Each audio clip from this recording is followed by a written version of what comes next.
fast, life moving in slow-mo. I'm a god, but I actually don't know. Homie, better put your pride aside. I'm a Benz, get more like a Volvo. Your best stuff looks like my words. Synapses, fire and burst. Got the whole crew with me, about to do damage. You know we ain't average. I ain't gonna say this again, but it's in my time. Better look in my eyes. I'm a genius in the skies with my heart on my sleeve. You can force you a block to a king in his prime. Everybody got a line. Sit back with the stars in line. I finesse like my life on the 9 was a diamond in the rough, and now I shine. No one could stop us, they'll try, but they won't. Nada nos puede parar. Oh no, we're wide awake now. Our eyes are wide open. We're running this world. We're keeping it turning. We're living like giants. Yeah, giants. We're bigger than giants. We're giants. Oh, sleeping giants. Sleeping giants. Yeah. Shutting it down. Been in the ground and my people all up in this place. Spinning this thing. Go to my rank. Royalty up in my veins. I'm loco, think I'm so cold. I say something, ain't no going back. Now they ask where Kiki's at. I'm like, you can't hang with that. 쏟아져 빛이 멀게 된 눈이 멈추지 않아. Once we go, 내게 더운 날로 모든 배워 빨리 달려. 넌 못 따라와. True damage we do it. True damage 보여줄게. 뭐든 쉽게. 이기든 지든 my crew make the beat. No one could stop us. They'll try, but they won't. Nada nos puede parar. Oh no. We're wide awake now. Our eyes are wide open. We're running this world. We're keeping it turning. We're living like giants. Yeah, giants. We're bigger than giants. We're giants. It's not the way we're weak, but we coming right back. This time you're gonna see how we do it like that. We're living like giants. Yeah, giants. We're bigger than giants. We're giants. Oh, sleeping giants. Sleeping giants. I keep on shattering time. I might just leave you behind. Homie, you stuck on rewind. You just quit sleeping on mine. You got your back on recline. When I damage your delicate spine, please don't act out, shy and surprise. They be like, what you mean? What is your winning scheme? I got a giant team. Biggest my self-esteem. Run it back, man. They think they go hard, I'm like, come again. You run out of time and I'm busting in. While you stumbling, I got this blade in my hand for your punishment. We're wide awake now. Our eyes are wide open. We're running this world. We're keeping it turning. We're living like giants. Yeah, giants. We're bigger than giants. We're giants. It's not the way we're weak, but we coming right back. This time you're gonna see how we do it like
seconds while you dream.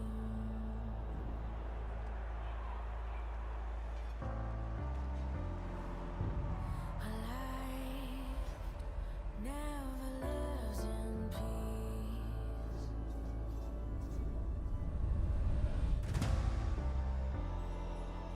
As you stand upon the edge, woven by a single thread,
turns crimson gold to gray. For silent falls the guilty sun, as day to dark does turn. One simple truth she dare not speak. Her light can only blind and burn. No mercy for the guilty. Bring down their lying sun. Blood so silver black by night, upon their faces pale white. Cruel moon, bring the end. The dawn will never rise again.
Hello, and welcome back for another week of the Unisport Nationals for League of Legends. My name is Skimmy, and once again I am joined alongside with Jubes, as this week we are bringing you the playoffs.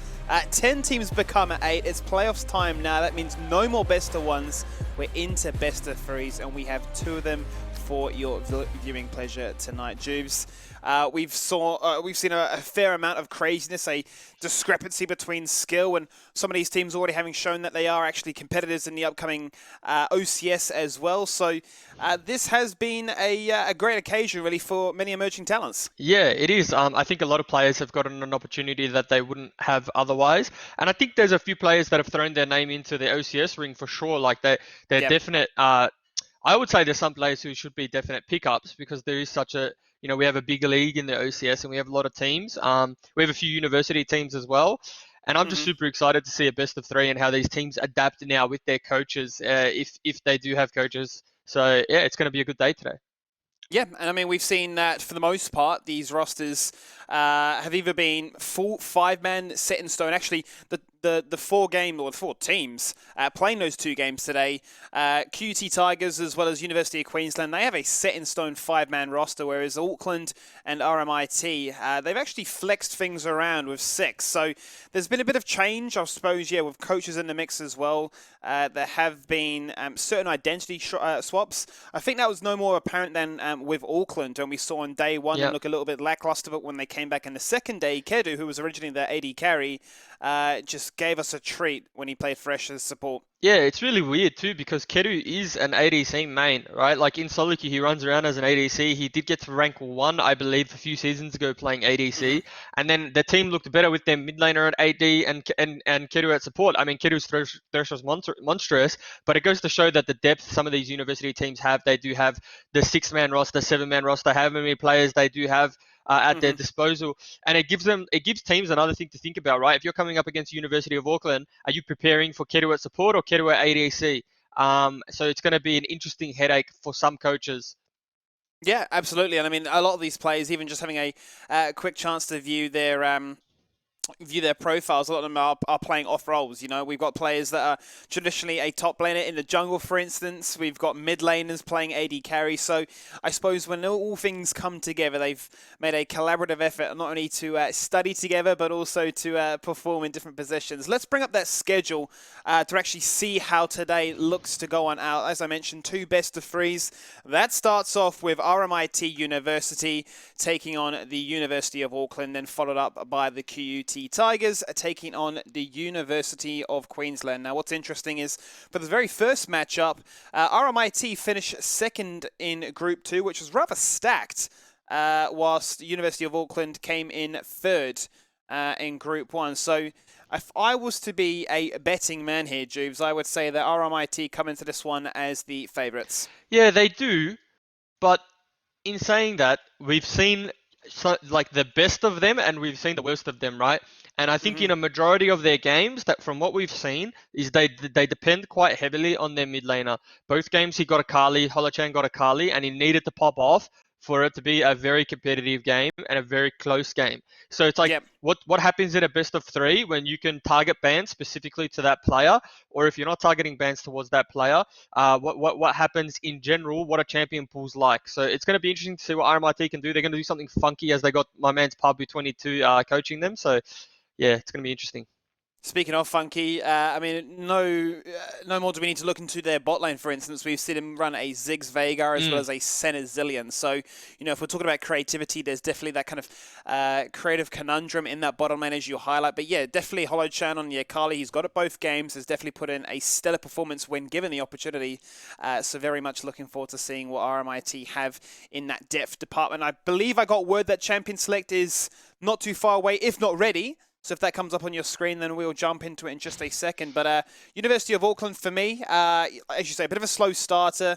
In the later stages, though, in the last game that we saw on stream last weekend, the Carthus, when they went up against UWA, I mean, that for me just really spoke to really their strength. The fact that he was able to be so influential across the map, find definitive requiems to assist those solo laners, and could be a deciding factor here as we crack on in with game number 1 of the best of 3 to see which team will be advancing through the Unisport playoffs. And And for me, the team with the highest ceiling, or the players that I think, can step up and pop off and beat any team in this competition, it is the University of Auckland.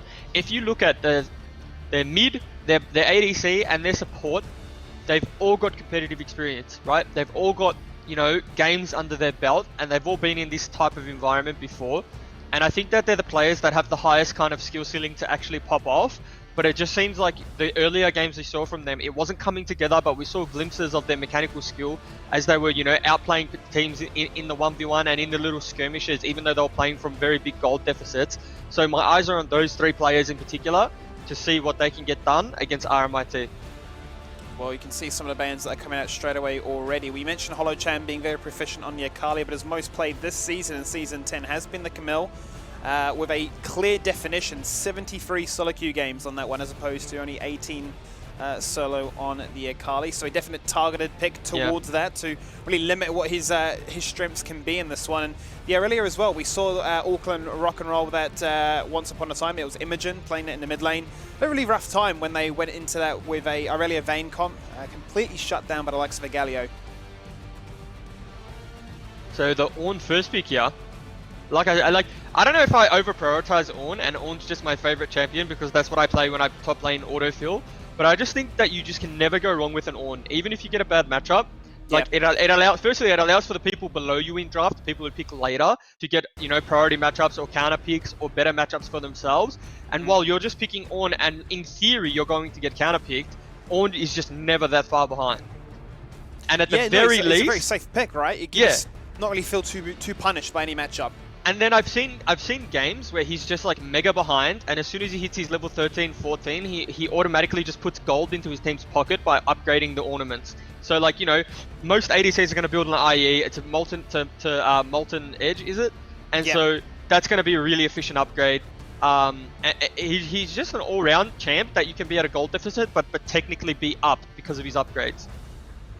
He's definitely a champion of many frustrations, and I think he's dangling on the balance of what Riot can do to try and tweak him before he becomes, subject to falling down that priority list. What's interesting also, just to quickly touch upon, is some of the bans that RMIT targeted towards Auckland. The Bard in particular, Emelg's most proficient supporting champion there, as well as the Varus that we did see Kedu play once last weekend and found a lot of strength. But like Varus has been that sleeper agent AD carry in a meta so dominated by the likes of Aphelios and Misfortune. He's starting to definitely creep up, and we touched on it, I think, a little bit briefly beforehand, but just the versatility, much like an Ornn in the top or mid, the ability to say, I can go either a poking AD carry or just straight up attack speed in your face brawler.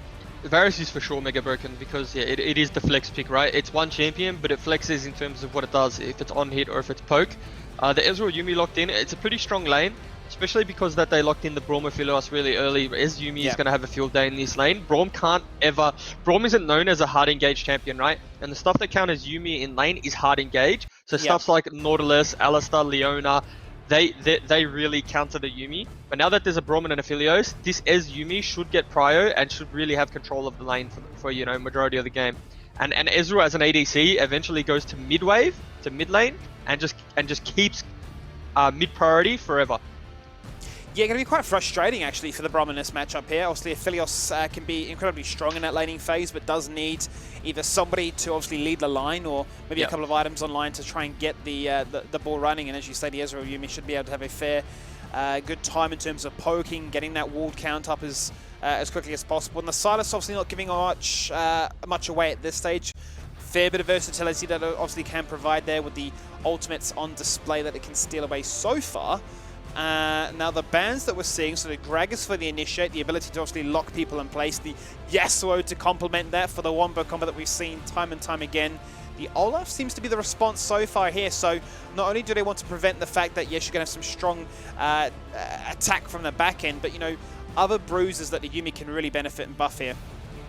Yeah, it'd be interesting to see. I don't think there's there's nothing that they're target banning specifically. It might just be what they don't enjoy playing against.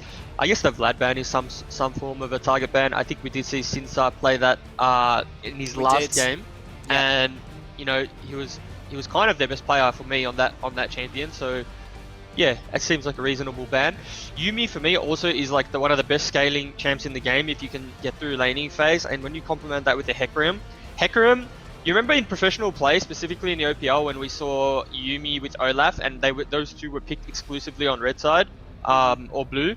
So Hecarim and Yumi is the exact same concept. Hecarim has inbuilt healing in his kit with his W. When it hits multiple members or multiple things, he gets more healing. And then once the Conqueror stacks up, he's obviously gonna be like a menace. And Yumi just really plays the rest of the game in Hecarim. So it's the same concept as Olaf and Yumi. And it's really hard to deal with, believe it or not. If you can survive, like if you can get through your weak early game, because that's what it is. You have a weak early game. Hecarim's not really a pressure jungler. It's more tempo, and you're just playing for jungle camps.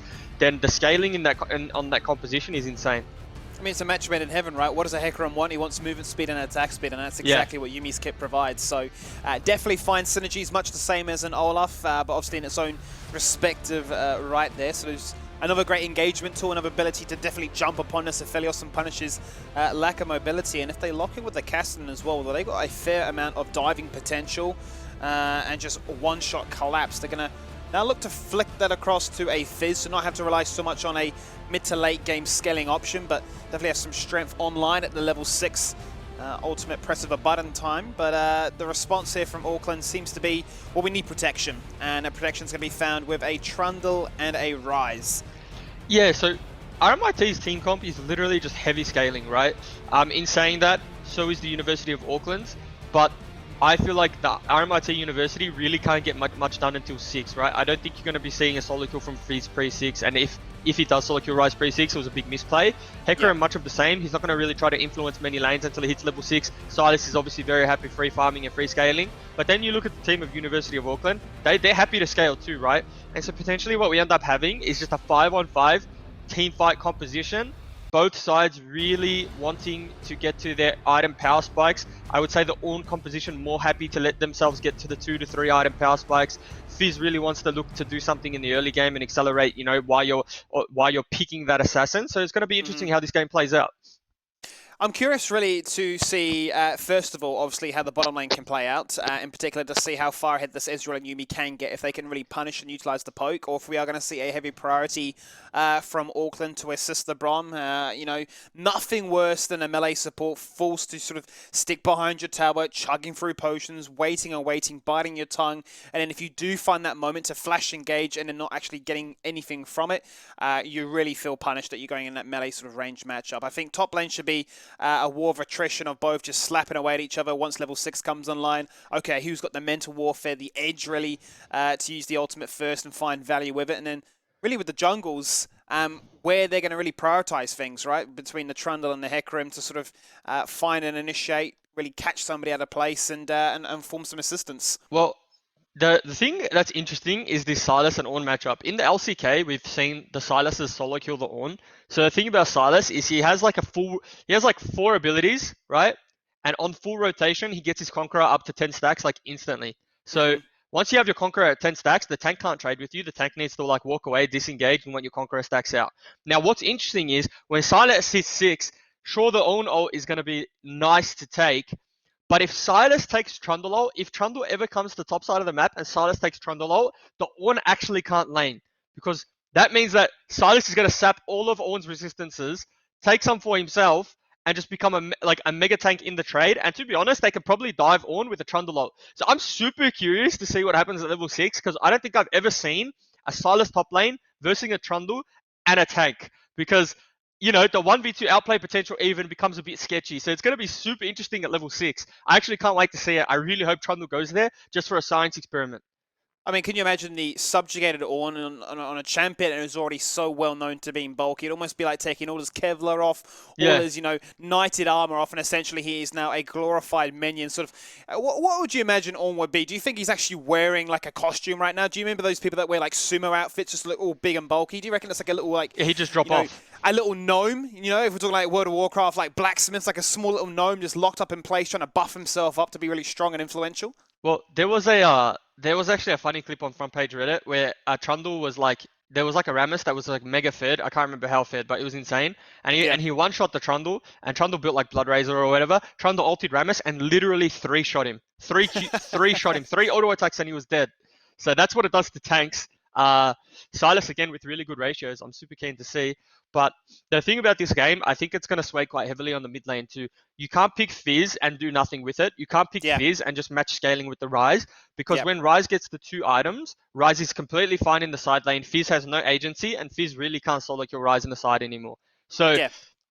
Fizz needs to get incremental leads or just little advantages to remain relevant in this game, especially with the Braum. Like, the Aphelios has really good peel, and then once the Rise gets a little bit too tanky, Fizz really has one assassination target, and then, that becomes a dangerous game.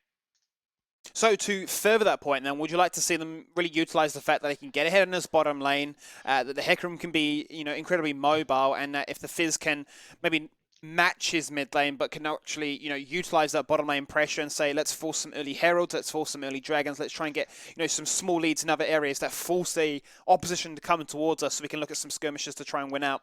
So RMIT, what they need to do is they need to use this Ezumi to get prio in this lane, and they need to continuously wither away and chip at the Aphelios and the Braum. They'll eventually get them down to half health or whatever it is, and under tower, and they'll be taking plates. But more importantly, just landing poke, right?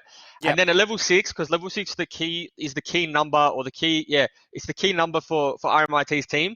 They want to then swing Hecarim bot, have Fizz to come bot lane as well, and they're just going to dive this bot lane off cooldown. Their game plan heavily revolves around killing bot lane and diving bot lane, because Silas is going to be completely fine in the top lane. He won't die, and even if he does, it doesn't change much for the matchup. It's one of those matchups that will always play out, the same way.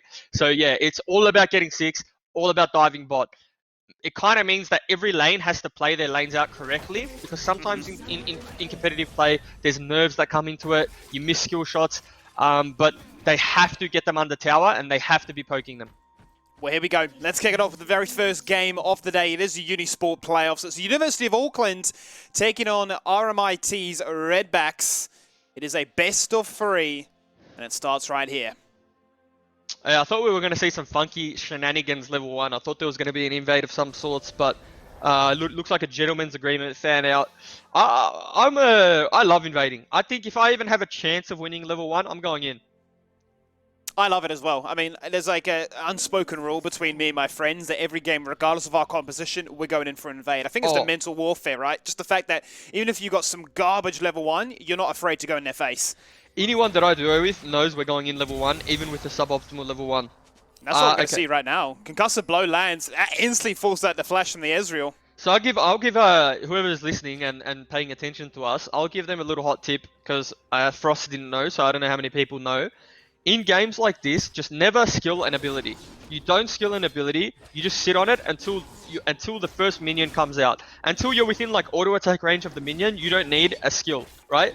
So if Ezreal just waited and could have leveled up his arcane shift, he could have eat over the wall and been completely fine and kept his flash. Instead now he's flashless, he has Q, but they have this concede prio in a lane in where they normally wouldn't have to. Normally you probably see the Ezreal Yuumi poking, landing skill shots and playing for 2 on the wave, but now they have to give up lane prio, lane control, and just say we'll wait for the wave to come in. You're going to see obviously this poke still come out from afar. That doesn't obviously change the matchup too much, but it's the safety net that we're highlighting really here. The ability to say that, well, if the Bard, the Braum can actually find an opportunity to connect and collapse, then if that arcane shift is down, he is a sitting duck. So. Yeah. Not going to be as well protected as they would have been otherwise. Yeah, and you hate seeing this with Ezumi. You hate seeing them just play for the wave and wait for the wave to come under tower. It's not going to change much. Once they hit level 2, level 3, they'll still be able to do what they do normally. But it's one of those things where if Braum just flash Qs Ezreal now with no flash and no E at level 1, what happens? He probably dies. So they're playing the lane fine. It's smart from them, especially because of the level 1. Emidrun seems to have a lot of control of this mid lane now. I think since he's done something to his wave where he's tried to contest to push level 1, burnt all of his corrupting potions, and now Ryze has full control of the wave. Ryze hasn't even burnt mana, and this is just one of those things where Ryze has just utilized his auto attacks, chunked out Fizz. Fizz has 1 corrupting potion left, and this is not a lane state you want versus Ryze. If you're going to get chunked out and burn your corrupting potions, then at the minimum, Ryze should be, half mana. You're making him work for it, but this has just been free harass and a free lane for Ryze so far. It's a worrying sign, right, for a matchup that you said you need to find value in, and you can't afford to fall behind him because, as you say, you know, Rise will definitely excel in that side lane, has fantastic split push pressure. Well, that's going to be a Hecarim that just rocks up to the Scuttle and says, thank you very much. Donate that one across for free to me. We're going to see the top side, however. The combo come out here from Yin Yang. The punishment potential displayed onto Holochan Silas. But Hecarim is waiting in the wings. He's popped that ghost. Bo's going to pop the flash. He gets the kill. We might just see a dash on his head and a 1-for-1 trade. So I want to talk about something cute that happened in that 1v1 that a lot of people can take to their games. It's that the Ornn actually mega outplayed Silas, and the reason being is he flashed into the bush to drop vision so Silas couldn't auto attack him. And that's something that's underutilized in all like top lane, bot lane specifically, is if it's not warded, you can flash, cancel an auto whilst getting your auto first when he walks into the bush, if that makes sense. And that's what Ornn did. If Silas had a ward, that flash doesn't mean anything because he just drops the ward and he auto attacks first. But he actually dropped, you know, aggro from Silas by flashing in there, and he won the 1v1 because of it. Well, the action doesn't stop there, Jubes. They're now looking for a second attempt for a fight. Trundler is here in the bottom lane. Hecarim will have no response as he's locked in place topside. May just go towards this Gromp, but he does have that pillar waiting and ready as this wave is crashing into the tower. It's looking at Auckland, they're going to get themselves a nice little reward there with a single tower play. And they can afford to be this aggressive, knowing they had Trundle waiting in the wings. Yeah, but, so Sins he's going to come back to this lane. Doesn't have teleport, so already going to miss a few more CS, but you know, he's falling further and further behind here. yeah, while this is terrible, it's not a good lane state for the Fizz. Fizz is one of those champions that can turn everything around at level 6. So I never consider a Fizz out of the game until level 6, and we see what happens with the first ultimate. If the first ultimate can't net him a kill, or is just like kind of, you know, it's a burnt flash and really nothing happens, then I would argue the game's in a bit of a doom state. But until then, he's down CS, he played, sure, he probably got auto-attacked a bit too much on waves contesting CS, but, you know, Rise went back, got the, for me, it's a pretty greedy build against the Fizz and Hecarim. He went for the straight tier into Mana Crystal, so the one-shot potential is still there, specifically if Hecarim comes. So the lane isn't over, he's still okay. Still okay, still happy, and as you say, the Sheen is there and available. So the burst is getting much closer. We'll be waiting, obviously, to see Hecarim hit the level 6. The wombo combo that can come between mid and jungle will be ever a threat. Just look at bottom lane there with Yuumi. Just so many fairy charms. One of the most mana-depending, mana-hungry champions in the game. Where you just spam cycle for your Q&E. Yeah, I mean, they're down like a decent amount of CS. Kedu and ML are laning really well, and they've abused the level 1 summoner advantage that they had. And so now, you know, with the turret plates, with the pressure that they have in lane, they're able to secure a dragon. And, you know, a 6-minute dragon, if you can just keep stacking those up on spawn, you set the precedent for an early soul and potentially an early victory. So well done from University of Auckland. Great little initiative there, and a lot of that, as you say, all started just from the fact that they were able to burn a flash very early on, and how it's really swayed the lane state, really disrupted the game plan that had come out here from RMIT, not to mention obviously the solo kill on the top side as well to get this Ornn online.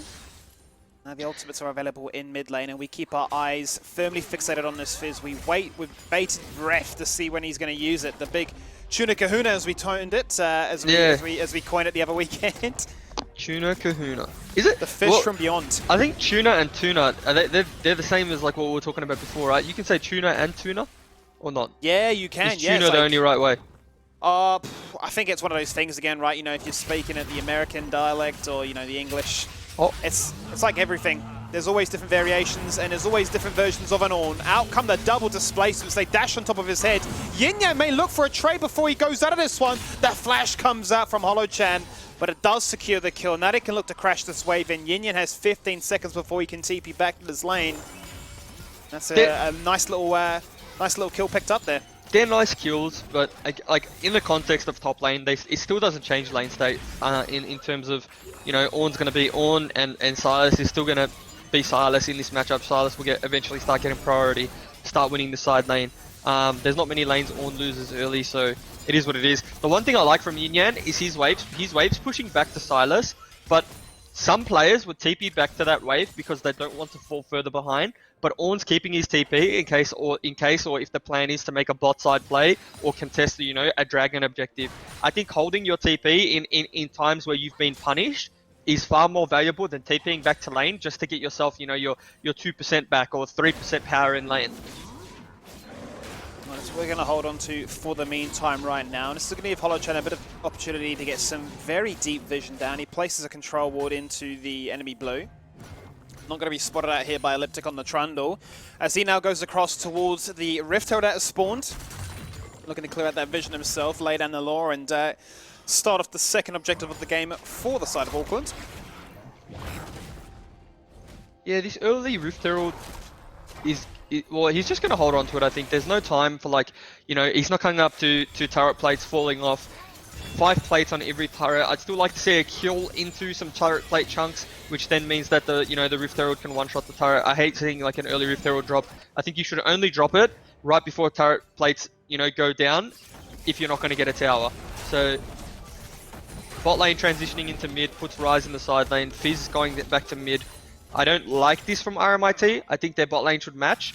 You don't want your Fizz, you know, laning against a duo bot lane that is Aphelios and Braum. I mean, look how much of a great job he's done actually catching up into this matchup. The mid CS difference was huge at one point. We were talking 20 CS down. He's definitely brought that within touching distance. The same couldn't be said still for the bottom lane, who obviously now have their summoners both up and available again, but still feeling the punishment from that level 1 exchange down, what, 94 to 73. And, you know, it's, once again, the repetitive narrative here. They're not down and out of it. Yuumi has plenty of targets, 4 potential targets really to dash on and assist with.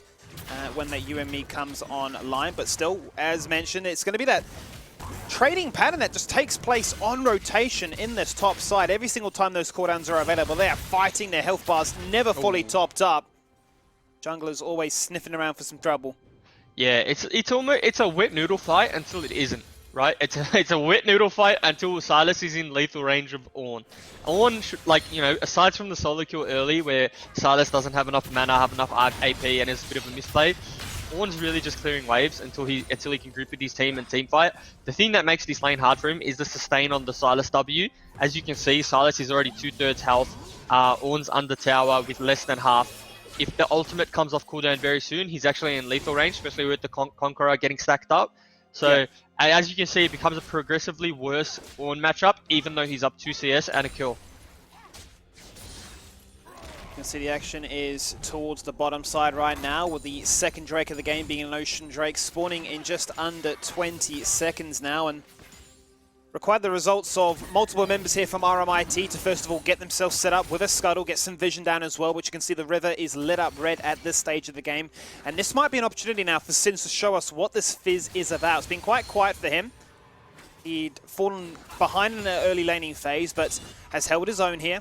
Hasn't had to really feel the wrath off that duo, who have now swapped back to the bottom side. So hasn't been pushed further behind, and we'll have an opportunity when this fight comes up to actually show us that chum the waters.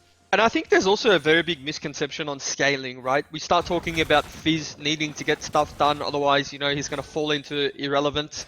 But, like, Fizz doesn't even have one item plate, and champions like Fizz, they really don't start falling off in a competitive play until, you know, the 2 or 3 items. Like, he still has a massive window in which he's relevant, and to be honest, if he gets a little bit of a lead, he won't be falling off at all in this game. But it's not panic stations for them at all. He's still in a completely fine spot, but it's more the fan / analyst in me just wants to see him being proactive instead of trading waves with the Ryze. Want to see something happen on the map, and that is what we'll see coming out here from Auckland in the bottom lane. 2 turret plates remain, and the headbutt comes out quick and clean. That's going to be an easy execution when that next wave gets crashed on in. Gold shared between the 3 of them so far. And that's going to get this Aphelios in a much healthier spot to get himself up and online. Has actually rushed that Executioners for some healing cut directly to counteract the Yuumi. So going to delay his core build a little bit, but won't hurt too much in the grand scheme of things. Have to get himself some strong trading patterns and skirmish potential. No one can tell me that's not broken. I swear Sylas just took the most miserable trade ever, and then because he's below a certain HP threshold, his W just tops him up to, you know, full health. Sylas, by the way. Yep. Good times. Well, Silas Always- is like the always one good champ times. that Silas is really the one champ that came back into the meta because Ornn was being picked, and people just you know, it's a free scaling matchup for Ornn, and one of the champs that is that you can go toe to toe in scaling with Ornn because Silas just turns into an absolute demon, especially because you can steal the Ornn ult as well. So I like watching Silas. I like seeing good Silas gameplay. It's very satisfying to watch, but also when I see that healing from half to full, it kind of makes me a bit upset.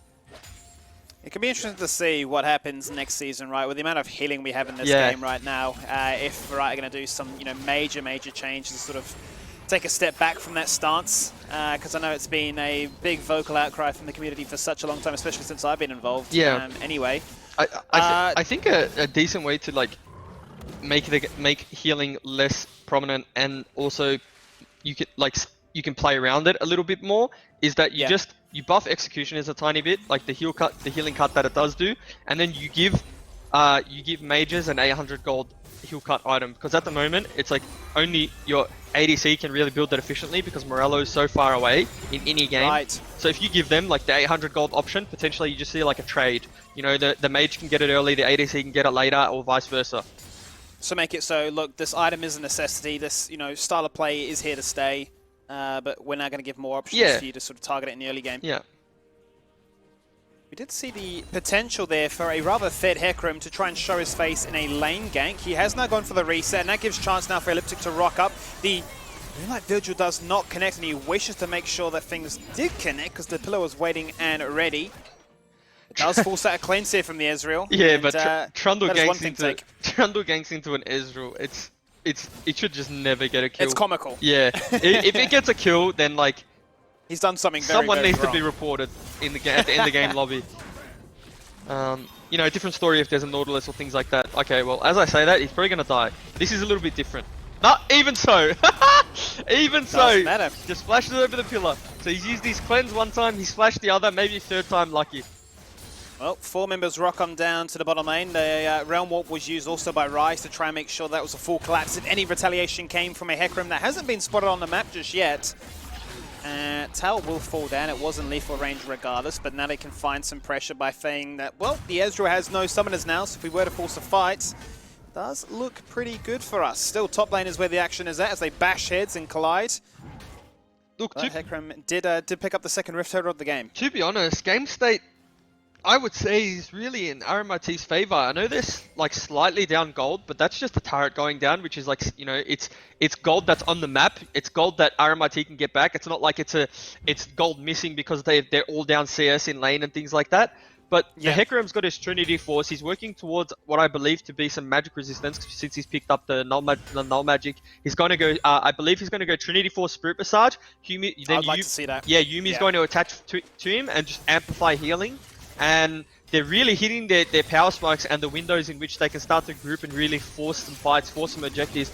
I even wouldn't be surprised if we see them fight over this Cloud Drake, just because Hecarim's power spike on the Trinity Force is really insane, as we see the all-in. The Proto Belt has been used. Out comes the fish, the dash, the disengage, and the collapse. Now finding themselves a kill in the side lane, bullying and finding retaliation on the Ryze in the first 15 minutes. As you say, Dragon spawning in just 5 seconds now. 3 members of Auckland have turned their attention towards mid lane where they've crashed things in. Hollow-Chan was looking for a potential rotation, does have the teleport available, but knowing that Auckland is sniffing in the area, has captured their attention and just allowed Hecarim to start off another objective. And this is what we were saying about the Fizz, right? Sure, Fizz does get outscaled by the Ryze in the side lane. As early as University of Auckland would like it to be, Ryze doesn't outscale Fizz with the Rod of Ages, just only the first item being built. Ryze needs the Rod of Ages, the Seraphs, and maybe a Banshees, or like at least components of it, to then fully negate the Fizz in the side lane. But if Hecarim's going to be there, then it really doesn't matter at all. So that was really well played from Fizz. He got to the side lane and he really punished the Ryze for being too far up, playing on waves he shouldn't.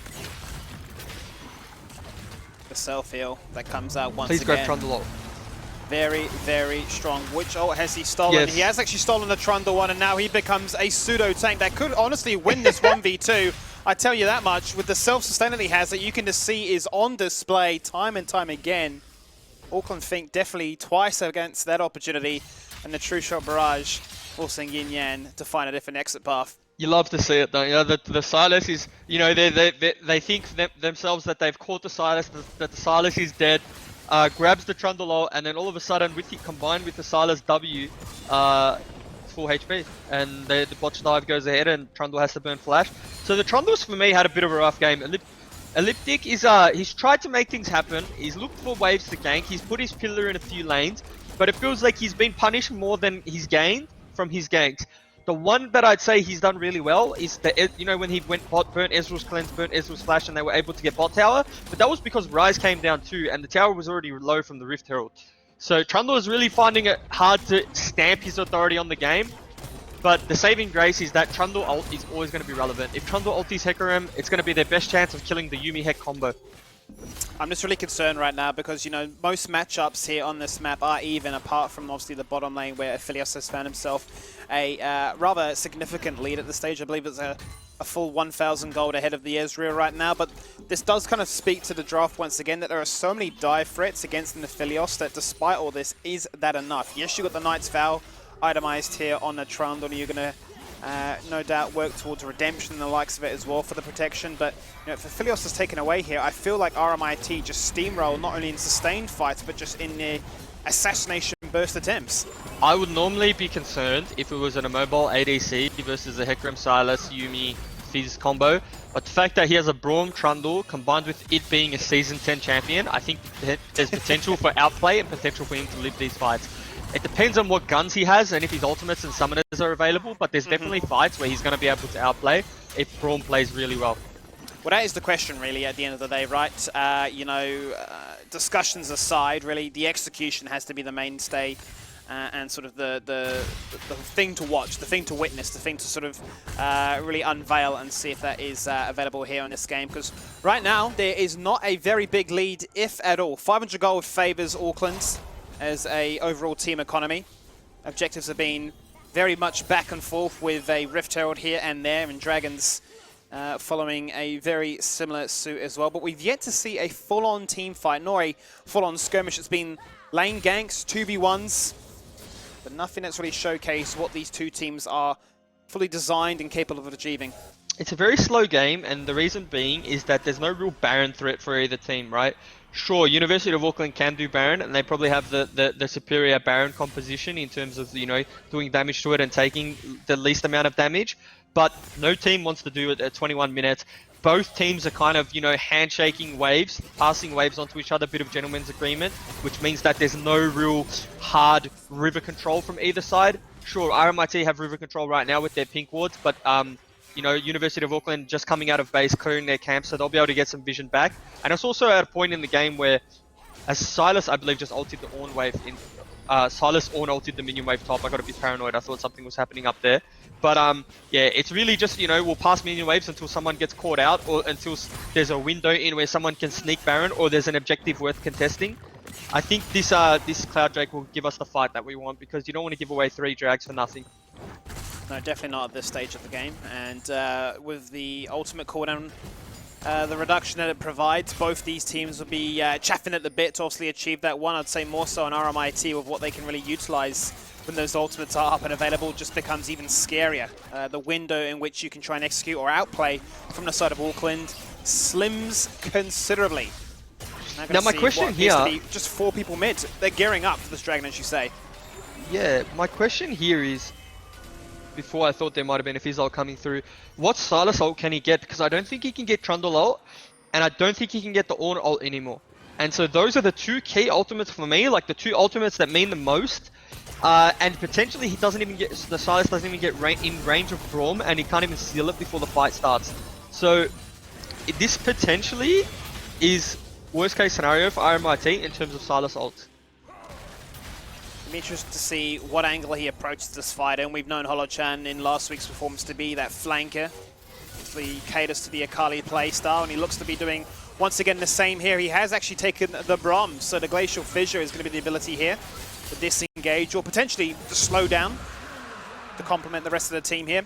But regardless, it will give them enough mid-prio and ability to lock in place themselves to get the second Drake of the game. Still no fight. I think that was a smart giveaway from University of Auckland. they were not in position. The Hecarim was on the dragon early, and sometimes it's better to just give the objective than to have no setup, walk in blindly, not knowing where anyone is, and having like a Hecarim flank your carries.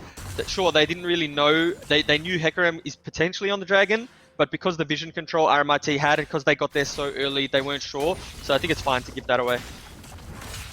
Let's see how RMIT continues to use this tempo that they've been achieving in the later few stages of this game. The gold looks dead even, but quite honestly, you'd imagine it's starting to go in their favor the more they are achieving here. Molten Edge has now been unlocked, so the patience is slowly starting to be rewarded in the sense that the Aphelios that is so far ahead is going to accentuate that just a little bit more. 50 CS difference right now. Yeah, you hate, like, it's... Ezreal's one of those ADs you don't want to be playing from behind because he has really no utility in his kit that can make up for, you know, the lack of damage that he's putting out. If you have something like the Varus, sure, the Varus is the ultimate that can really CC the whole team fight. Something like the MF can still zone a team fight with the ultimate. Ezreal is really just going to be doing wet noodle damage to the Ornn if that's the tank that he's hitting. I saw it at the Dragon fight. Ezreal landed a couple of Qs onto the Ezreal. Ezreal landed a couple of Qs onto the Ornn, and it before he took off 100 health. But they're about to be Season 10, don't you worry about that. Molten Edge Aphelios. Doesn't matter about any healing, because I think he's just going to chakram some people's heads in. Do you have some more stories of you and C9 King's experience of Season 10 shenanigans?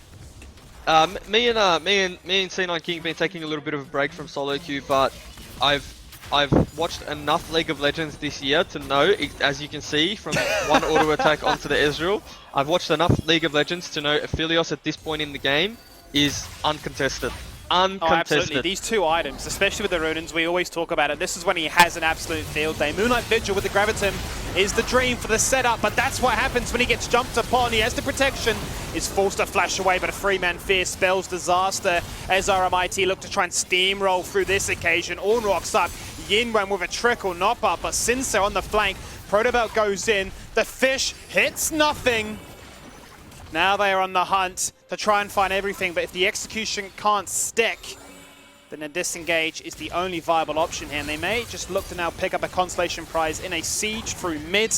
Tier 1 tower is going to get picked up here, but Aphelios had to burn everything just to live. Okay, that was literally the worst case scenario for University of Auckland. Kedu, legitimately, as we see in this replay, ran down mid. The fact that he got hit by Silas Chains is I'm not going to say the word, but it's bad, okay?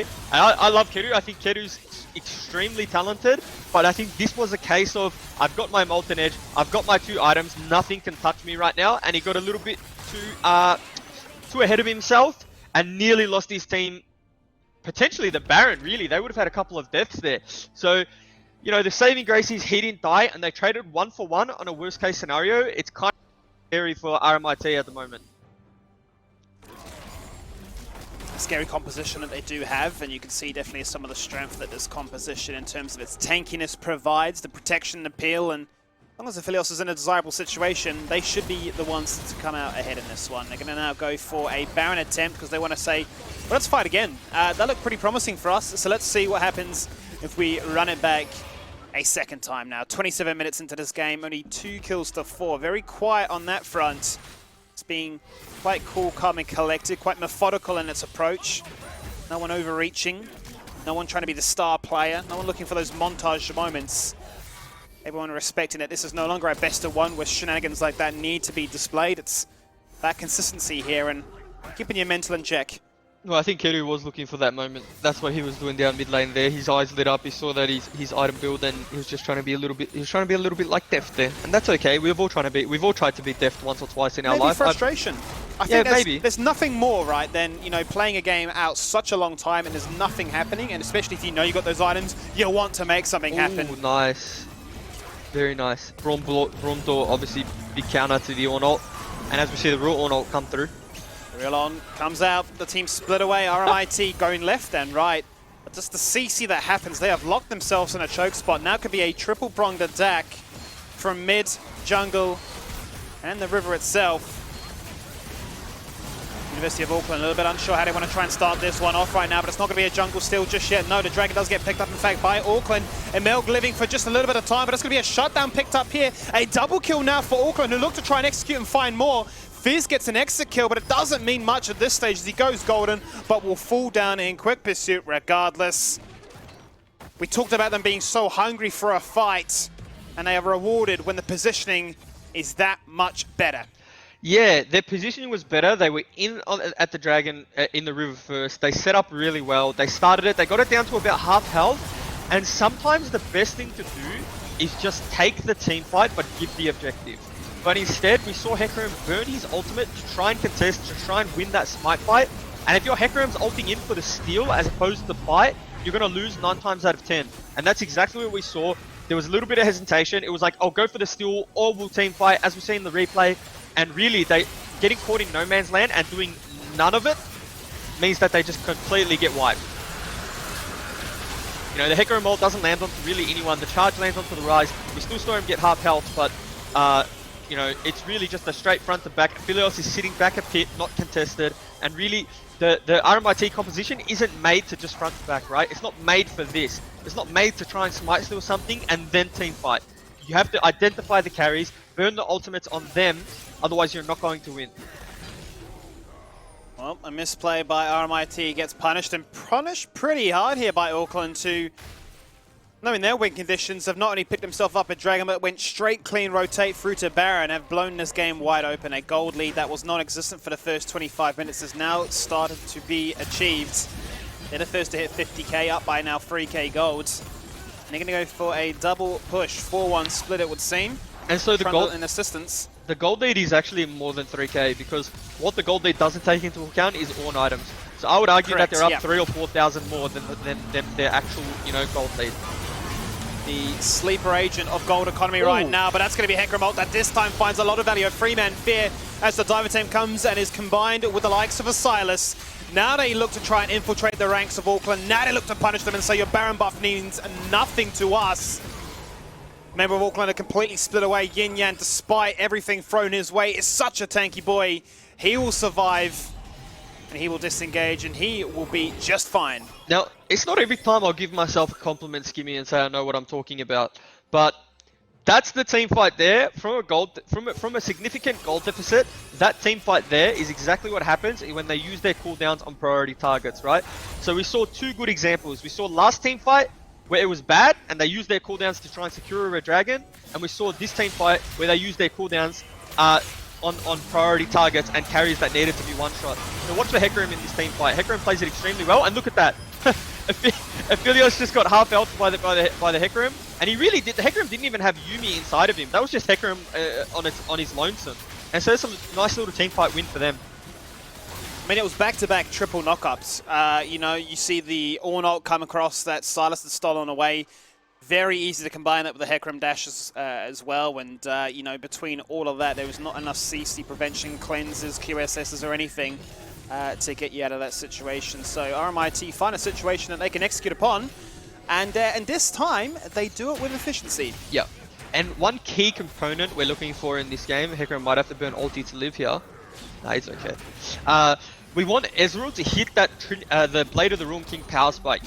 Blade of the Ruin King in this game is huge. It's going to do damage to the Trundle, do damage to the Ornn, even to the Rise. And so it's really going to give RMIT a massive power spike. And if Hecarim can do the same job he did last team fight in one-shotting Aphelios, then I really do see RMIT winning the next team fight or 2.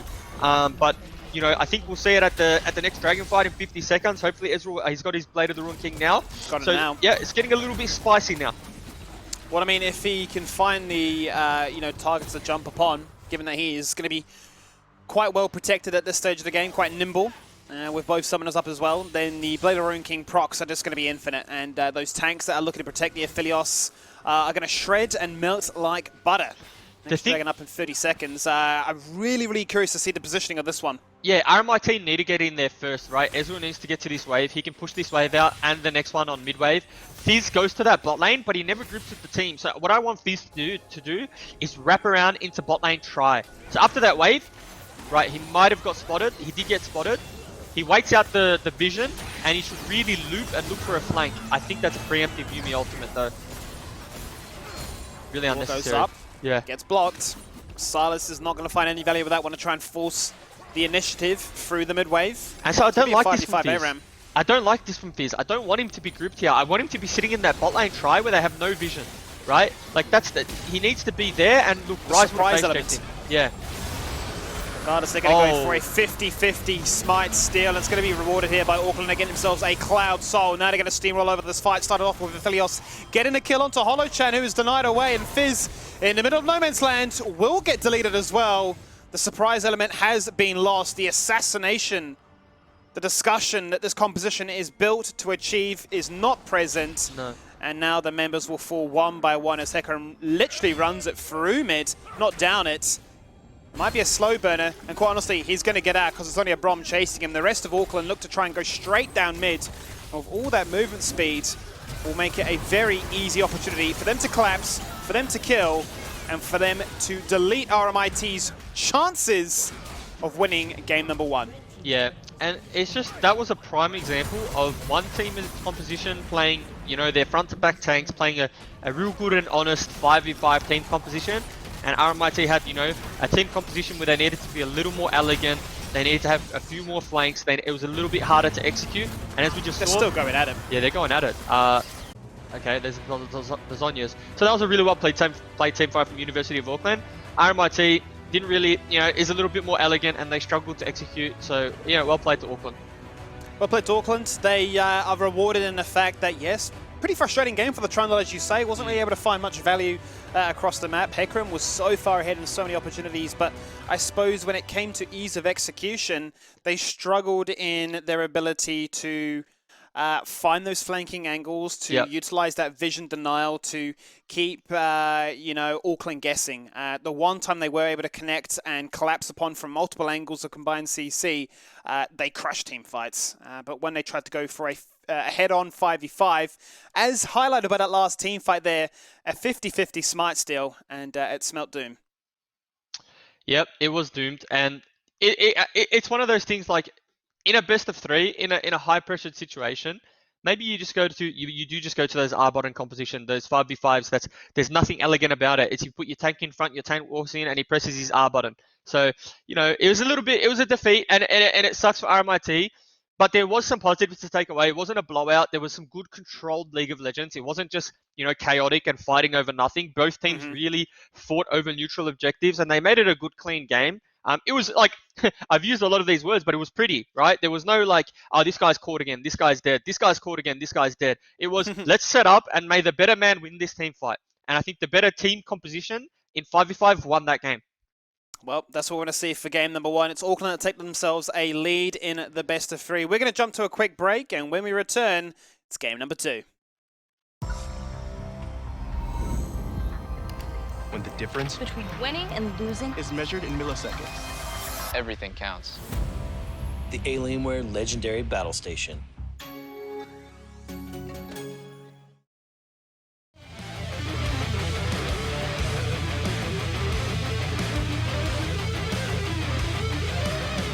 My king, how was I supposed to know? Everyone will falter when you die. This harness will guide us through dangerous night. It's humble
Welcome back to the Unisport Playoffs as we kick it off now with game number 2 after Auckland, after a bit of a slow start, were able to finally close out the game. They had a composition basically built around an Aphelios with multiple tanks being near to shut down the assassination attempts that came out of RMIT, and in the end it came down to a 50-50 head-on 5v5 brawl, and funnily enough, the Assassins didn't win that, Jubes. No, Season 10 meta, Aphelios meta, so we always talk about that being a Season 10 champion, but really once he hit his 2-item power spike and the Ornn came through with the ornament upgrade and the Molten Edge, it was really, like, we didn't really see a way back for them. That was kind of the tipping point, is when he hit those power spikes. He even kind of ran down mid a little bit, nearly died, but I feel like that was the tipping point of the game where they didn't kill the Aphelios, and he kind of just took over. So yeah, interesting to see. Probably the slowest game we've seen from some of these uni teams, right? We're used to maybe more than a kill a minute, a kill every 30 seconds, but this one was really well thought out, really calculated. There was a lot of macro, a lot of people catching sideways, vision denial, and the 5v5 team composition won out because they'd really just head rammed into River and decided to start team fights whenever they pleased.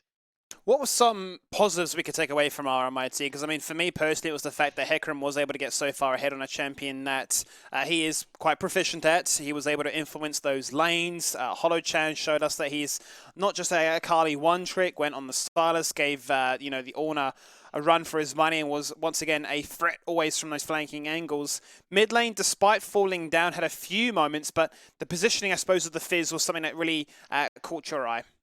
Yeah, there was a lot positive about the game. I think that they were able to have stable laning phases despite them burning flashes level 1 in the bot lane. But Hecarim was able to farm up, able to get to level 6. They were all really able to hit what they needed to hit. They needed to get to their item power spikes, their level power spikes.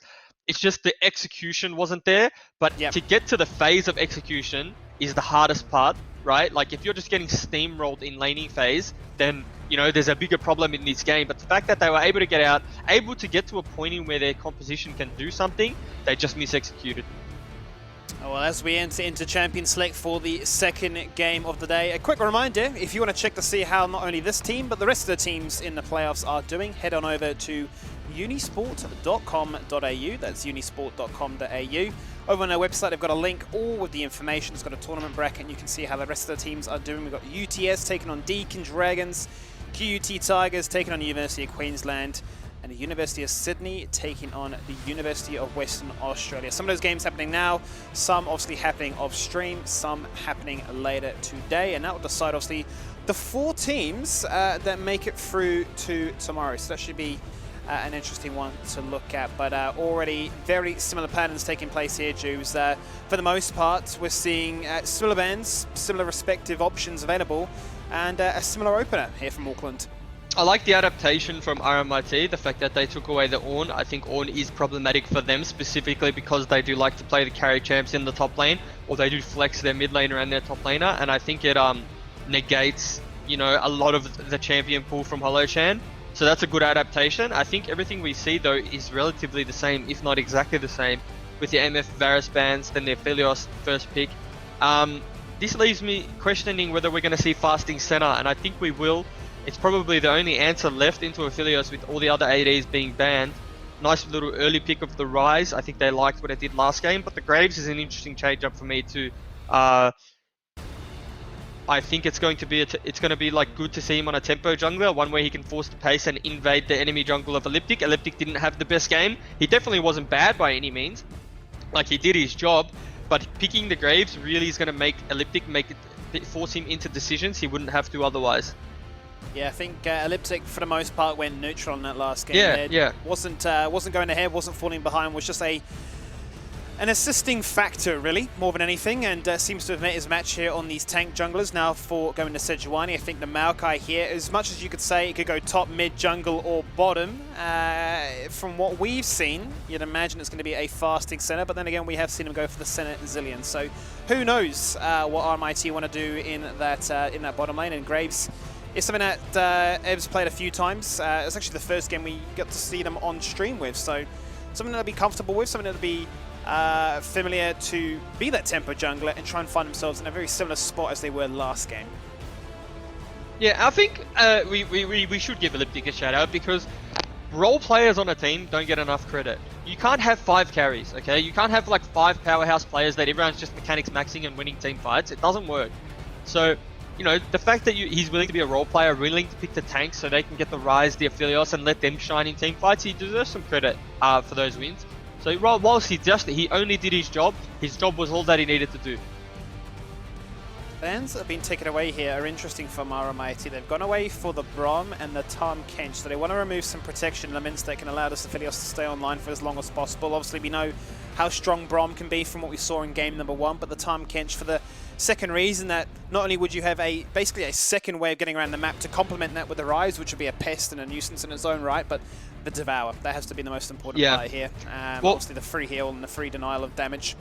The fact that they did ban the time means that I think we're having a Maokai bot lane as opposed to top lane. So the center Maokai is obviously quite proficient, probably something Dottie's far more comfortable on, and it's something that, you know, it has far more playmaking ability than a Tahm Kench, the Maokai.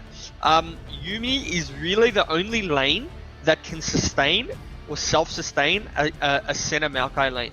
Yuumi with the in-bit healing, the auto attack popping into heal, really can match Senna and whichever like, you know, ADC she goes with. But it is quite skilled matchup. If the Senna is quite good, the Maokai is quite good, they do get prio in the lane, they can push them under tower, and it becomes a war of attrition. Could be an interesting one to actually watch in terms of how much value they can look to try and eke out from this Yuumi in that matchup, because obviously there's a fair bit of CC and ability to knock her out of place as she looks to disengage and jump back and forth between herself and Aphelios. So keep our eyes firmly fixated on that one. But how do they look to round this composition out? What is their top laner? What are they looking to pick in blind here? They're going to go for a Veigar, so made us see a Rise top. Yep. Rise top blind. Not sure how I feel about a blind Rise top, but maybe they're confident with all the answers being down that they can put it there. Veigar, I think, is a real sleeper OP mid laner. It has a lot of control around mid lane. You play around the cage and has quite a big power spike, a spike in power at level 6. Anything that's kind of a low HP target around mid lane is just going to get one shot, and specifically like that being Graves, there's a lot of, you know, 2v2 potential with this Veigar. Not so much with Sejuani, their 2v2 mid is a little bit stinky, but the Veigar's going to have a fine time scaling up.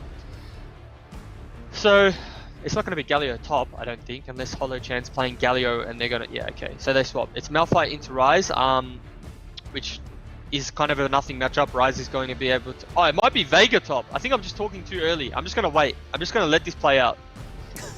I need to wait until 20 seconds until they can't swap anymore. Let's wait and see what is going to happen, because what I was going to say is that Malphite pick for me, the final flex, the final nail on the coffin here from RMIT, just finalize the point even further, right? Okay, you've gone for a composition that wants to brawl, that wants to sort of sit back and deny us, obviously, with this cage. We don't want to sort of fall victim to your game plan. We want to dive in. Obviously, then the Hero's entrance that can come from Galio to come on top of things, just allows us to keep pushing forward as a cohesive unit. Obviously, for Auckland, it's all about locking you in place, stacking CC, and just and keeping members alive. You can see sort of they've built this composition again to not only complement the Aphelios, but to give them multiple carry threats. Yeah, I don't like this composition. Like, I don't like the Veigar pick going top lane. So the reason that Veigar's like, you know, decent mid lane is because it's a short lane, right? He has to get the time it takes him to get to his turret to get to safety is quicker than it would be in top lane. Top lane's a longer lane, and so while it's only a Malphite, once Malphite hits 6 and Veigar flash goes down, then Graves should be able to just like free farm the Veigar if that's how it plays out. Obviously, Graves has many options, and I think one of those includes pressuring the Sejuani early. Really probably wants to do a late invade level 1, where they just force Sejuani off a jungle camp and really ruin Sejuani's tempo, because they really can't fight back. At level 1, there's nothing for University of Auckland can do. So I want to see Graves start a sweeper, invade, really put a pressure on this Sedge, punish the top lane Veigar pick, because this game is all about RMIT pushing the tempo and making things happen, while our University of Auckland really want an extended laning phase and nothing to happen. I mean, this is interesting, right? Just having a quick look at their profiles to sort of understand maybe why this is coming across. Veigar is actually going to be one of Yin Yan's most played champions this season.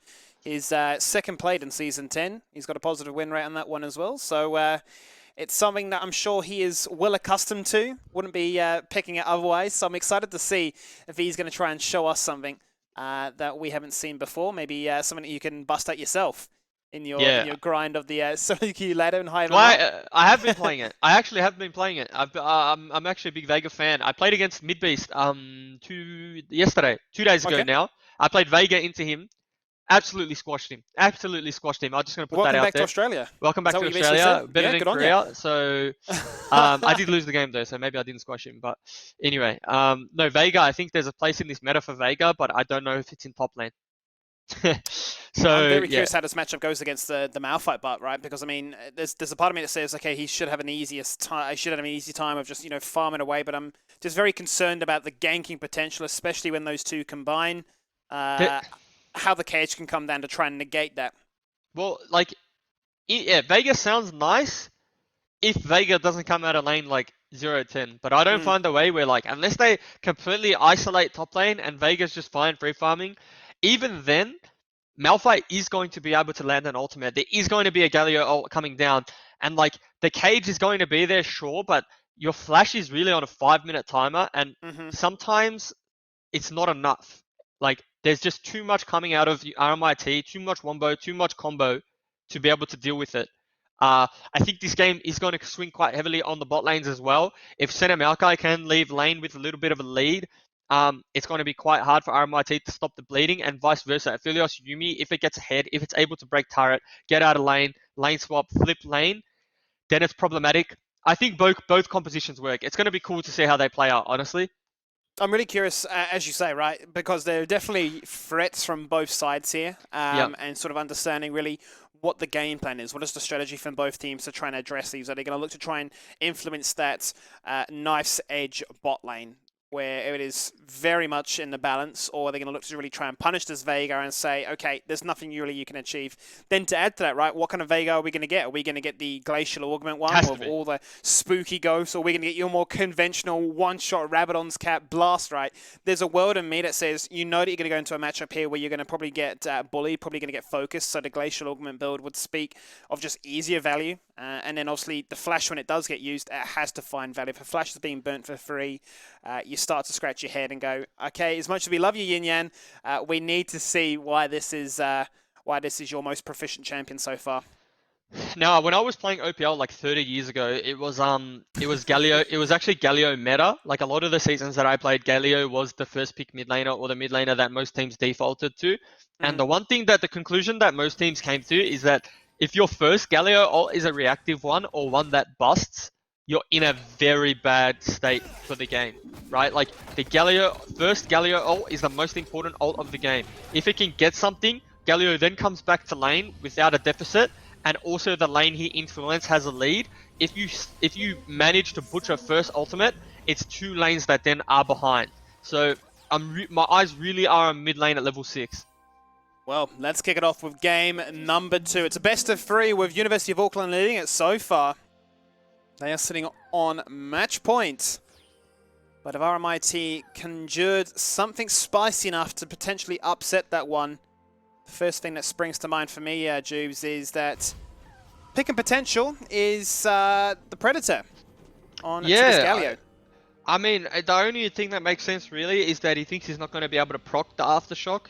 Like, he's not going to be able to use it in lane, I guess is what he's thinking is. The Predator's going to be more efficient. We are seeing more and more Gallios take the Predator, to be fair. I think that the agency it gives you to attack side lanes, they value far more of a, that little bit of that little bit more tankiness in lane, that little bit more tankiness in the skirmish. So, yeah, time will tell how much value we get off this Predator. I think Galio is tanky enough in his own right, specifically because they've drafted AP top, AP jungle, AP mid laner, so the Galio value just goes through the roof too. Forgot to mention that. I'm also incredibly curious about the Senna because she hasn't gone for the support item. No, she's actually gone for a Doran's Blade, so we've got no support item at all. Yeah, that's just a mistake. I think that's just a mistake. That seems like... I want to say that's a misclick there because otherwise your vision control. But he is Senna's farming. So the interesting thing is Senna's farming, but then Maokai hasn't gone a gold per 10 item. Maokai hasn't gone a support item. So like it's just a very big misplay from RMIT's bot lane because one person needs a support item because one person's not getting farm and needs to make gold. Burner right? falls so far behind in the economy, and not only that, but just the vision control. I mean, they're going to come back to this one. If they're unable to get very desirable trades, they're going to be behind in terms of their ability to drop down those trinkets in, what, a good 3-4 minutes. Might need to give a shout out to Coach Parbu for this one. Maybe he wasn't fully rehearsed with these players. Don't know what happened here, but no support item is bad news. We'll have to check back in with the gold, with the bot lane. Potentially, you know, at 5 minutes or 10 minutes, we are to toggle gold for us if they can, and we have a look at how much gold they're down in the bot lane, because I don't imagine it's going to be a pretty sight. What I would like to see is a very aggressive trading pattern happen, perhaps at, say, level 3, level 4, something for them to really focus around and then really force out the fact that this Maokai has the teleport, come back to lane with a gold item as soon as possible. They need to try and force something right now, and that's exactly what they're going to do. Speak of the devil, a 4-man collapse in the bottom lane. Senna goes in with the root, does force the flash away. Now, I'm not sure if you saw it, but I'll point it out. Did you see what Galio did? I missed it. Yeah, Galio was within... So in an alternate universe, Galio was within flash range, but this universe he eat into the wall. Oh, with the knockback when he jumps back? Yeah, he eat into the wall and then got no distance to gap close for the flash taunt. Nearly a solo kill from Malphite. Malphite's damage is so underrated. Like, this is not a good matchup for Ryze at all. I mean, sorry, this is not a good matchup for Malphite. Really, the Ryze just free farms, gets tier, and just consistently able to trade. But, you know, he's playing this lane extremely well. He's burnt the flash out of the Ryze. I imagine the Ryze is dead at level 6. Graves just going to come through and clean it up. But, well played from Malphite. Action all across the map. And now... I'm just taking stock check of trying to understand the game plan here, because now Senna has returned to the lane. She's the one with the support item. Yeah. She's the one initially getting all the CS. So and there was a world in which, like, okay, Senna being the AD carry significantly nerfed with the soul acquisition, hence the fasting Senna, you know, strategy, right? But now she's come back. Okay, maybe a bit of gold, maybe to try and make up for what she'd lost, but... No, so it was really just a mispurchase. Accidentally purchased the Doran's Blade, because previous Sennas were the ones that farmed. So maybe just, you know, in the AD carry mindset where he needed the Doran's Blade, realized. But in the meantime, while Senna did have the Doran's Blade, they were just like, okay, Senna, you just take the farm. When you early base, you get the jungle, the support item. So now we'll see Maokai farming. Yeah, sure, correct. It's pretty tragic, but it's not the end of the game. My point exactly. Going to be interesting, though, to see, obviously, how that really actually... transitions in terms of them both completing their support items. You'd love to see a world in which Amel gets that a lot more comfortably, a lot earlier into this game with the poke that can come out from the Yuumi. But what does this actually mean? RMIT, despite all this, being very aggressive with that 4-man collapse early on into this game, have been able to transition that on the reset, on the back, into the very first dragon of the game. Yeah, and, nice. And we'll do well to continue to achieve that. Yeah, nice control from Graves. Graves is down farm. I never like seeing Graves down farm, especially when it's into an aftershock jungler. I think Graves hasn't done enough in the early game so far to like warrant the pick, or to, you know, put the hurt on Sejuani, because Sejuani's weakest part of the game is her early jungle clear, and Graves' strongest part is his early jungle clear, right? Sure, Graves scales fine, but if you can punish the opposition, why not punish them? In saying that, we saw this top lane matchup. It is getting a little bit rough. Each mana item that comes through, the matchup is going to get worse and worse for Malphite. Every Ryze matchup just swings on the mana items picked up for Ryze. Ryze never has enough mana early to, like, you know, be relevant in lane, but, you know, each mana item that comes through, it's just permanent damage, permanent CC in the lane. Out comes the mist. The disengage is the major shot call here in the bottom lane, as they just want to keep going back and forth. But as you say, we want to see the Graves continue to be aggressive. He has been aggressive in a sense of bullying out the Sejuani at least once, with the flash being burnt on, not allowing her the easiest passage to get those items, which is something that we know tanks are so good at. If they get given that window just to passively farm away, be uninterrupted, then they are significantly better. You're going to see both butt heads again, it would seem, as Blue does spawn, Sculler's available. Yeah, that's the elliptic that just smites it away. That's far worse than it seems, by the way, because, you know, Sedge all of a sudden potentially hits 6 first. Graves has no topside camps up, has to base. I mean, pick up, you know, he might pick up double longsword. Yeah, he has picked up double longsword, and he'll path towards his bot camps, right? But Sedge's pathing right now is far more efficient. His path towards his camps that are on respawns, whereas Graves has passed towards the Saddle Crab, and his camps are respawned on the other side of the map. So in terms of tempo, this Sejuani is going to be a little bit further ahead, potentially hits level 6 first, and is far more of a threat than Graves. Just to see if that does actually happen and if they can look to use that window of opportunity where 6 comes online a little bit quicker than the counterpart to try and force out a fight. Flash will be up very, very soon as well for Sejuani, so making it a little bit easier to try and juke and jive some of the combos that RMIT have in their defense. Very scary to really dive or gank any of these laning members given the amount of CC they have at their disposal to try and turn things around. So Serge did hit level 6. She hit level 6 off Wolves, and so I think jungle as a role is very dependent on who hits level 6 first. So Serge hit level 6 first, Graves hit level 6 now, so it's not too bad. Like, there's no real disparity in any skirmish. But I would take a level 6 Serge over a level 6 Graves every day of the week. What are they going to do right now? Both are parving bot side. Graves is looking for a potential jump into the brush, which he does now connect with. Sweeper is online, spots the wall, but looks for the gank instead. Now it's going to be a TP to come in here, as well as the Hero's Entrance. It's going to be a full 5-man gank to try and connect with Kedu, who gets away in incredibly low health, turns it around with the Moonlight Vigil, and picks up first blood. Dottie is finally rewarded with some form of reprieve, gets some gold for the boys in the bottom lane. Does take out Yin Yang at both summoners to try and turn things around, but my god, Kedu and Emelg clutching it in the bottom lane. Yeah, I mean, Maokai hit level 6, so there might be a dive coming through. Nature's Grasp is going to lock them in place as he jumps in. They're going to get the kill regardless. The CC comes out, but what can they get in retaliation? Elliptic is low, the taunt comes out, the double kill comes as well. I spoke too soon. The first wave was a warning shot, the second wave is when it matters. And they punish bot lane hard. Now the question is, how much can Imogen get achieved in this top lane? And so far, it appears to be 30 CS. Yeah, I was going to talk about how bad that was for RMIT until Maokai dinked 6 and they dove the University of Auckland bot lane. And so they ended up picking up, you know, all of the kills here, really. And it was well played from Maokai, to be honest. Galio comes in with his Predator and he used his heal as well, just for good measure.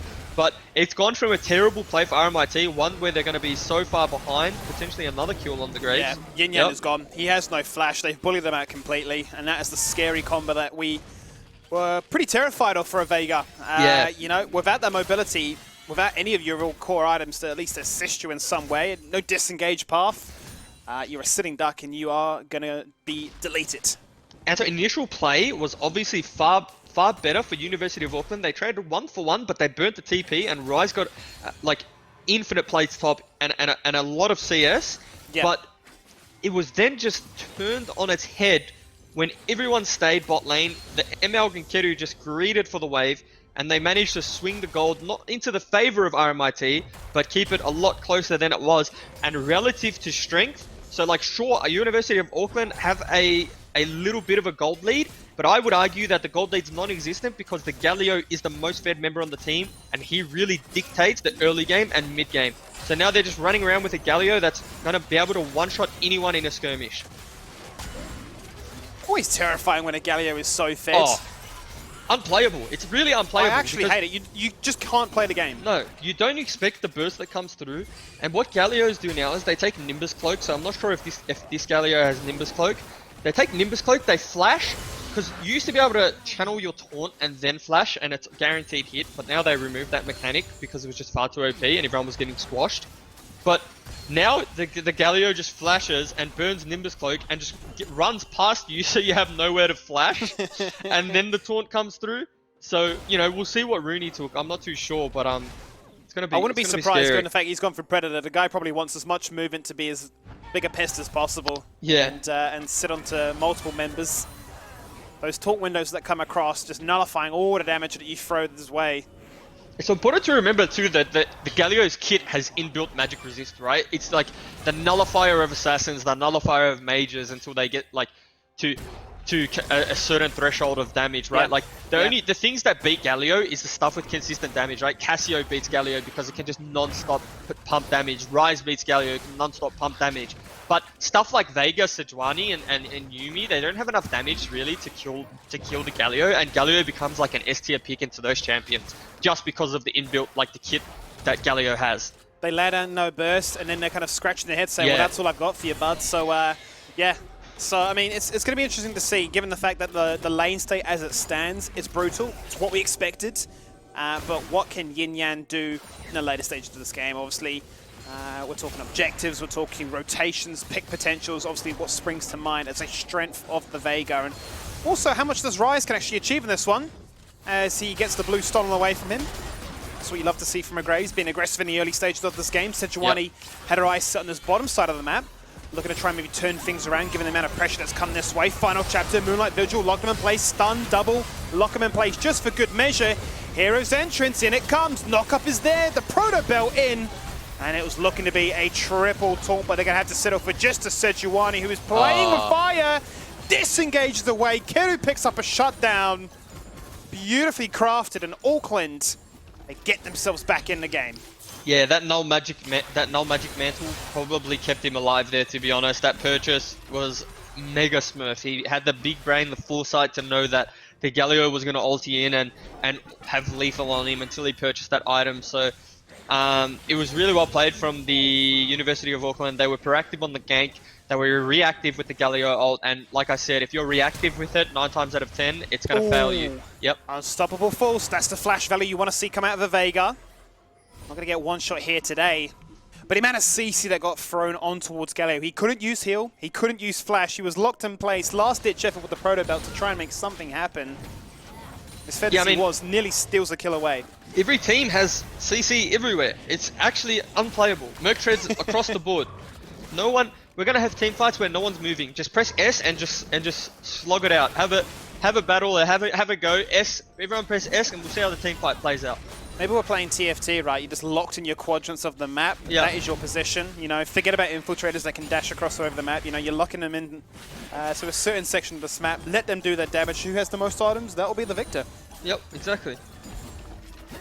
So lethality coming through first for the Graves. I don't mind it because how the build works is like Black Cleaver is really good if you're sole frontline on Graves, but also if there's a lot of tanks. Really, there's only Sejuani that's going to be building a lot of resistances, and if you're ever just front to backing on Graves, it's not really a great thing. So you know, coming through with that lethality item, it's okay. I don't even mind lethality into Black Cleaver, so we'll see how this build plays out. I think Death Dance Sleeper OP, by the way, so if you don't want to build Death Dance, then go ahead. You get a chance to see exactly where the center was in terms of those ward stacks. But regardless, making it very difficult for them to try and assert any control in this lane, as multiple members can just rock up back-to-back on cooldown reduction. 4-man collapse doesn't net themselves anything, and that gives RMIT a great window to execute through mid as the plates fall down. The Herald gets used, and the tower gets deleted. Yeah, that's a nice little Herald play. Mid lane for me is the turret that you always want to take. If you got an option to take any turret in the game, it's going to be the mid lane tier 1. Because what it does is, wait, Malphite TP's in. Oh my goodness. Oh, that is the CC. You got press the flash. S. S to say see ya. He predicted the flash, unless it was a bad flash. I'm not too sure. I didn't really see how far the flash went from Keru. But, you know, he burnt his flash and still died and used his cleanse. He's not going to be able to play the game for a few team fights now. Don't know what to say about that one. That's the thing, right? Is like Malphite. We were talking about this on the OPL broadcast. Malphite is the champion where like you're just skill checking your opponent. You're saying, okay, my champion is just useless if I miss ultimate, but you need to burn flash to dodge it. And so you're just like constantly telling your opponent, I'm gonna ult, but you have to flash. And so scenarios like that where you panic flash on the spot, it just forces those scenarios. It forces it gives the opponent something to think about. Every team fight, they're saying, okay, I need to. Doesn't matter, Jubes. Apparently, you know, you can be not only the scary villain in a movie, but you can also be the fluffy kitten that goes wandering around the jungle just a little bit too much as well afterwards. That was one of the weirdest things I've ever seen. And this could get even weirder since we have someone running people down in the bot lane. Graves can't catch them. Too much move speed. Oh, never mind. Out come the roots. They're going to disengage from it, though. They've traveled enough in this lane. Okay. This game just needs to calm down a little bit. It is devolving into a little bit of chaos. Both teams benefiting from it. You know, we saw the Malphite TP coming in, being able to pick up a kill on the Kedu. He also then just traded it back because for fun, why not? and they're really trying to defend this bot lane turret. They don't want to give this bot lane turret away, even though like our University of Auckland are committing really hard for it.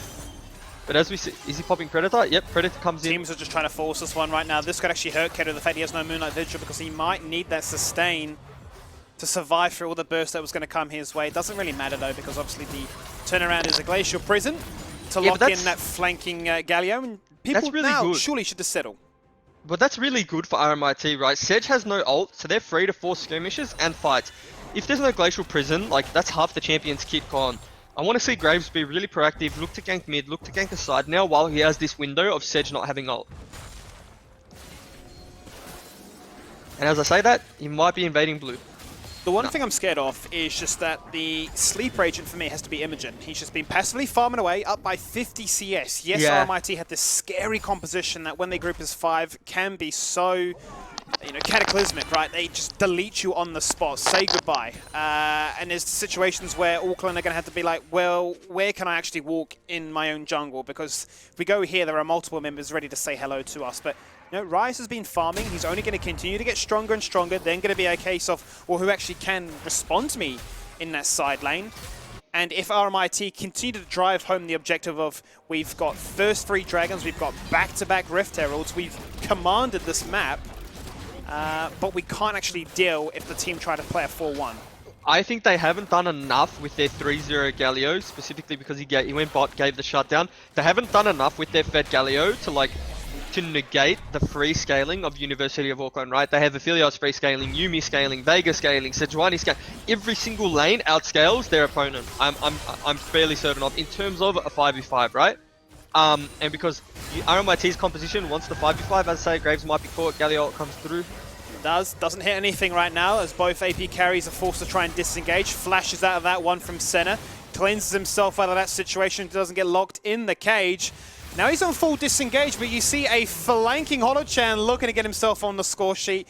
Won't be the case. Flash is burnt. Graves gets the kill secure. Malphite still has ulti. We see a team fight.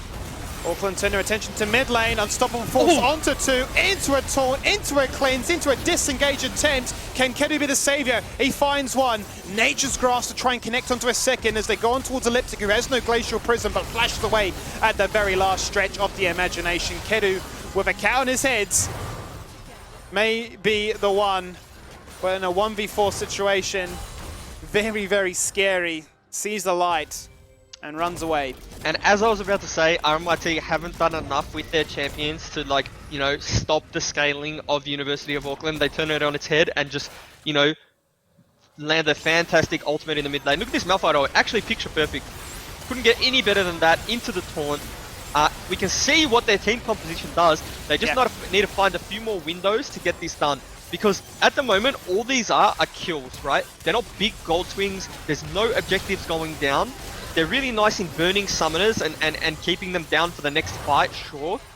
But the next team fight is important that they're able to get a gold swing in their direction, right? It's going to be the soul, so that's the one thing they have going for them. It was really good jungle control, objective control from the Graves. To start seeing some bang for their buck. It's not enough to just get kills with this comp. They've got so much CC, and what I'm scared of now is Auckland, in the sense that they've got, for the most part, their core 2 items now online as a result. If the desirable weapons are there for Kedu as well, it makes this job that much easier to get in the kill and then to disengage and play for that CC that comes as a result. You can see in that replay there, the CC that comes, he can't do anything but run. There was not a situation for him to even try and consider turning around. I think this may be the dream situation with the sniper and double buffs for him, if ever there was a chance to make something happen. If he can juke out of the CC, if he can use this flash to great success. This soul is crucial for RMIT. They might be able to deny. Infernal on RMIT will be all they need to bridge this gap between scaling and early game dominance. But with a 4-man knockup like that, wow. What else do you need to say about it? Kedu, gone in an instant. The same can be said for the rest of Auckland in this situation. Picture perfect. RMIT wastes no time whatsoever getting a clean ace. They get the soul, they'll transition to Baron, and with a Herald as well, Juves, they literally have everything at their fingertips. Let me just say, I know we've got to be the analyst here, but that was Hulk champion. That was Pog champ, right? Like, picture perfect engage from the Malphite, picture perfect Galio ultimate, everything, every CC just layered to perfection as we see in the replay. Malphite, for me, I thought he went a little bit too early, and then I remembered, you know, the Predator on the Galio's ready. The Galio's waiting, he's like, please go in, I'll ult you. And so he's like, okay, I thought this was a bit of a Malphite if, but Galio comes up, comes down, gets Kedu, like, on the edge of the ult, absolutely one-shots him. We talked about a fed Galio and what it can do to squishy targets. It's really interactive gameplay for Aphelios being the Season 10 champion. Absolutely can't do anything. So they get the soul, and what I was talking about, they really needed to get objectives of their next team fight. They got the soul, they got the Baron, and look, now they swung the gold 5,000 from the deficit that they were in of 2. Really well played, again, from RMIT. It doesn't matter how much CS and Malphite's down, Skimmy, because Malphite ult's going to do Malphite things, and that's going to be a Malphite ultimate, you know?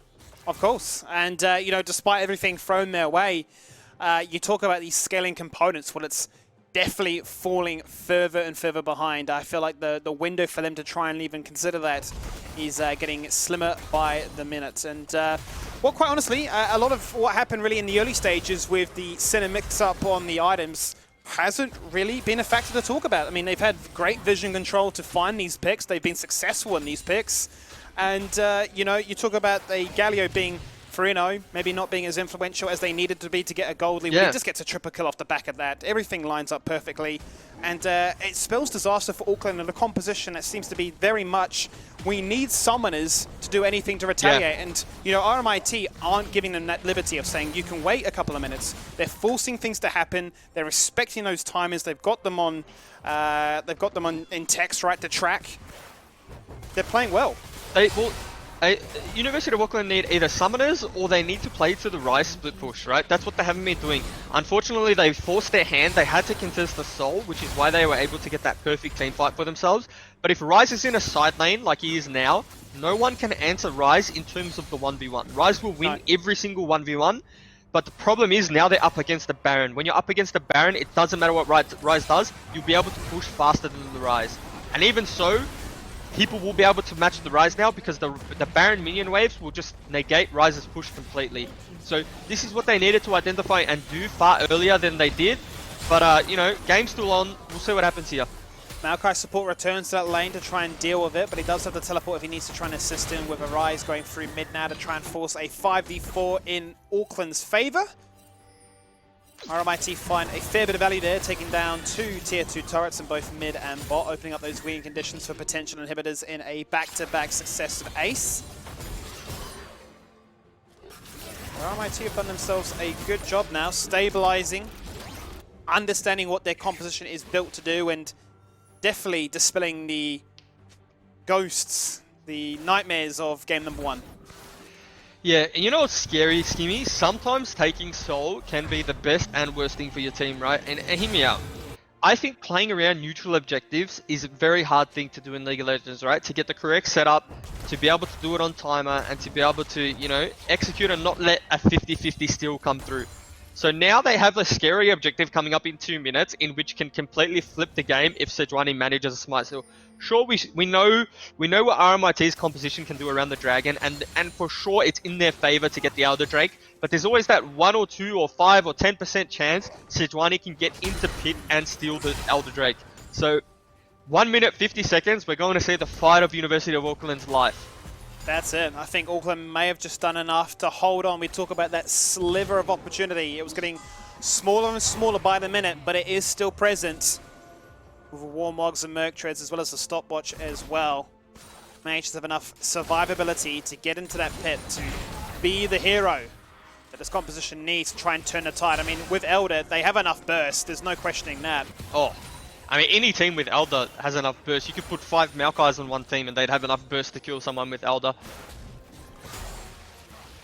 Just going to be a case of where they can position themselves up for right now, because every lane is being pushed in and pressured by RMIT. They are making sure that Auckland are stuck within their base, unable to lay down any vision, unable to get any control over these lanes,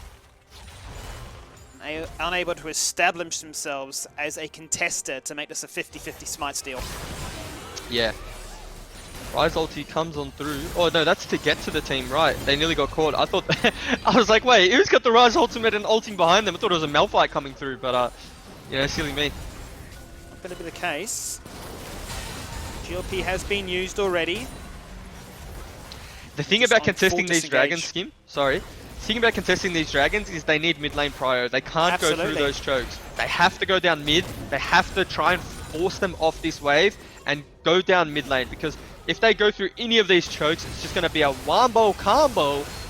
Well, they've gone through mid lane, and Imogen went for a flank on the side lane, forced a flash away, actually takes a flash as well as a Moonlight Vigil, which could actually be much to the detriment here of Kedu, who has found so much success when he's been able to use it. Flashes out of a double ultimate combo thrown his way from RMIT. Now locked in a cage, double cage stun, but they just have no burst, no damage to follow up on two bruisers standing at your front doorstep. Veigar can do nothing but run away. The cage goes down for a second time, but it looks good. And that's about it. I would just mention Galio is full health after all of that. He doesn't care who he runs into.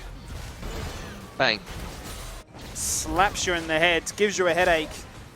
There's no Panadol left in the shop for you to nurse. Look at this fight. And we're just going to see them battle again. Look at this fight.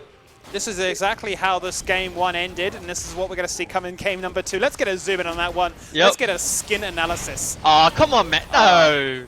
Come on, Sensei. Galio. That's really BM, actually. I'm actually not happy with that. So there's sometimes in League of Legends you need to let a 1v1 play out, right? The guy just wanted to pad his stats and be like, come on.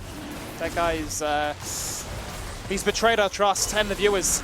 Well, like now when Sejuani looks at end of game stats and he sees that he's done more damage than his Veigar, he can feel happy because he was able to farm damage in that little 1v1 there. So we see a replay coming through. Here, but I mean, it all starts with Rise going down the flank. Yeah, Rise really just, I wouldn't say, well, he kind of did lose his team that far, right? He didn't get to participate in this at all. It's a 4v5 the whole way through. Really good double cage, you know, it kind of stalled the inevitable, which was their death, but when you have a soul point, which is an infernal on tanks, they really just slap you for a bunch of damage, and that's what we saw there, right? Malphite, Galio really just 3v2'd enemy backline. Veigar did no damage, Aphelios did no damage, and Yumi's like the next one to fall here, really onto the Rise, but it was a really well played team fight. No hesitation from RMIT, and that's what I like to see, right? Coming off a loss from the last game, all they did was they changed their draft completely. They just picked R-button champs, ones that really just group as 5. Doesn't matter how much CS you have, right? Malphite's down 100 CS, but he's having more impact in team fights than the Rise. It doesn't matter, have your R-buttons ready and go. The only time we don't fight is when we're on cooldown. So it's a good flip of the script from them, and some good confidence coming through, good things we're seeing from them to not be scared of pulling the trigger. High impact champions right now, definitely breaking the fact of, well, we can be meta and we can find merit in winning our matchups. But in the grand scheme of things, it's not really accounting for much at this stage. 19 kills to 5, every objective has gone RMIT's way, and you can see why when they dish out CC like this. You can't play the game, all you can say in text chat is let's go next, and that seems to be the exact place we will be going as RMIT bring this series to a close at 1-1. We are going to game 3 to find out who is going to advance into tomorrow's playoffs. Yeah, that was wild. I mean, I love seeing a good wombo combo. I don't know about you, but seeing a Malphite chain into Galio chain into Senna ult, how can you not enjoy watching that? That's like, that's peak League of Legends. I don't care about a Fiora hitting a side lane, split pushing, hitting a tower, yeah, backdoor PogChamp, Oh, not this conversation again. We've got you already angry. Yeah, I'm angry because the last time I said I enjoy watching tanks team fight, they're all like, no, Oh, you're so like boring, Jubes. Don't you want to see flashy plays? How is seeing a perfectly layered CC wombo combo team fight not satisfying? It's literally ASMR for the eyeballs. These are your... I like that, ASMR for the eyeballs. These are your, Reddit clip moments that get spammed over all over the time and say, look, this is why I like this game, because you can do crazy cool things like this. And quite honestly, Galio, when he's that fed, you start to shake in your boots. I think their composition, really a complete switch from game number 1. They had an identity and they were able to collapse and identify that, well, Kedu wants to try and be the star player. They're trying to build around him. They're trying to, this time, maybe build threats in other lanes. If we can just come together as a 5-man unit, they're very fragile and they are very flash reliant, and that seemed to be their demise ultimately in game number 2. We're going to go to a break, and when we return, it's the decider. When the difference Between winning and losing. is measured in milliseconds. Everything counts. The Alienware Legendary Battle Station.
Begins while you dream.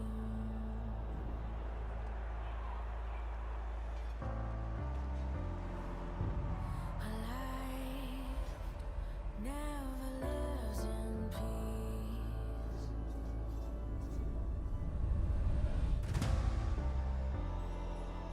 As you stand upon the edge, woven by a single thread, and fate may fall down upon you, while the devil is knocking right at your door.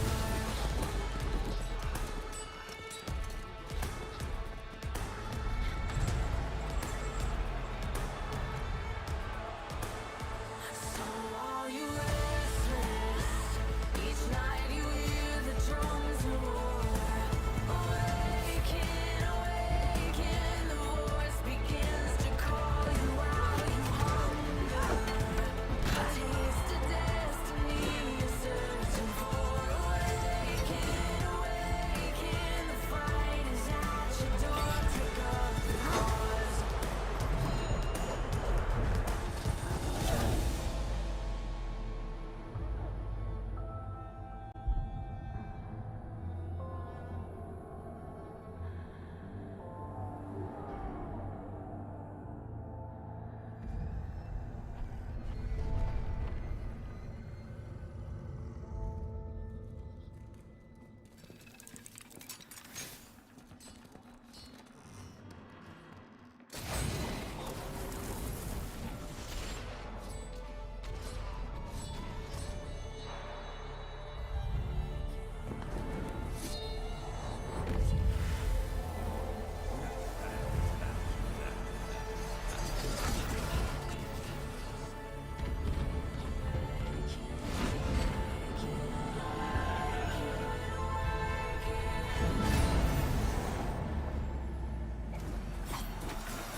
As you stand upon the edge,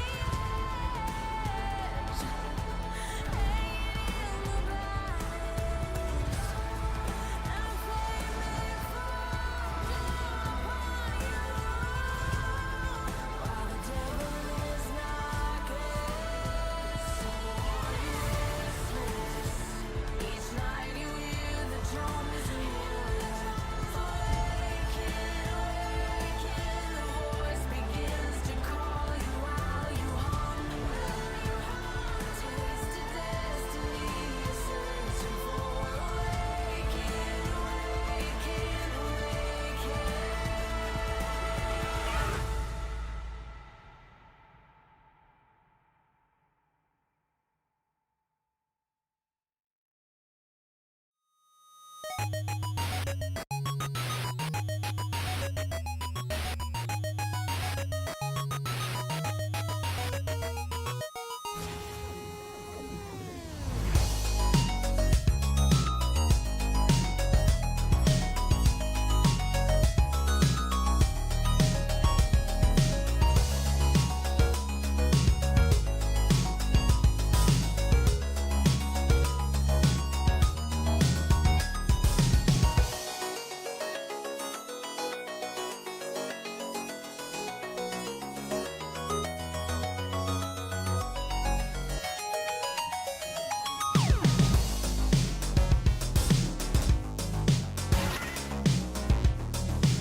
University of Auckland, and it is all to play for. 1-on-1, as they basically just drafted a tank, get in your face. You can't play the game comp there, Jubes.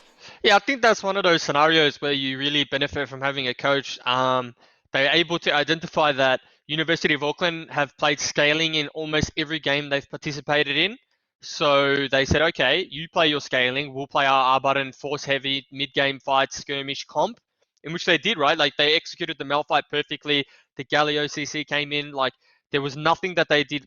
Okay, I was going to say there's nothing they did wrong. They did do a lot wrong to get into a gold deficit, but when the Yeah. mid-game hit, they really identified how they win the game, and they did not let the University of Auckland scale and just split push into oblivion. I think the gold was skewed for the most part, right, in the sense of how far ahead bot lane got, as well as top lane with Ryze did as well. And, obviously told a very different story if you were actively watching the game, seeing the fact that all the objectives were going RMIT's way. If they were looking to force fights, they were getting kills. Even if they were forcing 5-man collapses and not getting anything initially, they would say, well, we'll just run it back a second time. And at that time, punishing greed had to be the big deciding factor, right, in that situation. So a much more clear-cut composition. That's what you wanted to see coming out of Game 1, where they built an assassination, very finesse, get around these cute little angles. This time it was press R, delete, and win. Yeah, and now we'll see what University of Auckland have in terms of their champion pool, right? Like, are they going to change draft? They've first picked Aphelios both times now, or taken it very early. This time complemented by the Yumi, but their last composition, the first in Game 1, the composition that they won on was very similar to the composition of Game 2 that RMIT won on. So are we just going to see 2 headram comps? Is that going to deter them? Are they going to change things? Who knows? We'll find out in Champ Select. That we will. And if you want to keep an eye on how things are going in the rest of the bracket, head on over to unisport.com.au. The latest that I've found here is that UTS won their first round matchup in the playoffs, going 2-0 against the Deacon Dragons, advancing into the playoffs for tomorrow. They'll be facing the victors of our best-of-3 series after this, which is the QT Tigers, taking on the University of Queensland. But now, for the meantime, it is the decider who will be taking their firm spot in our second semi-final in the day tomorrow. And already, after what happened, I think that Galio ban deserves a bit of merit. Yeah, well, I like seeing adaptation in draft, right? I don't like seeing a team lose and not change things up. You can never get your draft right 100% of the time, so if you lose draft, or if there's something you can't deal with, it's fine to change it. And so, like, we've seen that with RMIT. RMIT take away the Ornn from Yin Yan, and we see vice versa, they take away the Galio from Sincha. It's going to continue to be this pattern of denying away comforts. I don't think we're going to see any real deviation away from that for the meantime. The center ban is another adaptation now as well, which is kind of refreshing to see. What I would like to see come out of Kedu is something different. The Aphelios has been banned, so we're going to have to see something different. I'm looking at his champion pool here. Very proficient on the Ezreal as well as the Varus as well, which have been taken away in the previous matchups as well. So given that they are going to be on the opposite side this time, they're going to have to dive deep into things. We've seen another adaptation from University of Auckland. They take away the center to, I think, center fasting center with a duo sup, a tank sup is very OP. And we've also just seen, I think they've changed all 3 bans. Now they banned the Silas too. So that's taking away from Holochan, but the one thing they have left open is the Akali. They're essentially just banning everything that has been a nuisance for them in this series alone, which is very interesting to me. Whether or not now they've given away too many comforts, that this is going to bite them back. And I think this is a trap that sometimes teams can fall into of throwing out their prep and just focusing on the series itself. Whether or not we're speaking just empty words, always something that you have to say and obviously witness the results afterwards. But regardless, RMIT are going to open their account up with the Varus, giving them some very reliable CC to combo if they do decide to go for this tanky route once more. The response here, let's do something very aggressive in the bot lane and punish if you're going to look to do, the likes of a Senna, the likes of a Yumi or anything that looks to be passive. Yeah, I mean, I think Varus first pick's really nice. I don't think there's anything better that's open or available. MF Nautilus, really good kill lane. I do like the Braum counter pick too, because Braum is quite Nautilus lands a hook, doesn't proc aftershock, does get one shot, and even if he does, you just kite it out with the Braum stun. Braum, Graves, Varus, a lot of synergy with Braum. I mean, everything has synergy with Braum if you think about it. Anything that auto attacks has synergy with Braum. So far, both drafts are looking towards, that team fight, skirmish heavy composition, which we like seeing. They get the Graves again, and it did a lot in game number 1, obviously really bullying the Sejuani out, not only with level 1 flash denials, but the fact of, maybe you can get level 6 a fraction earlier than me, but it doesn't really mean much in the grand scheme of things. It was a nice little scaling option that allowed him to get so much momentum to pick up all those objectives and ultimately get those tanks nice and fed. The response here will be Elliptic on the Jarvan, so you can have a very clear combination here for a wombo combo of their own. I was about to say, we have, you don't even need to see the rest of University of Auckland's draft. You know it's going for the Wombo combo, and, you know, every time I say Wombo combo, I do it with that accent. You have to. Yeah, you have to. It sounds so much better. It sounds so much better, by the way, if you say it with that accent. But, yeah, they have the Wombo combo comp, the Jarvan, the Nautilus, the MF. It's actually pretty scary to deal with. On the other hand, we haven't, like, RMIT's comp can really go any way. They can go 4-1, they can go 1-3-1 still, so we'll have to see the rest of the draft. But they have gotten rid of everything that University of Auckland have played in the tournament. So they've known for their Ornn, they're known for their Bard. Aphelios, Keru's just first picked Aphelios all the time. Irelia, much of the same. Emijun popped off on it. Rise, Emijun's popped off on it. I really like these bans.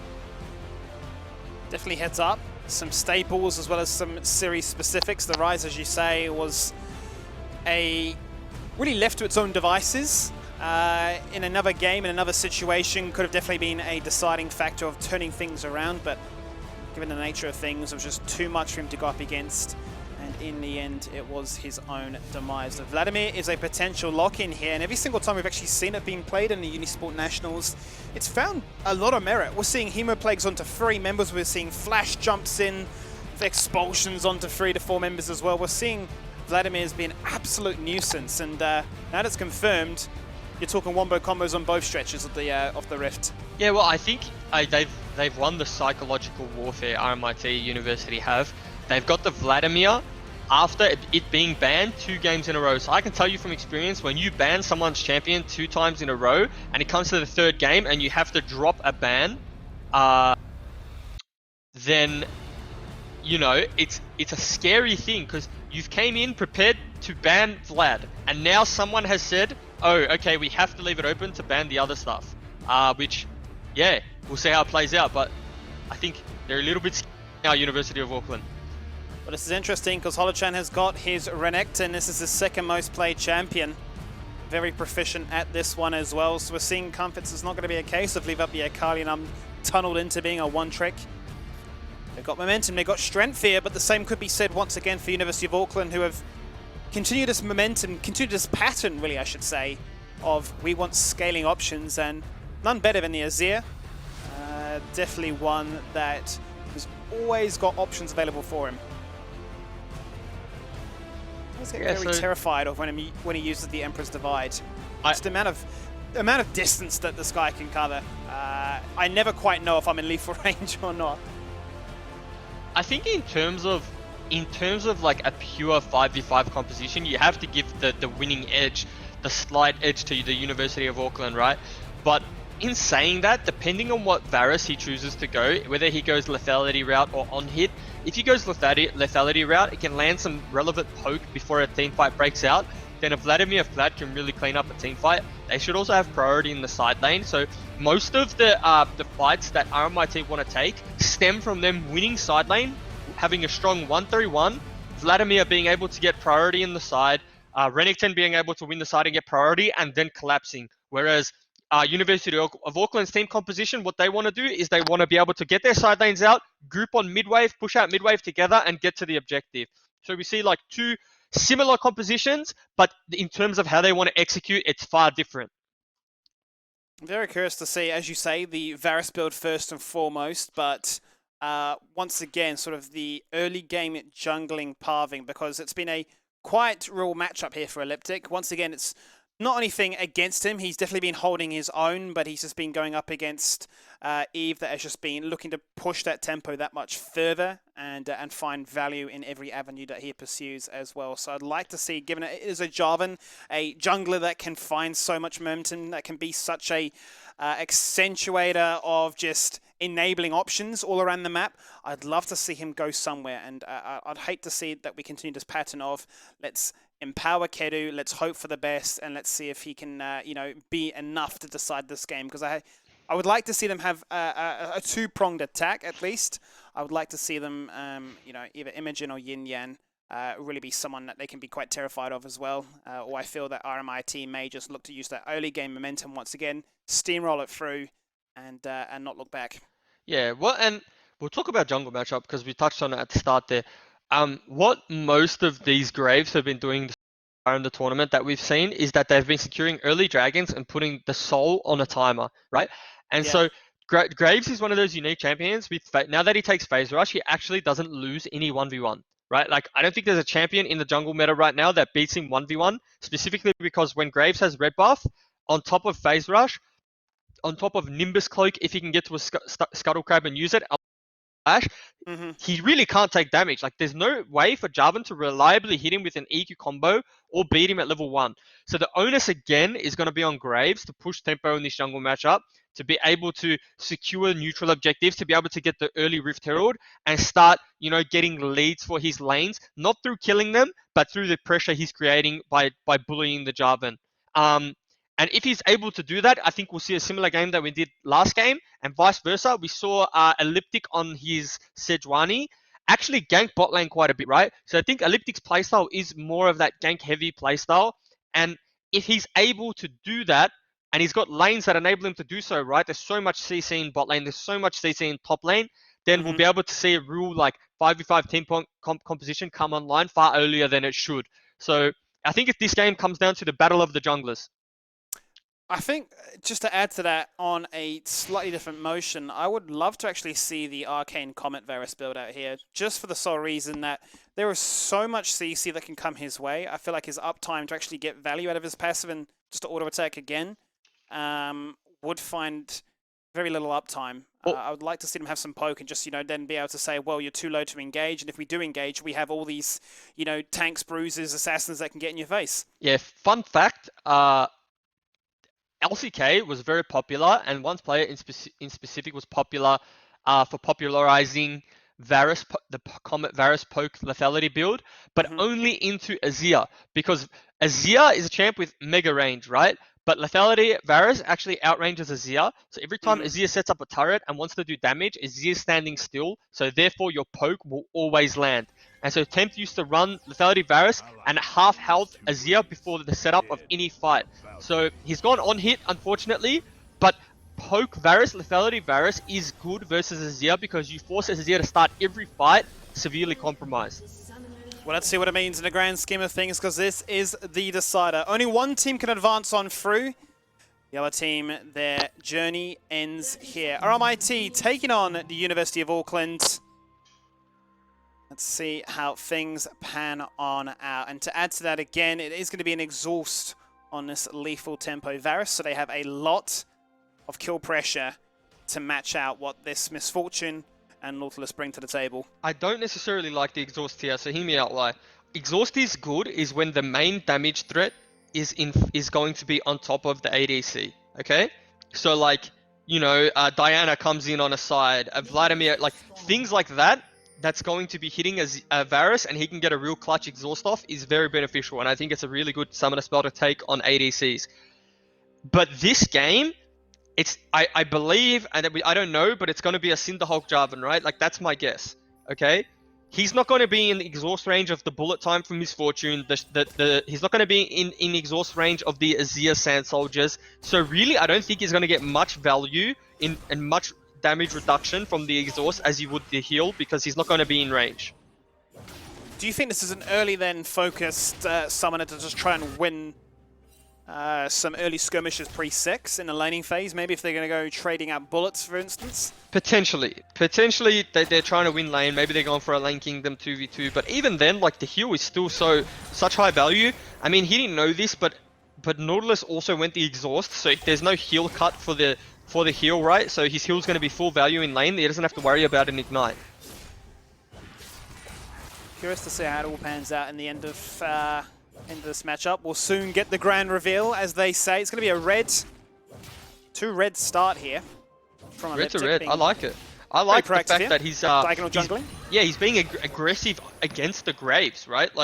Graves is normally the one that has to be aggressive on you and push the pace, but he's doing it to the Graves. I think he might have made a critical error here, though, EQing over to the Krugs. I think so. Going to Krugs a little bit too much to bite off the nuke and chew right now. Concussive Blow goes across. Now they're going to look for a few more auto attacks for that stun to stick, but they won't decide to face check. Try maybe a little bit bigger than a stretch for them to go for at this stage of the game. But regardless, it's showing that Elliptic isn't afraid of this matchup. His mental hasn't gone boom just yet. He's still ready to bring the pain, and obviously they let the Graves stick, so they must have an idea here. This is what priority does for you, by the way. They have priority in mid lane and bot lane. Graves trying to counter jungle the blue buff because he knows Jarvan was low, but it really doesn't matter. So this is what like having good laners and priority in lane does for you. It makes your jungle so much safer. Obviously that was allowed to mean that those members from those lanes were just able to rotate through and bully him away, force him back to his own side of the jungle, where he'll be relegated to not getting a double buff start. Does that really hurt the Graves too much in terms, is he that blue reliant, would you say?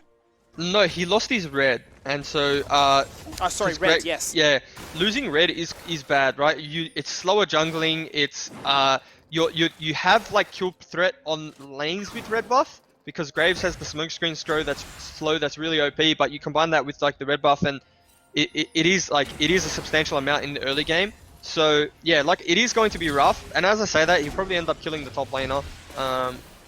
He's going to look for something to try and catch this XP difference, because he's down to camp. That was well played from He's Yin down a lot of gold as a result as well.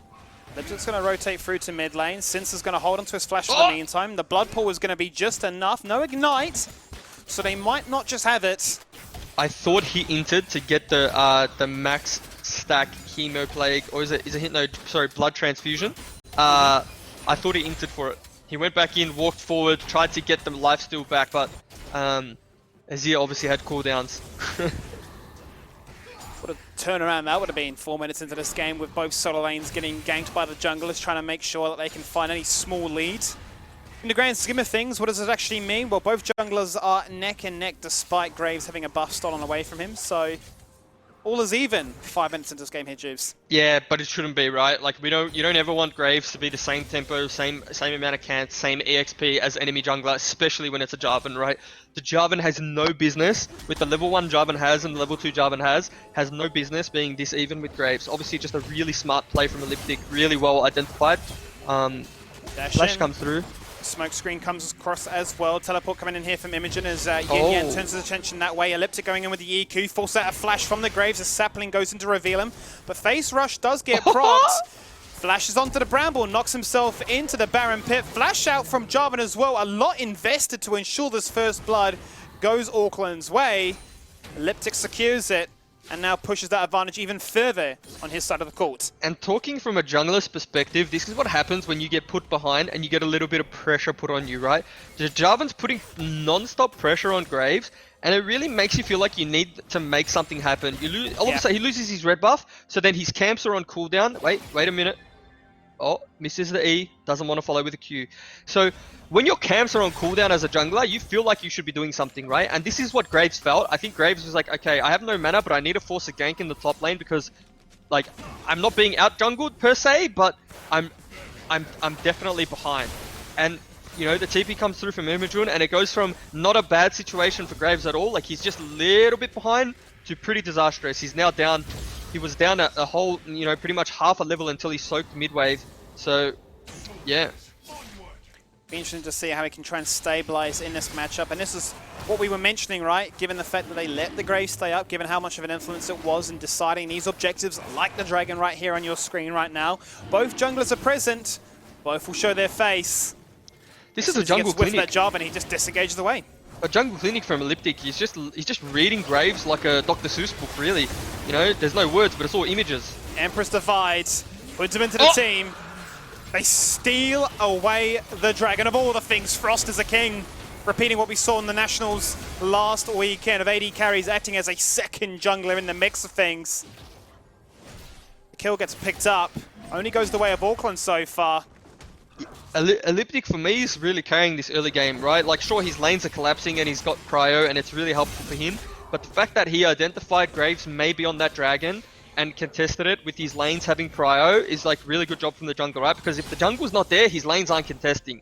So really good game from him so far. Graves 0-2-0, probably the jungler you would like least to be behind, right? It does nothing from behind. It's a champion that really requires to be accelerated. We'll see if he can find his way back into the game. That we will have to wait and see. Not a familiar situation for them in this matchup so far. Bot lane has... It appears to be like Kedu and Emelga just been forcing out of threes. They've been keeping this lane underneath this tower for a fair bit of time, and you can see what it's rewarding them with, a healthy 20 CS advantage, which is going to be quite nice for them. And if they can get 6 first and bully out the fact that, yes, this Varus has a exhaust, and will it mean much if a bullet time comes out from afar? Yeah, this bot lane's actually quite in a bad spot, right? They're down like 20 CS, a little bit more than 20 CS, and the wave was frozen for them. I think they're pushing it out now. We can't really see bot lane at the moment, but you know, like, Varus isn't a champion that loses lane, right? Varus is a champion that has a solid lane phase, solid mid-game transition, and is fine late game too. Has percent HP damage, can kill tanks, really does it all, right? That's why Varus is such a strong pick in the meta. But the fact that they're losing lane this heavily already versus a Misfortune is quite scary. It means that Misfortune's going to get an Essence Reaver early, get online earlier, and MF went ahead is just crit central. They've even flipped for the Herald Skimmy, which means that, you know, there's going to be even more CS denied from the Varus, right? It's a good team play, but it's definitely not a play that gets your 80 carry back into the game.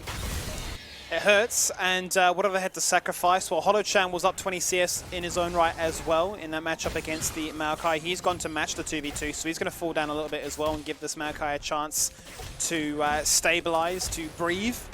The reason this isn't a good flip, and I'll talk until they dive, because potentially we see a bit of action. We are. Cataclysm goes out. He just dashes on through. Doesn't have to use the flash at all. This is nice not a good disengage. Yeah, this is not a good flip because Maokai is a champion who is, as the ultimate comes through, the Dominus. No? Yeah, Dominus goes off, but the observers think nothing's happening there. Let's check mid lane instead. Nothing did happen, so good job from the observers. What was your point? Well, I'll wait again because Maokai is looking for a bit of cheese. There's no chance to get some analysis out in this one. There's nothing. It's just a bit of nothing. Bit of a love tap. That's all. So yeah, what I was saying is that if you have Renekton and you're picking Renekton to like bully the Maokai matchup, right? Because you're not picking Renekton to go even and scale against the Maokai. It doesn't work like that. Then Maokai being starved of farm versus a Renekton being starved of farm against a bot lane duo, you take the Maokai every day of the week. Yeah. But they're the ones that initiated that flip. They're the ones that said, okay, Renekton, you go bot, you farm against their bot lane, and you try and pick up as much farm as you can.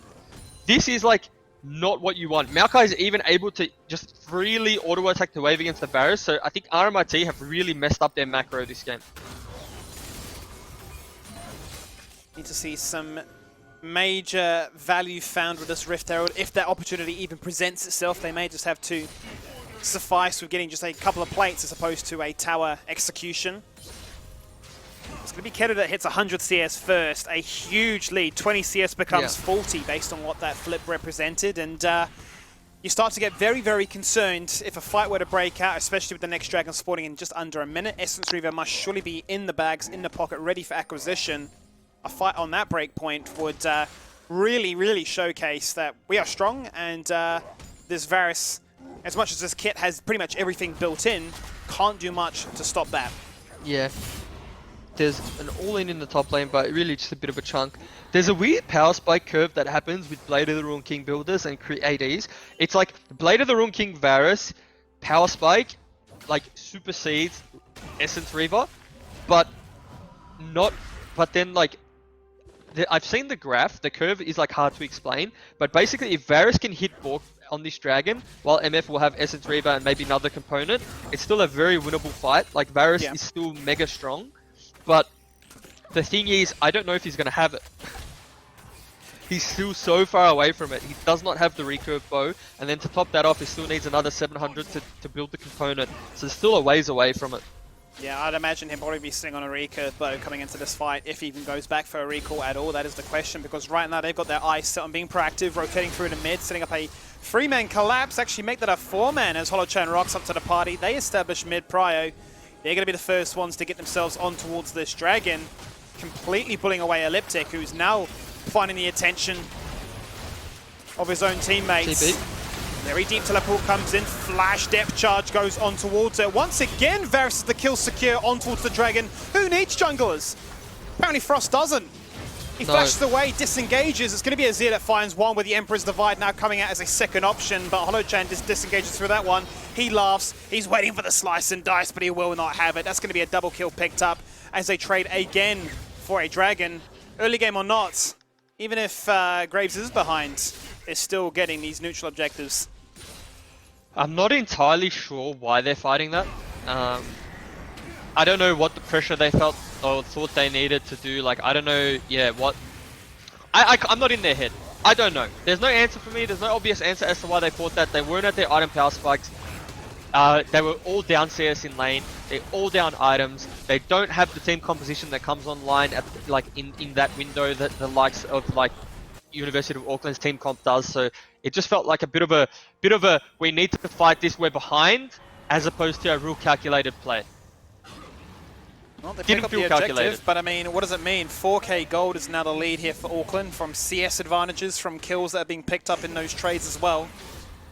Yes, RMIT are well on their way to winning that war of getting themselves first in the driving seat for a soul point, but it is going to be an Ocean Drake. Ocean Drake to decide this series. Yeah. It's best of 3.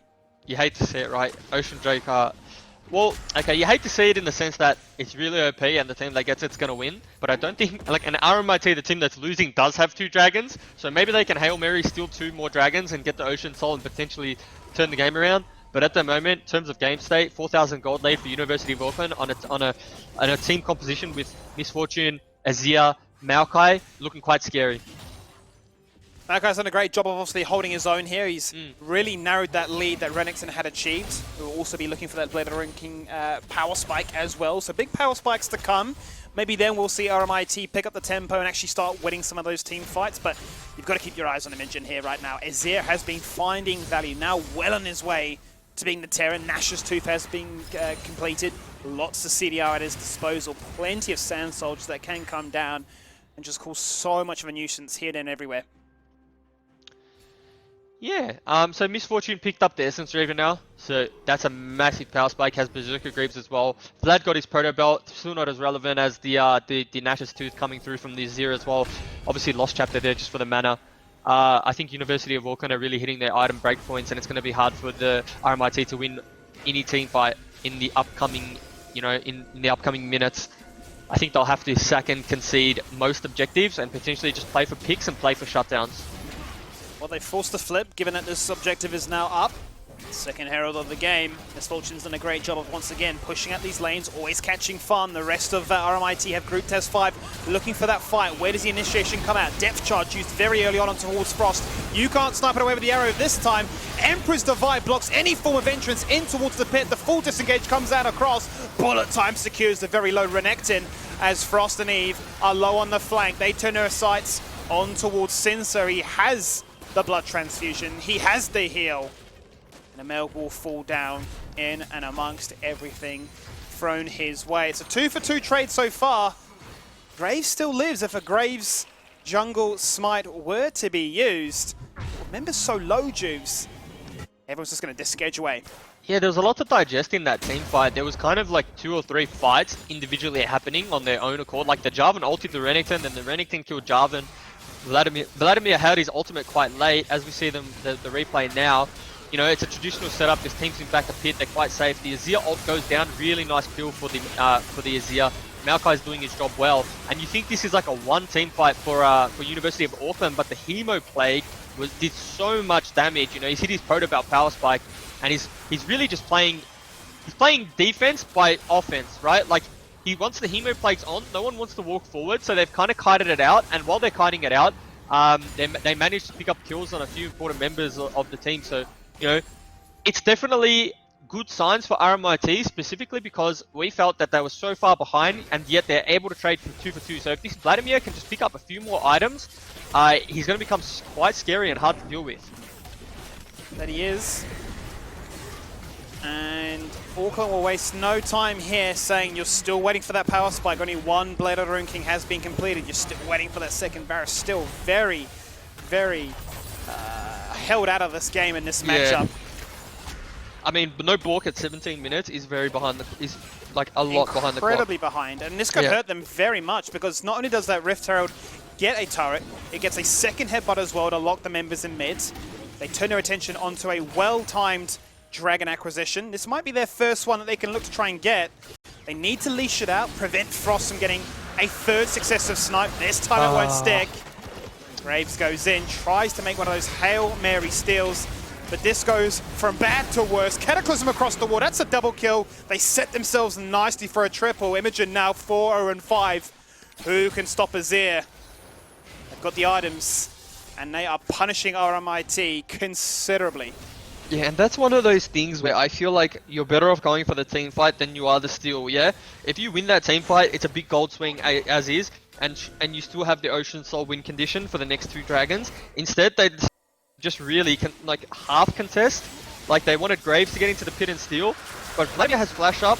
I believe he has ultimate up. That could be spectated by Kia because he did get he had ulti up, you know, after the replay, but. If Vlad has ult there and has flash, I mean, you can still play for the fight, right? We saw how close the last fight was, and they even were able to pick up some key items. So, you know, I think that's just a little bit of like a lapse in judgment, really. They thought that the only win condition that they had is the Ocean Soul. When I mean, last fight was really proof that they still can team fight if they play fights well. Worrying times now for RMIT as that gold lead continues to get bigger upon bigger. 7k lead now for Auckland. And both the carries on this composition have everything they need to be as much of a terror. Not only that, but the tanks have navigated this early game and become a very relevant force to be reckoned with. Warmogs now as the rush here for Elliptic's Jarvan. The same could be said for Yin Yan, who has the Sunfire. Double tabbies, incredibly tanky. You can just literally walk at anybody, and they can't really do much to stop it. Yeah, so the thing about that build from Maokai is that Vlad alone isn't going to be able to kill Maokai, right? So he's the only magic damage on their team. Varus does do a little bit of magic damage. I thought something was happening there, like near the turret there, but the turret is gone. yeah, the turret is gone. So yeah, Vlad's not going to be able to do lethal damage to Maokai, and so he really only needs to tank the AD threats coming out of RMIT. So really nice build path from him. I like the Haunting Guys pick up too from Azir. He's going to go into a Leandri's. I mean, he's probably what 750 gold off the Leandri's. Once he hits that, it's a good night. Left, right, good night. They can rush through Baron so incredibly quick as well. Bear that in mind. So they can keep this map looking like it's populated by the members as they look to do what is a 4-1 split with members in mid. Maokai was 3 pushing out bot. That's going to force that teleport. Lane's going to crash. Fight's going to take place. Bullet time ended very early on. Flashes away from the Hemo plate. Needs 1 blood transfusion. Finds it and flashes away himself. That's a big shot. That as Holochan also gets into the mix of things and denies the jungler. This could be the swing of the hammer that RMIT had been waiting for so patiently for. They've got the Blade of the Ruin King online for the Varus. They found their power spike and the items that they need. And they get a decisive triple kill as a team. You know what I learned the hard way in 2017, Skimmy? And obviously they haven't learnt it yet, and now they have. Never, ever start a Baron against a Vladimir. Because it is... So you know how you sometimes go look for a house, you look for a 3-bedroom, 2-bedroom apartment, and yeah, story time. You look for a 3-bedroom apartment, and I'll talk after the replay, okay? So they've started the Baron, right? MS exposed, channels bullet time, probably a bit troll there. Vladimir one-shots MF completely. There's no damage coming out of Azir or MF. So he's pretty much a pseudo-tank while killing someone too, right? Azir's not able to hit anyone. Maokai's just going to get shredded by the Blade of Ruin King Varus. Doesn't matter how far behind Varus is, he's still got % HP damage. Anyway, back to my real estate story, Skimmy. It's like Vladimir's gone shopping for a 3-bedroom house. He's got a family. He needs some rooms to put his family in. Blah, blah, blah, blah. Nice kitchen, nice view, you know, rooftop in Richmond. Can oversee the Amy Stadium, whatever, right? That's Baron Pit for him. Baron Pit for Vlad is pristine real estate. You can't get any better real estate. The block of land's the best. It's cheap. He starts building on it. He lands the 5-man Hemo Plague, and it's good night. Doesn't matter what time in the game it is. Doesn't matter how many items he has. Vladimir's always going to clean up there. He did that from a deficit of 2,000 gold. In his own matchup, the same for the bot lane as well. Actually crazy, the fact that they are down collectively 4,000 gold between them, making up a big share of what differentiates these two teams as a whole. And, well, Kedu, really, a lot of the punishment was there on the fact that he went for a greedy bullet time, instantly had to cancel it, had to burn the flash, and Sinsa found all the time in the world to come through for an execution. and just say goodnight, sweet prince. Now, really turns this game on its head. RMIT have a situation where, okay, Dragon is up in, say, 5 seconds. We can work once again towards a more calculated, non-desperate attempt at going for that soul point, an Ocean Soul at that. We have the Baron, that matches the gold. Maybe now we look for that fight, we look for that execution. Oh, So the Graves advance goes in. They are flirting around with the danger tubes. You can tell it's getting close. Yeah, I mean, there's nothing to really die for here, right? It's still the second Dragon. Double Ocean Soul doesn't really do anything after laning phase in terms of they're not really going to be setting up a siege anytime soon. They can give that away. They can just farm, try and get some more items on the Vladimir. We've seen what Vladimir can do. It's also important. Oh, Vlad picked up the death cap, but it's also important Vladimir just waits his flash. Vladimir with flash pretty much means Azir and MF can't play the team fight safely at all. So waiting for that cooldown and playing around that cooldown every 5 minutes is going to be super important, especially because they're playing from a 3k deficit. Yeah. I'm curious to see what this means for Auckland though, knowing that they are obviously waiting for those conditions to line up to even out that difference in economy, whether or not they can find merit of their own. Obviously really going up against a Baron empowered team, so the lanes, the pushing potential to try and keep them locked in place away isn't going to be as easy, and you can see what that means. Obviously with them splitting up as a 1-3-1, with Renekton having a free farm in the bot lane to now finally take down that tier 1 turret. And even out what is definitely Auckland favour with 4 turrets to now 2. So the gold lead that exists now, by the way, is pretty much the standing turret gold, but I'll stop here because for sure there's going to be a collapse onto the Renekton. Yeah, for sure it is. It's a 4-man collapse onto him. They said you get the turret, and I miss a blind hook. I call it a blind hook. It's essentially in your face hook. Yeah. Maybe he put his hand over his face as he did that because they knew 4 versus 1. Do I need to even land it? There's almost a solo kill too in the top lane for Vladimir into Maokai. Sure, Maokai can't really do anything. He doesn't have like the full magic resist item completed, so the cow isn't enough, obviously, to stop Vlad in the side. And Vlad's one of those champs that probably has more. It does have more sustain than Maokai, right? Maokai normally is able to sit in a lane and stop the split push just due to his sustain, but Vladimir will edge him out in the side. And so, like we said, we have the 4-1, the 1-3-1 coming out of RMIT. Obviously, Renekton got caught, which wasn't good, but it's hard for University of Auckland to match the 1-3-1, and that's what we're seeing right now. If they play the waves correctly and Renekton doesn't get caught in a side, then, you know, tempo will be with RMIT.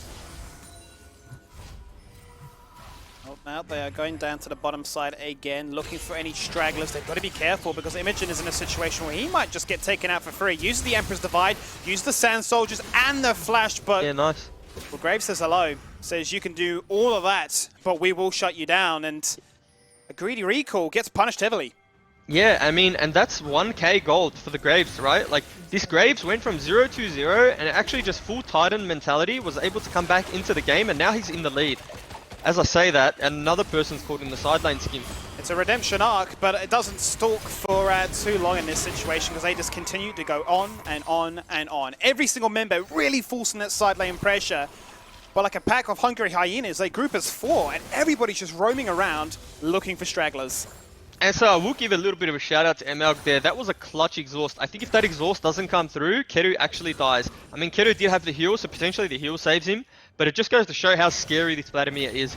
In a 1v3 or 1v4 situation, he's nearly able to trade back a kill onto the Misfortune. And in doing so, he's made MF go back and pick up the Hex Drinker.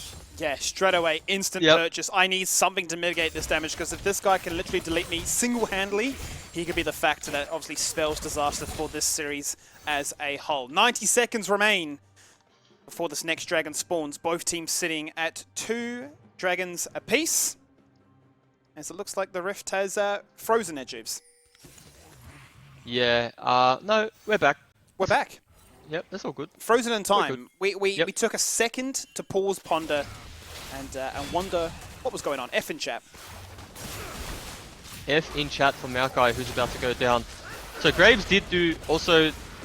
they did burn one too many cooldowns for my liking. Actually pretty well played from Yinya, nearly made it out. But, you know, they've lost the Brawl Mult.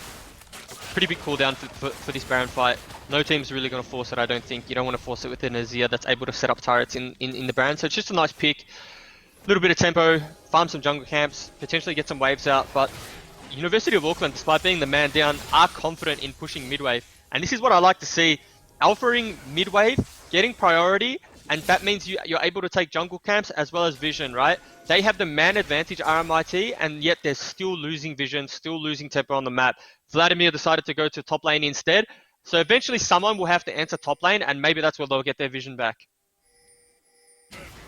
It's interesting to note that Sensor has this flash up and available again and did pick up the blue buff, so now he is CDR capped at 40%, so he can cycle for those cooldowns incredibly quick if he were to be sticking around and cycling through after the blood pool completes itself. Dragon is up.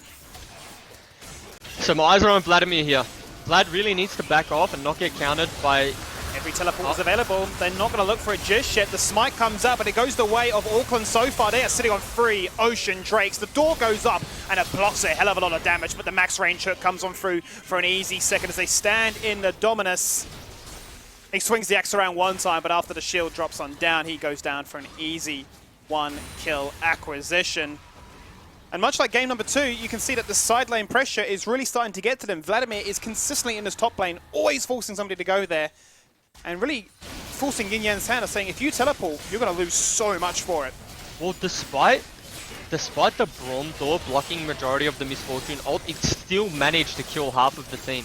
I want to see Vlad shine here, actually. Doesn't have Hemo Plague just yet, Oh, but he no, could clutch it. He's gone for the pull very early on, for the stopwatch. And he may just fall down for a very easy kill. Quite anticlimactic, given all the circumstances about how strong this guy was. Well, for me, it just means RMIT don't really know how their team composition functions and how they're going to win a dragon fight. So, basically, if you can pull away the strongest member of RMIT to a side lane, which is Maokai holding Vladimir, you've already won the game, right? RMIT don't want Vlad to be in the side lane and fight a dragon as well. Renekton isn't Vlad. Renekton was keeping them in the... Vlad was keeping them in the game. And University of Auckland were able to get a team fight without the Vlad in it. So really well played from University of Auckland. They forced their hand. Vlad wasn't able to TP and they're pushing for the end. That they are. They're going to go for the end. The Cataclysm combined now with the bullet time. Empress Divide comes out as well. We're talking ultimates. We're talking triple ultimates. And we are talking execution on multiple members right now. As RMIT, their hopes of progressing through these playoffs to become the next domestic champion slim to none. Fall on 2, but they hold on strong. They actually may have one final shot at the title. Despite everything they did towards that Dragon, Baron, and base defense, they have managed to wipe 4 of the 5 members of the University of Auckland. Only one Nexus turret survives. Yeah, this game may go on just a little bit longer, Juice. Vladimir just dinged 16 as well, so that's a very big power spike for him. He's able to get the Zhonyas as well. Hopefully they can stall for the Vlad Void Staff if that's what the route he chooses to go. I think he should, since they're picking up MR now to counter him. They will have to fight this soul point, unfortunately. The one saving grace that they have, RMIT, is there's no split pusher. There's no one that's going to be TPing into their base and taking that Nexus. They're still going to have to end from a good old-fashioned 5v5. That they are. He's been able to now push out these lanes to give himself a bit of breathing room. 2 minutes on that soul point. What do we have in terms of flashes available for RMIT? A lot have been burnt. Graves is the only one to have his. I don't see them having all these flashes up and available for this fight. Yeah. It's going to be a worrying time if they can get picked out like it has been in favour of Auckland. With all this disposition, with all this lockdown potential that Auckland have thrown their way, it's been easy double kills back to back. Yeah, I mean, and for University of Auckland to close this out, right, it's quite simple for them. They want to just get Maokai to come group with them. They have Misfortune. He's having an absolute blinder of a game. He's got the... look at his items. If I ever seen ADC with BTIE Essence Reaver, it's actually... The game's actually doomed, right? But they just want to get 5 players in the same lane and just push it down. And I think they'll be able to take any objective that they wish. It's just that when Vlad hits a side or when Renekton hits a side, the Maokai has to go answer. So they're not able to set up in that 5v5 scenario. So this Ocean Soul, to be honest, will be the time that they get to have the 5v5. Yeah. And we'll really see, can Vlad outperform, you know, the Fed members of University of Auckland? Or can Misfortune and Azir really rain down some pain? And Maokai, Jarvan, can they stay alive long enough to win that team fight? Absolutely. I mean, you know, Kedu is probably frustrated with how this game is going so far in the sense that he is so incredibly fed. He's crushed Frosts in this bot lane matchup, nearly or fast approaching a 100 CS advantage. to tell you the tale. So Yeah. he wants to be set up as a turret in a lane, have his members work around him, and be able to just dish out that pain from either close range or from afar. But as you say, Vladimir is not allowing him to have that storyline to close this game out, be just as clean and concise as it could be. 30 seconds on this Drake, Juves. Obviously all about vision control right now. That's what you can see. These teams are hunting and desperate to close out. And so I want to see RMIT go through mid lane here. Like literally go through mid lane prior. You have 14 seconds. Push that next wave real quick, but it's too late because they've been delayed. So that they can actually get a team fight and not just go for a steal. It's a little bit too late what they're doing here, but he's gone in. Yeah, early you can dominance. see Renekton just look to try and force the fight pre-16 himself. Whether or not that's going to come back to haunt him, we'll have to wait and see. And what they should be doing too, Skimmy, is trying to stall for Vlad Flash if they can. Vlad Flash is so close. I think in like 30 seconds. It's not Yeah. far away, that's for sure. Will they get the opportunity? They are not. Down comes the door. The Glacial Fissure as well to add to that. The pull-up time on a Misfortune has no threat to worry about right now. Frost is doing the damage, but all he can pick up as it stands right now is just a support champion. And there goes the Zhonya's. But can Sinsa be the clutch here? He doesn't have the flash still. He wishes he does. And that's what it means. Without it, you can't do much in that situation. A double kill picked up here for Kedu. Now hitting double digits with his KDA 11, 2, and 6. Finally finds the reward. And with an Ocean Soul as well. 4 Ocean Drakes. What a beautiful sight that is to see. That's going to spell disaster here for RMIT. Imijun. Come on, man. As they're going to slowly work Oh, their way they got- towards this end. The collaborative efforts on the emotes. Yeah, that's all their elo though, right? I think it's like they all had their elo flared. I think that's what happened there. But that was a really good game from the University of Auckland. The one thing that I'll take away from this series with University of Auckland is they know how to set up for objectives, right? Like they understand the concept of pushing waves into vision, catching waves into vision, into then forcing a team fight. That's one thing they did well, and I think that's one thing that RMIT which struggled all series. They were late to every neutral objective, and that was ultimately their downfall. Whereas University of Auckland just forced their hand. All they were doing were playing their waves. They had their weak side just farming and catching waves and joining team fights when he needed to. But I think University of Auckland as a team are a really well-driven and structured unit.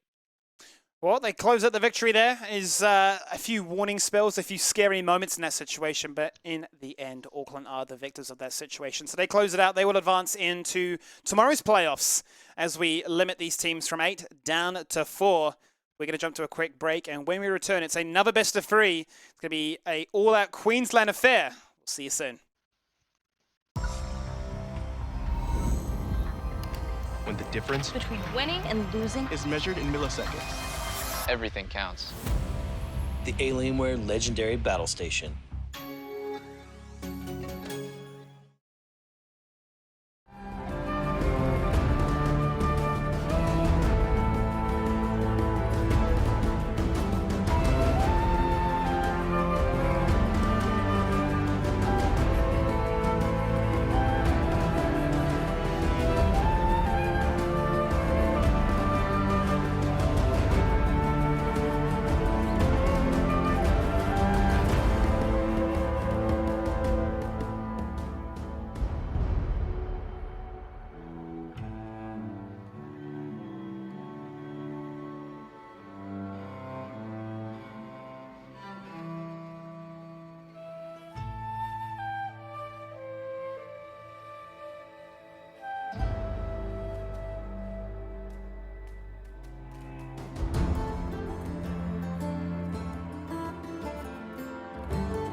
Well, we have got ourselves already 2 semi-finalists with 2 games having taken place already to start off this day in the Unisport playoffs. What you saw on screen just before, obviously, was Auckland going at 2-1 in the best of 3 to take out RMIT, whereas in the upper side of the bracket, we had UTS taking out the Deacon Dragons in a 2-0 victory. So that's it for RMIT. Their journey in these uni championships will end here, but they will be a participant in the OCS. That's the Challenger Series for emerging upcoming talent, hoping to make a name for themselves in the OPL as a latterly stage. So definitely one to keep an eye out for. But now we turn our attention on to a all-out Queensland affair. It's going to be the QUT Tigers taking on the University of Queensland, Jubes, and both of these teams also participants in the OCS. So it's going to be a small window into what is to come. Yeah, so QUT obviously have that experience OCS already. I think they've already had a year in the OCS. You know, they were the powerhouse team for us on the first day, right? We were talking about them and the players on their team. I know you were particularly impressed with their jungler. Yeah. So I guess we'll be looking to him again to see if he can get his team off to a good start, set the pace early, get some good tempo, secure some neutral objectives. But I think, yeah, QUT for me are the team to watch out for at this tournament so far. Yeah, from what we saw, Drakari played 3 different junglers on stream. Every single time looked, very composed, knew the matchup, knew how to abuse it, knew how to play it.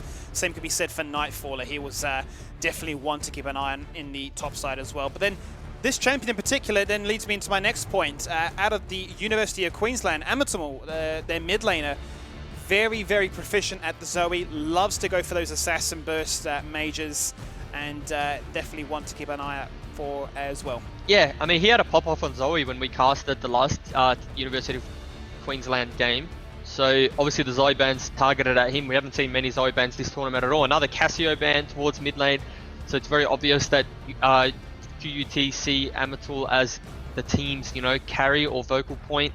Much like University of Queensland banning away the Graves from Drakari, we did see him play Graves as well in the group stages. Absolute pop-off performance on that.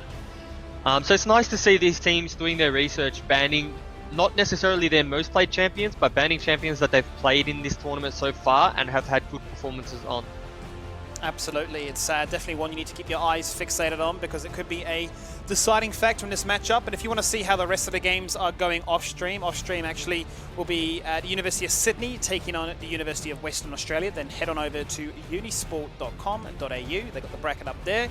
You can see on the tournament link how everything is going, what to expect, and what to look forward to.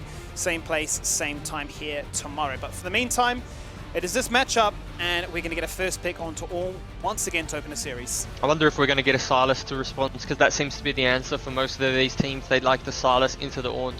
Even internationally, that's what's the most played, really. We'll see the Varus. That's obviously been a hot topic in this series that we've been seeing so far, but we've seen both, right? We've seen the lethality and then we've seen the on-hit. We've seen a fair few variations, but it seems to be that more and more players are now opting towards the traditional on-hit, feeling maybe a little bit more comfortable with that conventional style of AD carry. Is this you have to wonder. Sorry? Yeah? No, you go. Well, I was going to say, you have to wonder how maybe game 3, that one we just had on stream, how it could have been potentially different if he had gone for a poke bird. I know it's one of those really ambiguous questions of what ifs, if that, and all the rest of it, but, maybe a comfort factor, but felt like it wasn't really able to emit much pressure in that game. Sure, I know that Shaco hover, I don't think he's going to pick it, but that Shaco hover is because he is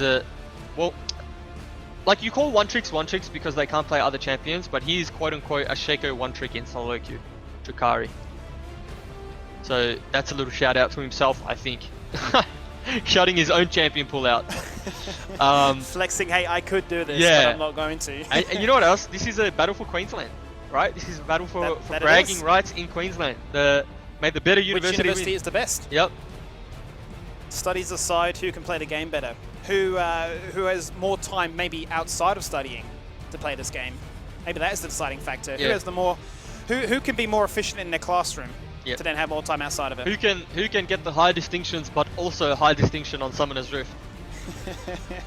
The scholarships that mean so much at this stage. As free bans and free picks are being locked in.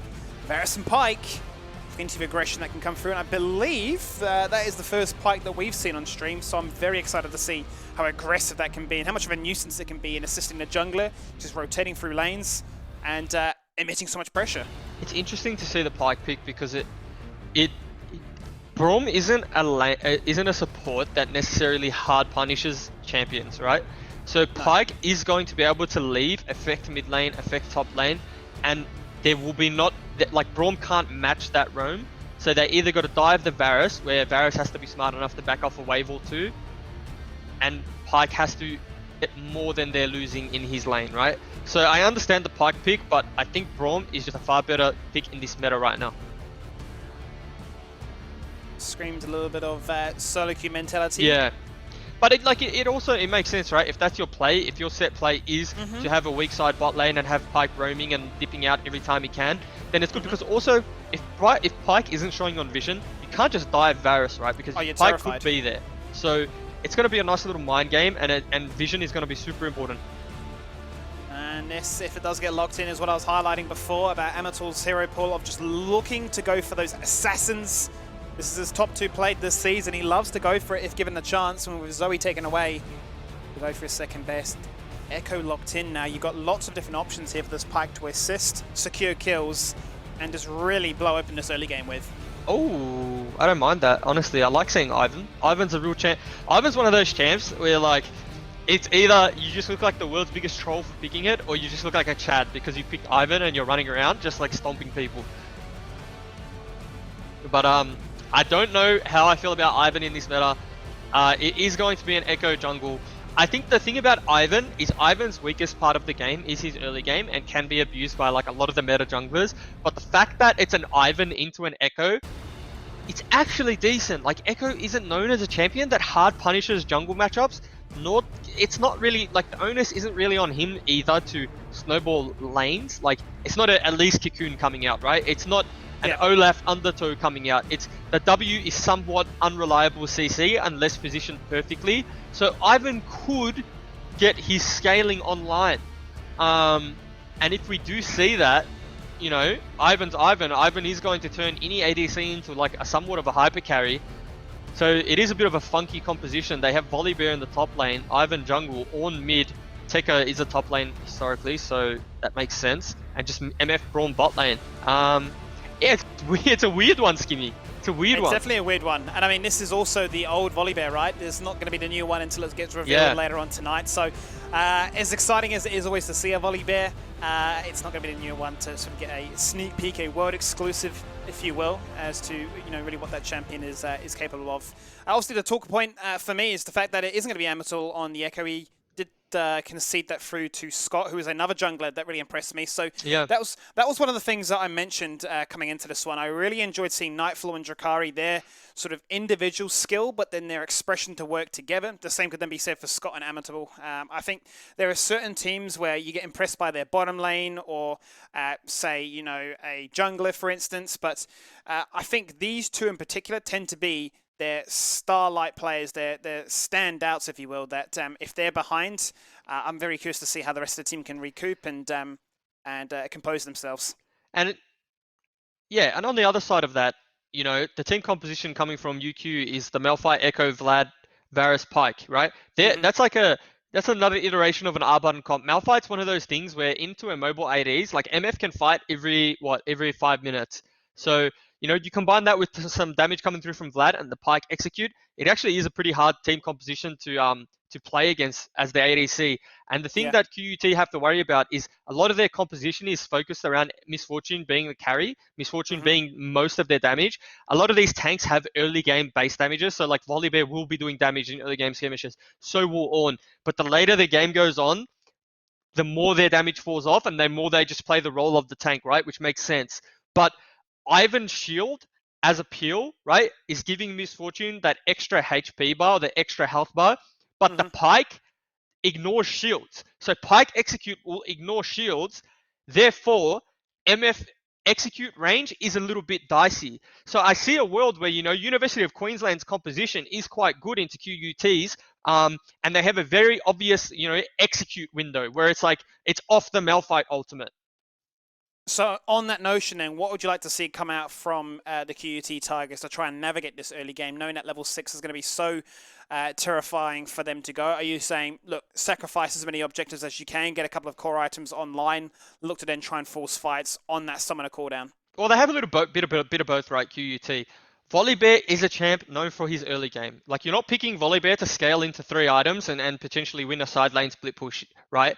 So most of Volibear's abuse in lane is going to come from the early game. So maybe we see Ivan path towards top lane, they play through top lane, they then get pressure mid lane, and then, you know, when MF hits the Essence Reaver and Ivan has a few items, they start to, you know, bring it all together and group up and contest objectives. But I think if at level 6, if University of Queensland want any objective, it's theirs at level 6. I don't think that QUT have, you know, the item power spikes, the thresholds to contest it, but time will tell, right? A lot of these fights just come down to setup. Which team's setting up the best? Which team has vision? Which team's coming in 30 seconds before the objective, right? You have to be in there early, you got to get your vision, and then you got to fight.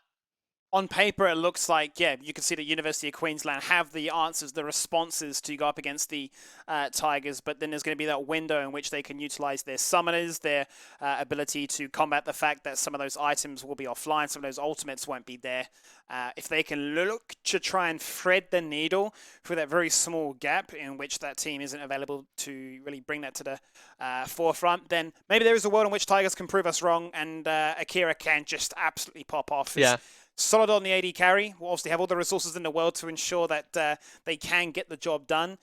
The question is, can they be this, you know, this miracle worker, this essential worker, right, to you know, close out this game and get their campaign onto a good start in this best of 3?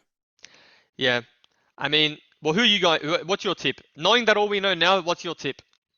I always like the underdog. I just like seeing how teams can deal up against R button comps. I hate versing Pikes. I want to go for the Tigers just to see what their game plan is. So you're going for the? Are they the favorites? Are you going for the? Is that the favorite?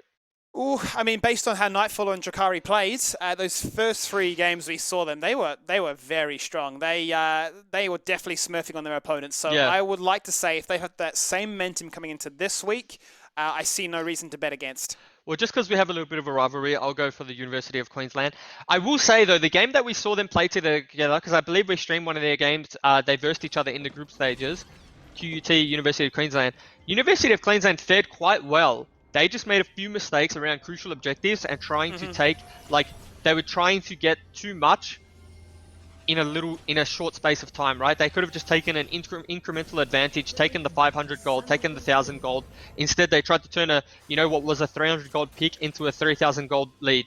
When, you know, in reality, sometimes going for too much can actually give the opposition that 3,000 gold lead that you were trying to get. So I think if University of Queensland slow their game down a little bit and just take, you know, little chunks of the pie, take little bites of the pie, then they'll be fine. Do they have the discipline? Can they execute in a draft that looks so stacked against them? It's already going to be a cute little initiate here at level 1 as 4 members jump from the route that the Ivan provides. 1 minute into this game, they're already showing that we aren't afraid of what your composition presents. We're here for a nice big best of 3. Yeah, I like it. It sends a message early, right? Amateur's got no flash now. They obviously did their research. I'm sure these teams would have scrimmed together before and they pick up on habits.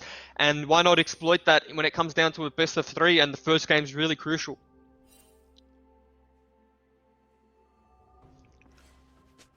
What does it mean in terms of subsequent setup? It looks like we're just going to get a standard fanning as a result of this one. And I'm very curious to see how this Volibear can get himself online, because I see a world in which you get a couple of kills, you find yourself a small lead, and you just take over the game. I've seen Volibears really be a terror, especially when they are in the driving seat in their matchup.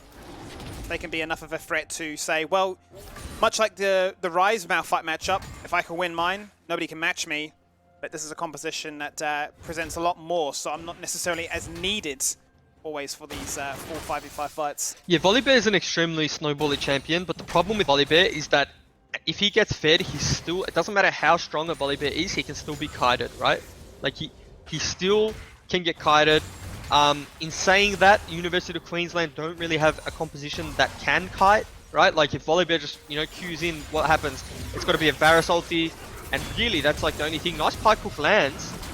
That's a lot of damage that goes out onto Eden as a result. Sidesteps out the arrow, but now they turn her attention on towards Akira, who's in a lot of trouble. Akira forced to burn. No summoners. And so I really like that from Varus, because Varus didn't use any summoners and potentially could have flashed forward to try and get the last auto attack onto Braum. But sometimes, you know, saving your summoners, burning theirs is as good as a kill, right? Because now look what happens. They have to play lane like this. Varus still has all of his sums. And it's just really well played. It's good discipline out of Farmer. And this is the aggression you like to see coming out very early on and really abusing the fact of how strong Varus' kit is, especially in those early initial stages of the game. Now it's going to be the combo that we saw and we've highlighted in the past between Nightfall and Drakari, showing up to the lane very early on. Level 3 is there. Ivan picks himself up first blood.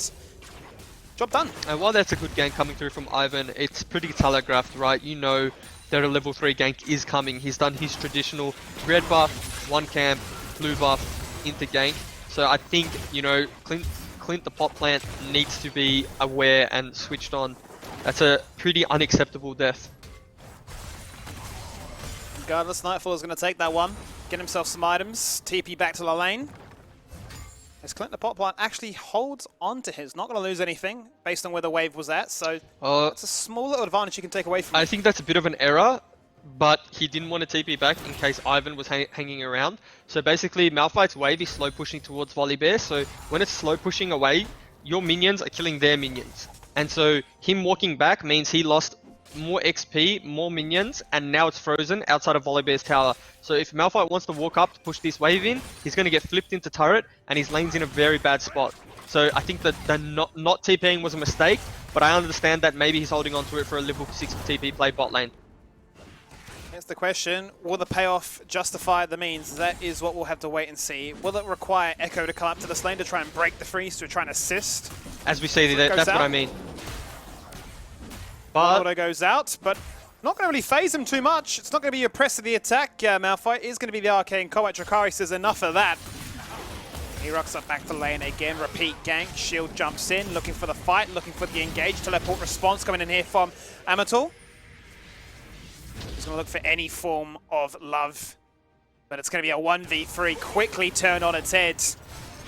Scott is here, puts down the shield, ready to jump into it, ready to turn the tides of this fight. TP on TP, Juves. It's just all about fighting right now. There comes the slow coming out from the smite itself. They're chasing on towards Tekken. Not the easiest targets, given that he is an Ornn. He's going to expend all the damage he can, forcing out double flashes to try and respond to this one. Very chaotic in this top lane here, with Nightfall actually getting himself a second kill. Now 2-0-1. The dream for a Volibear. They find more. And this lane has just quickly gone from bad to worse. QUT Tigers, 5 minutes, 5 kills. yeah, so this all stems from Malphite holding his TP. He wasn't able to get his wave in time. Volibear was able to freeze it outside of his tower, and it just caused chaos in the top lane. Nice gank again coming from Drakari. You're playing, UQ are playing towards QUT's strongest side of the map. Every skirmish that has taken place has been around their pre-6 Malphite, which doesn't make sense, right? They have a bot lane who's winning. They had a bot lane who burnt MF sums. MF has no flash, no heal, nothing. They should be focusing all their attention bot side, and whatever happened top lane is just you know, Malphite got to suck it up. Bad luck. You'll be level 6 and you'll be able to land that knock up. So accept and move on. Yeah, accept it and move on, right? Nothing you can do is going to make this lane any better for the Malphite once he died for first blood. Once the wave was frozen, nothing's going to get better for him. It's an unfortunate situation, but instead they've put all their resources into top lane for 0 gain. They've lost everything now. It's actually influenced those other matchups as well, which makes things go from bad to worse. As we see, 0-3 now on the Malphite. Does obviously have the unstoppable force, will always be a problem, but the damage that follow up now starts to require a lot more in combination, in unison with the likes of the Pyke and the Echo to try and get that kill secure. I mean, and we see how bad that TP was for mid lane, right? Ornn's level 7 and Amatul was level 5, just hit 6. So that's a level and a bit lead. The wrong macro play gets punished severely here, and in and amongst it, Eden is not too far away from getting her flashback up and ready to use on the Misfortune. Drakari being very, very active on the map, as you'd expect, given the fact that he's gone for the Moby boots. Yeah, I mean, down in jungle camp clear, but quite honestly, does not really matter. He's down in jungle, but he's up in EXP because of the skirmishes and kills that he's got. So like Yep. it's a nice little trade-off. And to be honest, he's probably up gold. So he's definitely having a very good game, like an extremely good game. And Echo's really struggling to find his feet in this game.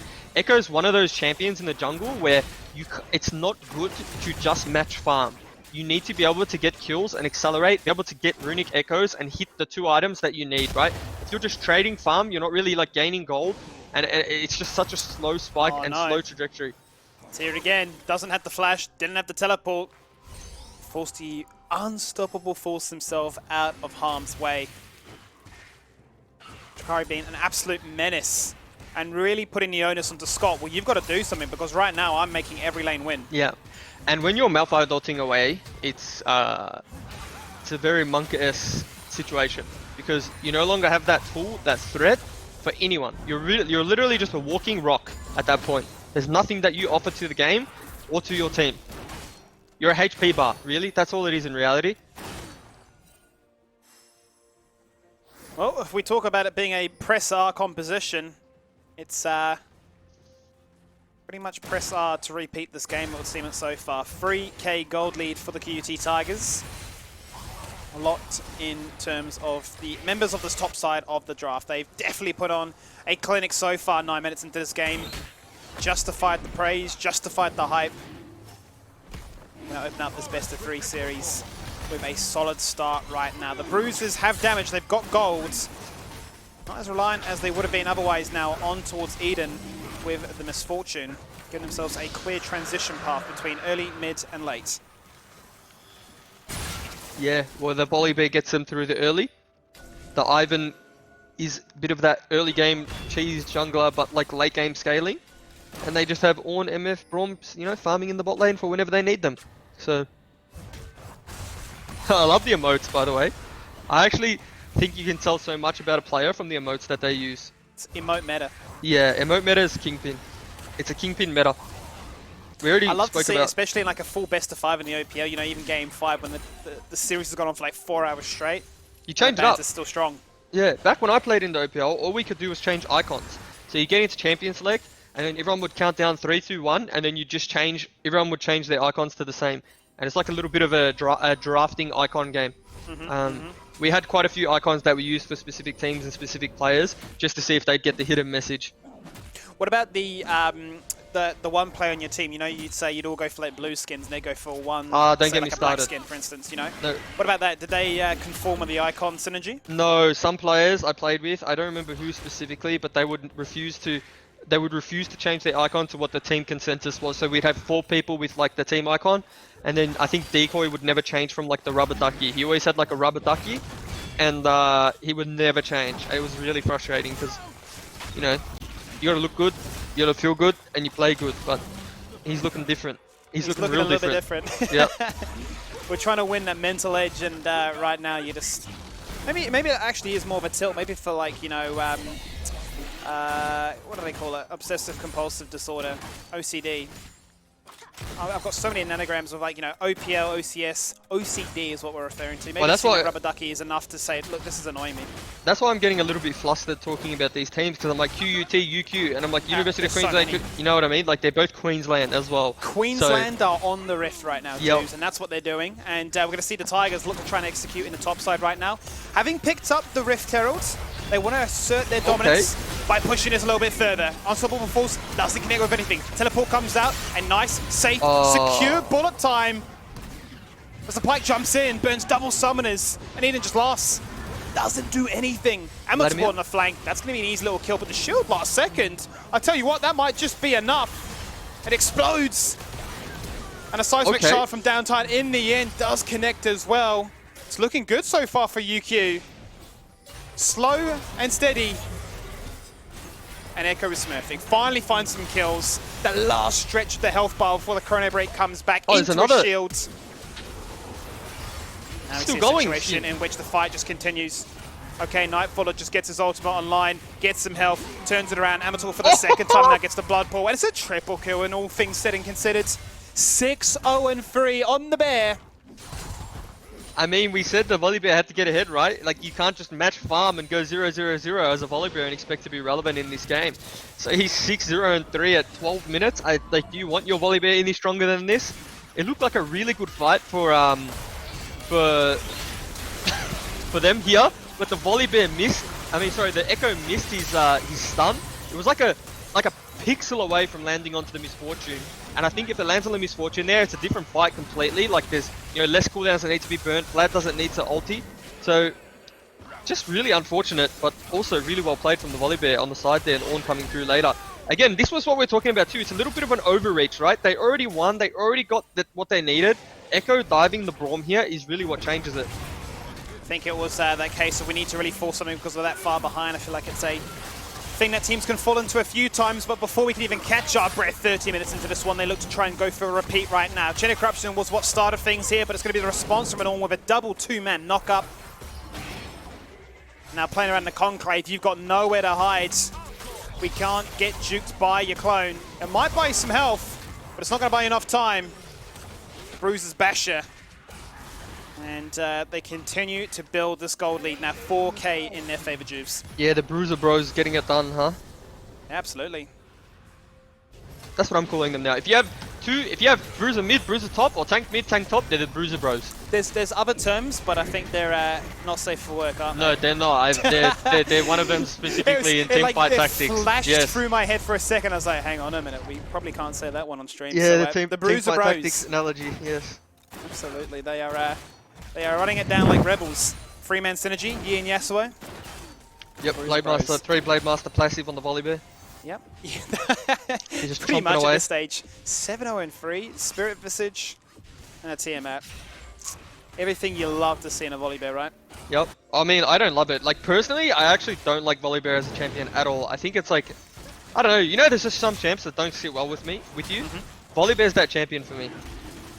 What is it about us get that you don't enjoy? It's just a kit. It just feels so, like, I've just, too many negative experiences with the champion. It just feels yuck. I don't, like, feels like it doesn't do enough, if that makes sense. To see then actually what they decide to change in this, He's obviously, in this rework. I mean, he's obviously 7-0-3, so like, whatever, my opinion, but, you know, there's a reason he doesn't get picked. Meta is meta for a reason, as they tend to say.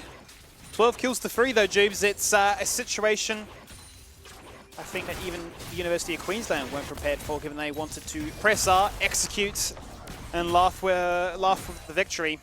Yeah, Volibear. Volibear. And I mean, what all the Malphite can do is literally build Fawn Mail and cross his fingers. Yeah, pretty much, right? And I mean, the one, like, again, the saving grace that he has in the side lane is that whenever Volibear goes to hit tower, he's going to take tower damage because he got the Barmy Cinder. So, you know, at least it's not going to be a split push Volibear where he's going to be able to demolish proc the tower 24/7. Because some Volibears that get really far ahead, they don't actually go Barmy Cinder, they literally just go Titanic Hydra. Why not at this stage of the game? You Yeah. might as well act as that second carry, quite honestly. You're commanding the respect of multiple members to try and respond to you. What else they can do to try and match this at this stage? Oh, nice hook into Parasol. Ornn on the flank, not going to go to the top side, combines the knockup with the bullet time for one easy kill. Tekka hunting for a second. Stuck between two turrets, doesn't have any members to try and actually assist him just yet as they wait for the next minion wave to crash on in. Still the push continues. Now Volibear coming in from the bottom side looking for a flank of his own. We might just see a pincer between both bruisers coming straight onto this mid-tier 1. That they will. Down goes the Chronosphere, but he can't do much if he's locked up in the air. Now he looks a little bit embarrassed. Shutdown comes out from Pyke that finds at least one kill with his execute. The Unstoppable Force onto 2. Do they have to follow up damage? The shields are there. Tekka disengages, literally lives on a % of health. A single %, quite honestly. And the University of Queensland just don't have enough damage to bust themselves through all this armor and all this mitigation. Yeah, I mean, Ivan always looks like the biggest meme champ when it's drafted, right? Everyone's like, wait, they picked Ivan? Why'd they pick Ivan? And then, if Ivan can get through the phase of the game where he's the weakest, and he gets to this point, even though he's caught under tower here, right? Like, he's still such a strong pick, you know? Nice Ornn ult coming through, he's able to survive. MF gets a full channel bullet time onto their bot lane. Ornn comes out on the flank, you know, Ornn really takes no damage from the Echo at this point, and Echo is probably the strongest member on their team. Even Vlad comes in. But Ivan really just keeps them topped up, keeps them healthy. The shields were really clutch, and in the ensuing skirmish, TB comes through. Nightfaller doesn't care, neither does Dawn. I mean, when you're getting dove on your tier 1 turret this early in the game, Skimmy, what do? How upset are you? Oh, you're absolutely furious. I mean, there's little they can do. I mean, these are very, very tanky members that can afford to make these kind of plays. You jump in, you see a window in which, well, they're incredibly low. With all the armor, with all the shields at their disposal, very little damage that can come out. And, you know, we're not looking at those explosive split-pushing fights, those Fioras, those ribbons that you highlight. We are looking at bruises that are essentially rotating through cooldowns on repeat multiple times like they're playing a good piano tune. For lack of a better word, they're just head rams. They're literally just head ramming. Volibear smacking his head into someone, Tekka Ornn smacking his head into someone, and Misfortune is just channeling a bullet time that kills the whole enemy team. Smack the keyboard, hope for the best, and find yourself up. 15-4 so far. 33 gold. 33k gold versus the 27 of the University of Queensland. Yeah, cheeky 6,000 gold lead, isn't it? Mid tower still yet to go down. I guess that's another positive if you're team UQ. Keeping that mid tower up. As I say that, the Herald goes down, so that tower is about to be gone. Is there a window in which Queensland can come back into this one? I mean, who are we looking at in particular from their roster so far that needs some items or needs some love? Or is that window, do you think, already gone out the door? When you have a wombo combo, so when you got the Chain of Corruptions, you know, the Malphite ultimate, the Vladimir, you know, Hemo Plague, you can always win, right? It's just, how long can they stall out so that the Volibear damage, the Ornn damage is irrelevant? Because right now, the Volibear is able to solo kill the Varus, the Ornn's probably able to solo kill Varus. All the bruises in this game are able to negate the carries of Team UQ. So really, you're just looking to stall and pick up items. And sometimes stalling isn't enough, you need to stop the bleeding too, right? You can't lose towers. If you got to find a way where you can secure enough vision so you don't lose any objectives, and you're just trading minion waves until you get to like item thresholds, right? Which would be like the Varus Blade of the Ruin King, now Berserker Greaves. The Protobat on Vlad, maybe into Death, or does he go Spellbinders? There's just certain things you need to stall for, and then you're just really going to say, okay boys, we're ready, let's have a team fight. 2 item power spikes, will that liberty be afforded to them? Because as you can see there, for the most part, 1,000 gold lead between everybody except in the top side where that Titanic Hydra has now come online. You love to see it. If you're 7-0-5, why not? You've been a big thorn in their back end, and you can afford to be that second damage carry. You're up, what, 3,000 gold against this Malphite that has been completely starved out of this game. Stuck and stubborn on a Tabbies, a Glacial Shrouds, as well as a Fawn Mail. Literally jumps in and says, do not touch me. I'm essentially a living cactus. And the important thing to note here too is it's a Cloud Drake as the soul. So maybe Mountain would have been disaster. Yeah, maybe Scott dies here. I'm just trying to slow down in case it breaks out into a chaotic fight, but uses the ulti to get out. They're still being aggressive, their bot lane, aren't they? You know, they're nearly winning the 2v2. So they're always looking for opportunities. Yeah. I don't mind it at all. I mean, there's a skirmish in the mid lane, skirmish in the bottom side. Echo is, yeah, Scott's deleted. Literally no option for him to try and make anything happen there. And what I was going to say was, you know, they're down a substantial amount of gold at this point, right? I'm not going to sugarcoat it. But if they lose Soul, it is a Cloud Drake. And that's probably the Soul you would like to lose if you had to lose one. You know, as they, you know, change these things to death. Juice. Quite honestly, they are just fighting kills. We can talk about what's going on in this game and what opportunities there are, but they won't afford you that. I mean, when they're just pushing towers down, there's no analysis to be had, right? Push. They say, look, Amatul, yeah, go for that split push. We're just going to take your inhibitor. And it probably will go down. In all honesty, Vlad's not basing. Vlad, maybe question mark ping here once or twice. Hey man, you want to base real quick or what? We're going to leave? We're going to let them end it? Yep, okay. Vlad, keep pushing.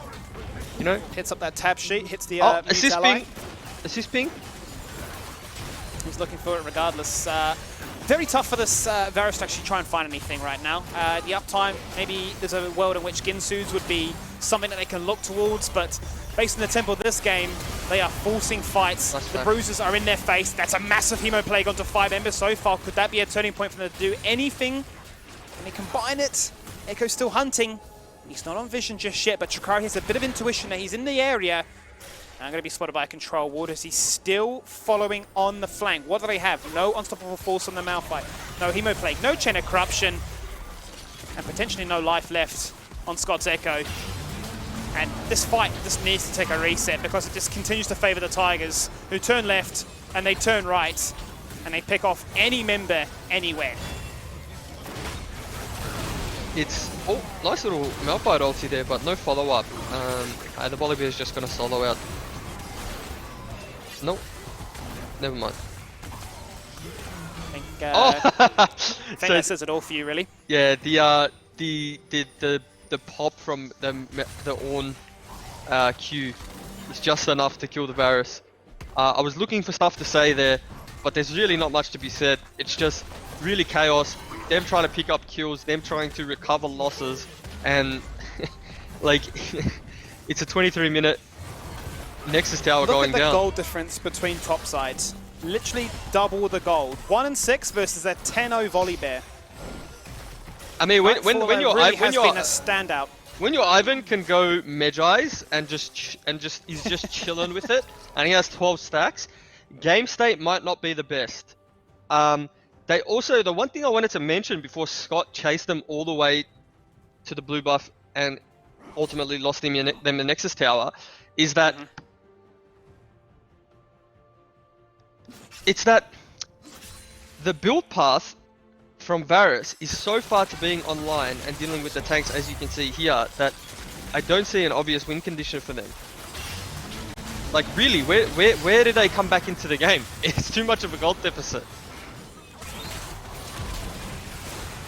Just forcing fights for the sake of forcing fights, it seems, at this stage.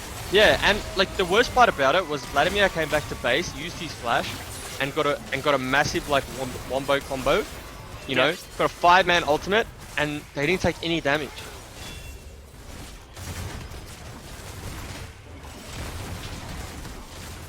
There's a little bit doom and gloom right now for the University of Queensland as they are fast approaching a 10k gold deficit, down 3 dragons. Can they potentially look at a Baron steal? Scott is nowhere near. Varus look to potentially pick it up there with an arrow. We've seen it happen before.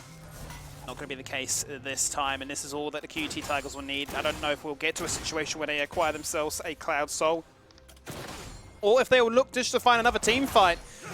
Given the nature that the University of Queensland love to force fights upon, a big lead in terms of CS can be found in the mid lane based on the fact that Amateur has been trying to find any form of love, any free donations and free towers from side lane pressure, but you know, up against Tekka that's decided I'd rather team fight. He's 4-0 and 13. He's definitely the one finding the better half off this trade. Now, what can we see? Hemo Plague comes out in the mid lane, first of all. Now they're going to try and combine it with the Unstoppable Force. The Wombo combo is starting to take shape, but it just can't do anything. Look at the explosion that comes out from the Tigers as a response. They say, you think you have Wombo? Look what we can do as a result. 2 members survive. They're the stragglers. Will fall down eventually, Jeeves, but that literally was their last-ditch effort. They have no damage, no chance to execute with their press R. They did go down. Okay. I mean, you know, in a world where they're not down 11,000 gold at 25 minutes, that's a really good Vlad flank. But unfortunately, and fortunately if you're a QUT fan, the gold lead was too much.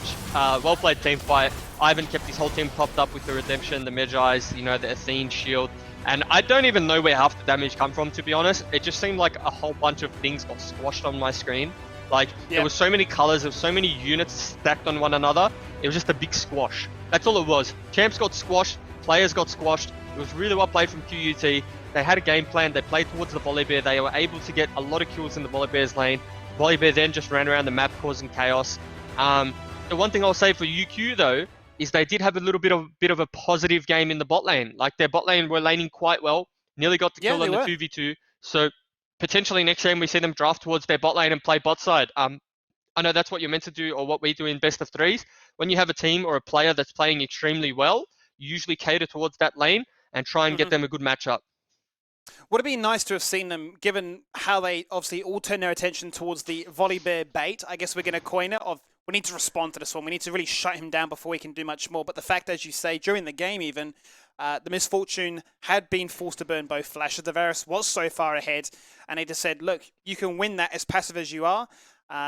In the end, it came back to hurt them, you know. Maybe a Bladeroon King with a Ginsu's could have been enough to really been good in those fights that were just going on for, you know, we're talking 20, 25 second windows. They were just on and on and on. We're going to have to wait and see. They're going to take a quick break as we jump to a commercial break. We're going to see exactly how these teams, coming into game number 2, can close out the series.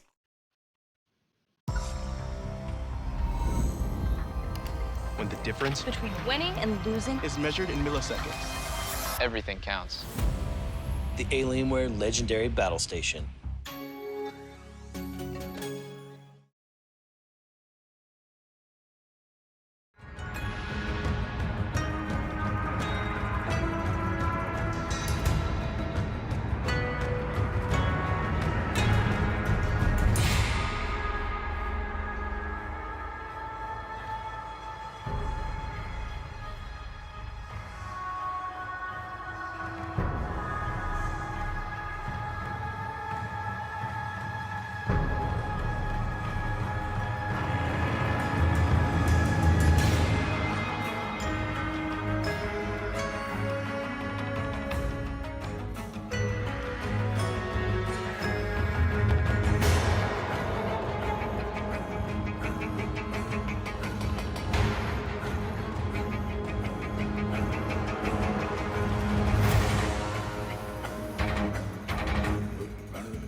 Welcome back to game number 2 here for the Unisport playoffs as well. The QT Tigers took a convincing Game 1 victory over Team UQ in what really was a lot of it. Juve started off from a level 1 creative play, then that sort of built into a, well, we're going to force you to TP to topside. We're going to go for this sort of 1 to 2 minute skirmish. And in the end, we're not going to affect our top lane matchup, but we're going to fade jungle, mid, and sort of leave bot side to the waylist.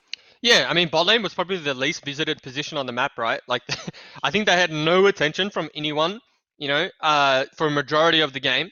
Mm-hmm. And a lot of it, and we don't really see this in this meta, right? It's usually bruisers picked in the top lane or people left to their own devices, and it's more of a bot-centric meta. But obviously, these teams picked the volley bear, they drafted towards it, and they played towards it. And I mean, can you argue with the 10-0, whatever he finished? I don't know what he finished exactly. I stopped counting after 10. But I think once you hit double-digit kills, you don't need to focus on what his KDA was anymore. Just know that he's an absolute monster. So yeah, it was like a really well-drafted comp in the sense of I wouldn't say that I would draft it, but team identity-wise, player-wise, champion pull into account, it was a good draft for them, and it was obvious that they knew how to play with it. They knew what they wanted, and they were able to utilize it with very strong conviction there, basically bullying out the fact that their opponent had drafted towards a wombo combo, and we saw really the final fight in which if they had a few items, if they weren't down 10k gold, it could have been a very different story. But regardless, this is the beauty of a best of 3 where you get to reset the palette, get to try once again and see if the second draft favors you a little bit more. Just a quick reminder, if you want to check in to see how the other teams are doing in this bracket as to who will be playing on screen tomorrow, then head on over to unisport.com.au. Currently, as I can see here, the University of Sydney are leading in their best of 3 against the University of Western Australia. So check that out, keep an eye, and those will be our 4 teams on stream here tomorrow. So what appears to be so far in this draft there, Juves, nothing really different. Very same towards those bans that are catered, and really pulling out Amateur on some of those comforts. Well, if you're a QUT, you don't really need to change your bans, right? It worked last time. I do think they made an adaptation to the set, or was set banned last time actually? Set was banned last time, yep. Oh, okay, yeah, there you go. So same bans for them. I think they're happy with the draft that they got. I don't think that there's anything, aside from the 3 champs that they've banned that they can't answer. So yeah, even though, interesting enough, the UQ hasn't really changed their bans either, right? Like they're the same bans.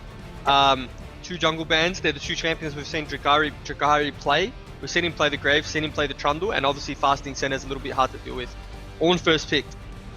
On first pick, and well, it put in a solid bout of work last game. Tekka was able to find so much value, not just from a standard point of view of just for the KDA that eventually came out, but just from how proactive he was and how in harmony he was with Volibear to say, we can always look for these tower dives, we can utilize our brute force nature of just getting in their faces and overwhelming them with pressure. So quite honestly, it was a situation in which you draft tanks, you please Juves, and now you get a Silas response, which is a lot better. Yeah, well, you draft tanks, and if you take the Ornn, the worst probably matchup you're going to get put in is the Silas. Like, we've seen the Silas be able to solo kill the Ornn in the lane before, but also, the last game that we watched, the Ornn got the solo kill onto the Silas, albeit it didn't change lane state, right? Like, Silas still came back to lane and was able to play the matchup out how it's meant to go, but it's just a little confidence boost, and Ornn becomes that little bit tankier when it comes to group time. So I do like both teams' drafts so far. I like the Silas, I like the MF, I like the Ornn, like the Varus. Seems to be a lot of a Braum prio too with these university teams, Skimmy. I don't know if it's just comfort or they just want to play for the 5v5, but Braum seems to be behind the list. As well. And I think maybe you don't mind it too much if you pick the Ornn here and you're thinking, we'll suffice the bottom lane matchup, it is what it is. We just want to make sure we have an answer to, stealing away the Ornn ult and making sure we're not fall victim to some sort of crazy event of our own medicine. It's looking like the Yuumi is a potential option here, and we've talked about it at great length in this day of games already. If the Yuumi can find good value to punish the Braum, then it can actually really pop off. So Braum has always been countered by mage supports or range supports. Braum doesn't have a reliable tool that allows him to engage on that support, right? So what ends up happening is they just lose prio, and then they end up getting chunked out, and there's no real respite. There's nothing Braum can do. Braum has to flash ultimate and that's still not enough, right? Because you shouldn't be getting hit by a flash ultimate. You should be at the very minimum allowed to flash it. So, you know, if there's a stable level 1, because last time the matchup didn't play out how it was meant to, stable level 1, MF Yumi will basically, you know, make this a hard lane for Varus and Braum. What are they thinking that they want to deny away as well? They've taken the Syndra off the board so far. The Sejuani is the response to make sure that the Yumi doesn't have an easy target to assist. Jace is now taken away based on the performance that Nightfaller had last week in the play-ins. Well, no, it's because that so Ornn for QUT is a flex pick. It can go mid lane like we saw it last game. Yep. And because they responded with Sylas, they don't want them to counter the Sylas with the Jace and then just follow, if that makes sense. So Jace is really good into Sylas, especially because you first base 800 gold, heal cut, Sylas can't heal in trades anymore, and Jace really runs over the matchup. So, you know, it's a smart ban, to be honest, especially because they want this Sylas to follow the Ornn. Two-ban approach in terms of what it achieves, and the Olaf, well, we had to kind of expect it, given that he is a Yumi, almost a necessity. Yeah. Kind of griefing if you weren't to take that one off the board. Now, what are they thinking? What are they looking to utilize here? Horroring the Kled. That's a blind Kled, by the way, so that's interesting. Because they now have the choice of which matchup they put Ornn into, right? They've shown both solo lanes. They could have had counterpick on solo lane, but instead they're saving counterpick for jungle. So, yeah, like, Ornn really and they just go with the same. They literally just go with the volley bit. It worked last game, let's just do it again. Yeah, I'm not sure how I feel about that. I think, well, okay, maybe they know something we don't know, right? I'm not going to lie and say that I know all of the Volibear matchups and I know how they're going to play out. To be honest, I think Volibear is the least seen champion for me in solo queue. So, they may put Volibear into Sylas if it's a good matchup. I can't imagine it like doing too well into Kled, but you know, time will tell. The Kindred pickup here, I think Kindred's pretty OP in this meta at the moment. It's a tempo jungler, but also its dueling potential in the 1v1's really good. And it has a real obvious play pattern or play style that if you do draft Volibear, if you do draft lanes with priority, you can force skirmishes around those marks, the Kindred marks, that the enemy team is going to try and deny.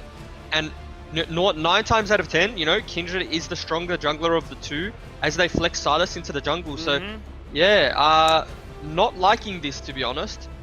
They not gave liking across this. a free matchup for the Kindred, really. Yeah, Kindred really thrives off slow tempo, bad clear early game junglers, and that's exactly what Sylas is. So Jakari is going to have a field day if he plays his matchup correctly. Going to be very interesting to note because we've seen him play it before, and he definitely gave his opposition a run for their money. Really punished them for their greed and some of those picks that they've gone for. So going for that Sylas as your first pick, showing or kind of flexing it to say this could go into the Ornn to counter that matchup, then saying perhaps we take it into mid to put that matchup there as well. Now to finally flex it into the jungle, has their master game plan of deceit and confusion either paid off or has it backfired in this situation? For me so far, you know, you give a Kindred a matchup when she can excel at, and Drakari, he has the resources at his fingertips to know how to play. Well, it's interesting because they could have literally just put Sylas into the Ornn lane and it would have been completely fine and they'd have a good matchup. So instead, they've gone with the Azir scaling, they've gone with the blind click pick Kled, and it's weird because on red side they have counter pick, and their counter pick, the thing that they were saving for was Azir into Ornn. They could have drafted Azir far earlier into the draft, then banned for the Azir pick, and then put Azir mid and still counter picked jungle if they wanted to. But instead, they forced themselves into a counter pick matchup which isn't really a counter pick. Ornn's still going to be Ornn. They then have a losing jungle matchup, and I don't know about top lane. I don't know what Volibear Kled does. Like, I'll be honest, like Volibear is the least seen champion since 1939. And, you know, MF Yumi is going to get prior into Varus Braum. So Sylas is really going to have to lean on his bot lane quite heavily. His bot lane is going to have to lane really well to stop the Kindred from running over his jungle. I'm terrified in a world where the UQ's bot lane just gets punished. If they fall behind, it makes it incredibly hard, really, for Silas to say, well, where do I actually turn my resources? Yeah. Because top lane is going to be that big question mark right now as to how that matchup's going to work out. And given the fact that the Tigers are warmed up and on this volley bear, know exactly what they can do, then the Kled should be thinking, well, this is a heads-up play. This is what I'm going to go into. The guy's proficient. He's probably going to receive some ganks of some sort. Let's wipe that Malphite game away from my memory, and let me see if I can try and do something different to try and turn the tides of the series. Otherwise, if you bow out as a 2-0, it's not the best story, that's for sure. But it's not even about like Silas being able to apply his pressure to a lane. What I mean by Silas, it's his lanes being able to save him.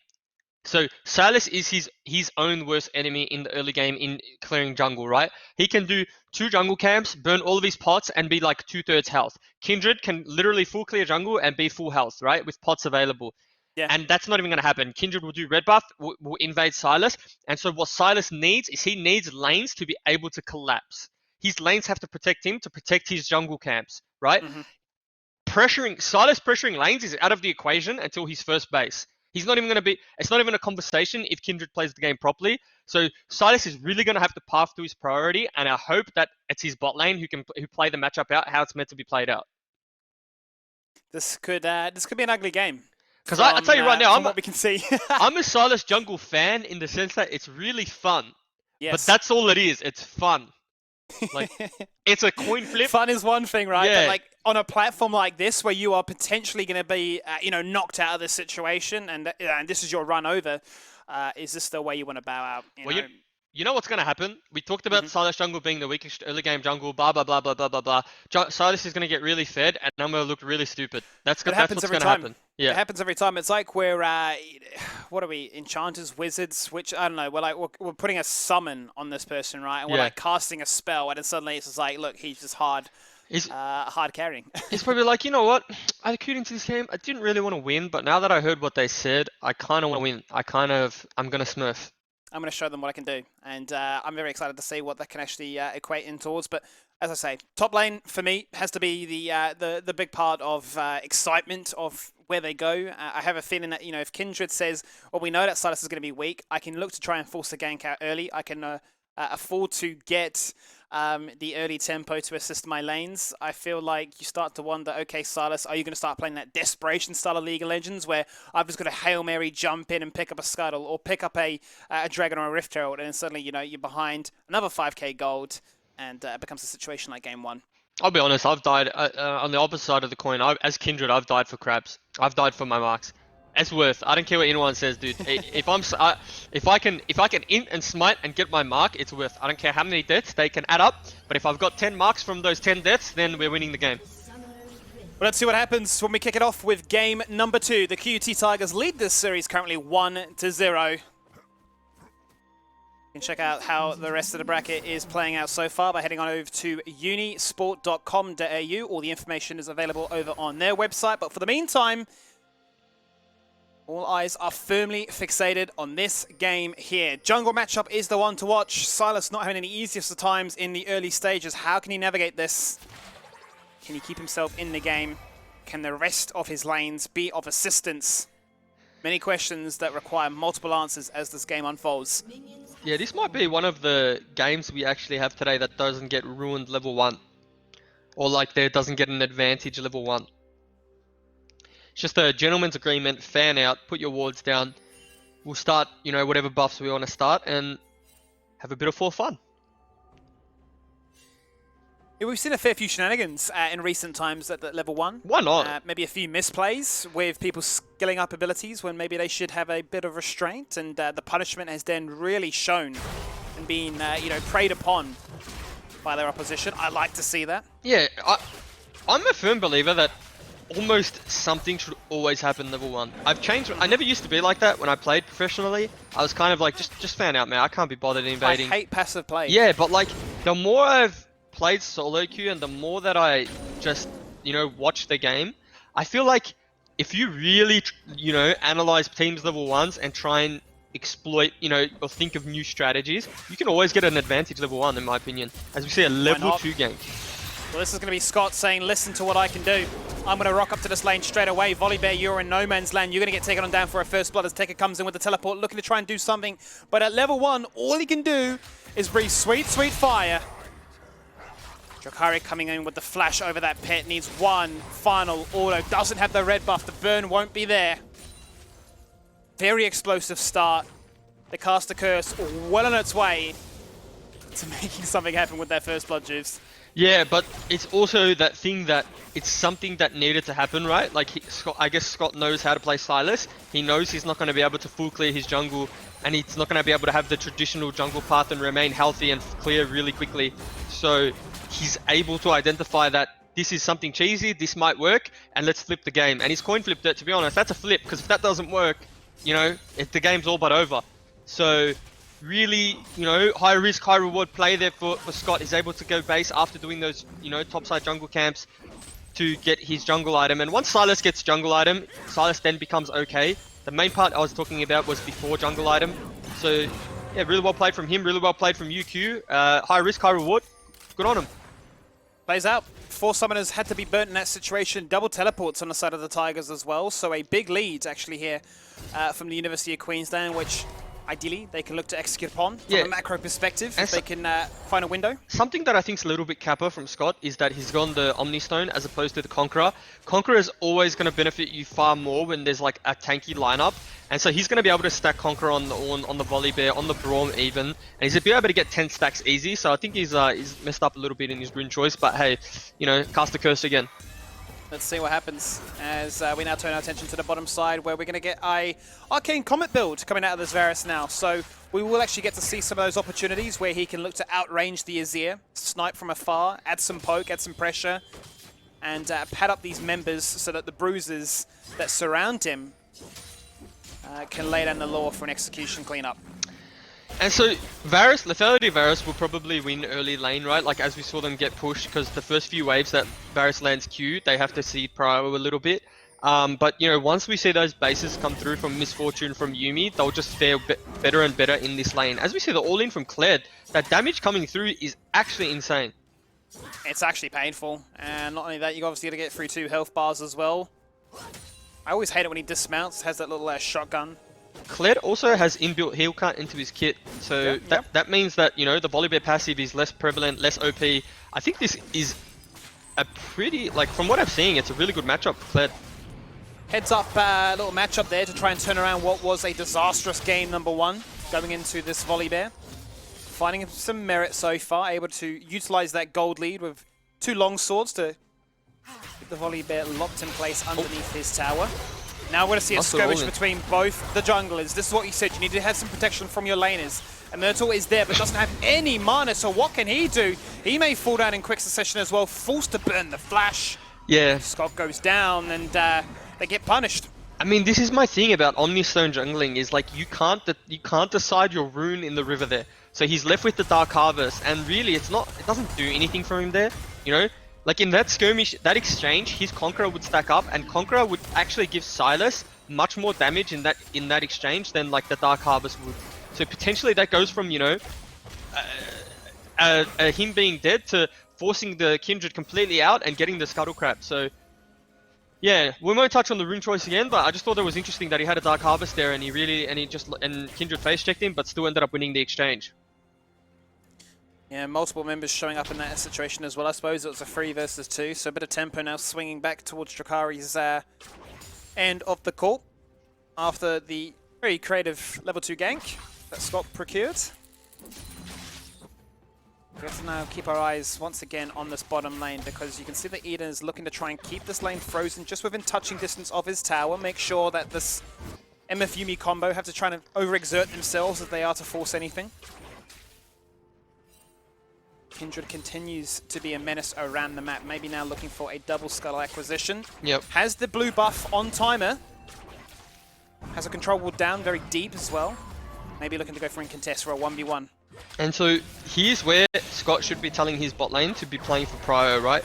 Pharma and Revenge, the MF and the Yuumi were happy to let that wave come in. As we saw, you know, the QUT bot lane trade a little bit of health for the push in the lane. And so, you know, really well played from them, but I think it's a little bit of a lapse in communication from Team UQ. They're not really on the same page, and they don't know when they need to be playing for Cryo and when they need to be, you know, collapsing for their jungler. Yeah, Eden and Akira were the first ones to respond to that one, and you saw that Drakari showed no signs of backing away from that one. Gets the smite, now gets the dragon as well. Really, really successful skirmish there in the bottom side of the rift, and it's going to allow them to find a lot of tempo advantages building up this game. Yeah, so MF's also gone for the triple Doran's Blade this lane. So obviously the Varus and Braum snuck a few early bases. So did Farmer. Triple Doran's Blades just to get them through this, you know, this rough lane that's going to be into the 30 Varus. Obviously nothing beats a 30 Varus in lane. So yeah. He's got the Cold Blade. He just wants to farm, just wants to continue to poke you from afar. Also going to give Farmer a little bit more inbuilt sustain to ease off the resources coming out here from this Yuumi, which will be very mana starved. This is interesting because he potentially gets caught in no man's land here with no cooldowns, leashes the camp for Kindred, loses priority in top lane, Volibear collapses, not good. He's holding it for the very last second. Body's like, what up? Here I am. He can't disengage away. Now in his little dismounted form, gonna fall on down, Yeah. clip the pot plants. And Back he to the soil. he just doesn't know, he didn't know or didn't understand the window he had to take that camp, right? Like they just took their blue buff. QUT's blue buff is spawning. You know, there's only one place for Kindred to be, right? On the map. And he was caught by him. So, a little bit of lapse in judgment. Thought he could get away with it. Thought he could get the Gromp. Instead leashes it and leashes his life. Leashes his life, donated back to Mother Nature. Back to bloom as another beautiful flower. We'll have to wait and see what happens when he comes back to this lane, because it's now given Nightfall a bit of a chance to reset the balance. He's gone for the lane swap with his bot duo here already. Drakari face checks, forced to flash away right now, has the response of his team coming on in. Down goes Smash, the concussant blow stacks ready to stack on up, but a Chain of Corruption coming out too. So a few resources burnt here by the Tigers to protect themselves and to continue this assault on the top tower. Without Team being... UQ stabilize. Yep, we're seeing a Clear come through. Yeah, they want to chase onto this one. Oh, nice Braum Facial ult from the fissure. Silas. Yeah. That's very good indeed. The Hail of Ground, however, is going to give them enough sustain and enough time for Eden to deal out the damage. They turn that fight on its head. UQ false, but QT deliver. As Nightfaller looks to flip a member into his team and say, how about we pick up a triple? It's not going to be the case, but once again, it's action in the top lane, Jubes. It's where we continue to see it. Yeah. I mean, this time Volibear wasn't there, right? Ooh, he's caught in no man's land. Nice Yuumi ult. They held all these cooldowns for so long. That was They a really very cheeky flash from MF, by the way. I don't know if you noticed, but he flashed to the side so he could get the Yuumi angle on the ultimate. Really cute. Yuumi is now the most fed member on the team. I don't know how I feel about that. Yeah, I don't know how I feel about that one as well. But, I mean, like, it's definitely not bad. It's definitely good. Because I mean, it's definitely going to mean you can rush, you know, your Fiend, Yeah. you can rush your, you know, your Redemption, whatever. You can get some items online to buff up your teammates, but... I'm a very yeah. firm believer that early game kills on your jungle support are good things, because the items that they require are really early game power spikes, or like they can get them very early. They're cheap items, and it carries you through to a point in which your carries are able to then, you know, farm their items up. And there's no So like just buys lull. the Chalice in one purchase, Yeah. right? So, you know, really, really assists in terms of her ability to continue to empower this MF that has gone for that triple Dorans. Far less worry now on the sustain element of things. But yeah, you have to wonder, the final chapter coming out such a late time in that team fight really was the final chapter of that fight. Yeah, it was. Are they just going to go for a straight up dive onto the Kled? Probably not. I mean, with Kindred there, they definitely can, but I think he's prioritizing jungle camp over the dive, Skimmy. That's when you know you're a Kindred player, is when you prioritize jungle camps over the dive. Next Why wave not? is the window anyway. Waiting for Lamb's Respite as well. Gonna get a fair bit of damage down onto this one. Chain of Flash. Corruption lands, flashes away, gets dismounted. Akira just stands by the turret, tanks a few shots, jumps away. Nothing to be seen in the bottom lane now. Another kill picked up, and this Kled pick is, as much as it looks like a good matchup, a direct counter to the Volibear, it's starting to follow a very similar narrative to his performance here on the Malphite of just getting bullied out. Yeah, I mean, at least this time it wasn't in isolation. It wasn't the 1v1 that they were losing. He's just being bullied now by the jungle. Jungle's really just following him around the map and punishing him. It's a really good performance from Jakari yet again. Like, the Kindred's really online. Once Kindred gets these 2 key items, the Berserker Greaves and the Warrior, he really becomes hard to deal with. There's nothing in the game that can deal with him. So the really all hope is on the bot lane of UQ. You know, the MF and the Yuumi are not in a bad position by any means. It's just that Umbral Grave is extremely cost efficient. It's really cheap items, so they're going to obviously power spike far earlier than MF, who needs crit items. If they manage to stall to a point where, you know, Azir can get to those 2 items and MF can, they're in a really good spot. So, well, they're well on their way to picking up 2 tier 1s on either ends of this map. They're doing everything right now, Jubes. They're not only doing that, but they're picking up a dragon. Now they're going to find members that are straggling, looking for the rotation. Scott is in no man's land. The Lamb's Respite comes down because that is what he stole away. Delays the inevitable. He falls down eventually. And whilst the final chapter locks him in place, there is 0 follow-up to empower that further. it's definitely the Kindred. The Sylas game looked so promising until it wasn't. You know, he's got the early game first blood. He didn't have his jungle clear interrupted. He was able to base and get jungle item, and then before you know it, it's just looking like a really slippery slope of a really rough game. The top side of Team UQ is really finding it hard to find their footing in this game. But I mean, you know, they are versing Nightfaller and Jakari, who are 2 players we've spoken about in this tournament, and we've always spoken highly of them. And you know, yes, they've always delivered in big games, right? Like you said, the Jace, where he got like 17 kills or something like that. Nightfaller, Jakari obviously has had the Graves, the Trundle banned away from him, but had big pop-offs on them. So, you know, it is some top-class opposition. It's just whether or not they can stall this game out and find their footing.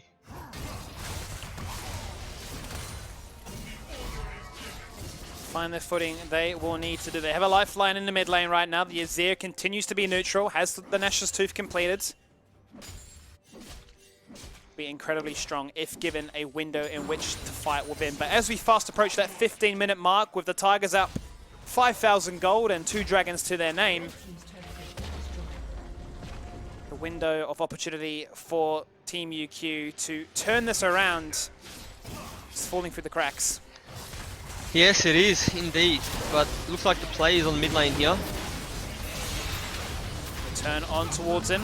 Empress Divide locks in place Nightfaller, who looks to try and utilize that sustain for just a fraction longer, but will fall down in the end. Scott disengages away, and the rest of the members of the QUT Tigers pile on through mid. Out comes the bullet time, disengaged and disrupted very early on. Lamb's Respite provides a heal. Scott jumps with the chains, but he won't find anybody to chain and lock in place. Azir just can't kill anyone quick enough. Like, Azir was just pumping damage that whole fight, right? He's just free hitting non-stop, and it doesn't matter. The Lamb's fight goes down, stops a lot of people from dying in that team fight. Really nice Kindred ultimate. Sylas goes back in. Yuumi somehow popped out and wasn't able to get back in. Yuumi also got killed out on her own in isolation. So it's kind of weird how that one played out. Maybe we'll get a replay and be able to see what happened properly in that team fight. It was a little bit chaotic, but you know, it just that really comes down to the gold lead, but a bit of a good micro from QUT as well. So it all initiates it. Volibear's on the flank. Really good Azir ult. They pretty much kill Volibear for free, right? So you're thinking here that it's a very good team fight for them. You know, then Varus just comes out of nowhere, lands some really good damage. Kindred's in there. Yuumi gets caught by... Yuumi got caught by the Chains of Corruption. So it really just spread. Again, really good team fight from Eden. I think he was the MVP of that fight on the Lethality Varus. You know, sometimes the auto attacks don't work too well, but he got a lot done in that team fight. I get so frustrated when I go up against the Umbral Glaive. I have a feeling that it's going to get nerfed eventually because the amount of vision control you can achieve with this item is absolutely bonkers. I mean, can you imagine a world in which you have, say like a Varus Center, for example, you've just got no ability to control the map at all. You can never contest anything. Well, I think because it's such a short cooldown, double stacking Umbral Glaive is really inefficient because it's not the best lethality item. So, like, does it need a nerf? I'm not sure. Because I think Varus is the problem in terms of Varus being overtuned, but I don't think lethality builders are overtuned, if that makes sense. Do you feel punished though? Say for instance, you're like, say a Yuumi, your ability to try and control vision, very, very limited. And very limited as the life of Scott again. Now 0-5 on this Sylas. Really, really struggling to try and meet his mark in this one. But that's a 2-man route. Can they find some follow-up? They can. A bullet goes bouncing. And it connects to Kindred's head. Now they're trying to turn things around. The Glacial Prison goes down, locks them in place for as long as possible. Creates a fissure. And that's a double kill that can now be achieved by Eden. Flashing forward aggressively, looking for the 1v1. Triple kill here. Quadra. He's going to find himself a Quadra. Farmer stays a while, and he delivers, finds an ace. And you talk about it with the BS Sword items online. Yep. If given a window, can do so much damage. And so, you know, there's a few things to break down here. The first thing I want to break down is Scott is already dead, in the sense that let him go. After you get this kill, he's dead. Leave, leave, leave. But this feels like a little bit of an ego flex. You know, they got a bit of a gold lead. Really nice Yuumi ult. We've always been talking about Farmer and Revenge. For us, well, for me at least, they've been the two strongest players on the team in terms of performance. They've laned really well in both games and even throughout the tournament. So they're just playing this team fight extremely well. MF's hugging this corner wall so well. Eden, I feel like, doesn't know his limits, right? I think in his head, he forgot he was Lethality Varus. You never go one-on-one against a crit builder as Lethality Varus. That is not your bread and butter. That is not your cup of tea. So, you know, now all of a sudden, they have a win condition, UQ. Can they just funnel all of their gold onto MF? Can MF get the Infinity Edge and influence team fights like she did just then? Especially with the Yuumi, I'm excited. I think we got a game on our hands now. I think we do. An 0-1-4 Misfortune is suddenly now just become 4-1-4, and just off that, now well and truly working towards getting that Infinity Edge. A major, major power spike that would really blow open this game. And, you know, the resources are being now shown that way, as in Game 1, they were able to find so much value, just unable to really achieve any extra protection, any extra assistance from the rest of their team. This time, though, with the protection of that mid turret, able to fight and use that as a 6th member for pilling. There's nothing that feels worse being a jungler 3 levels behind because all your jungle camps are being eaten.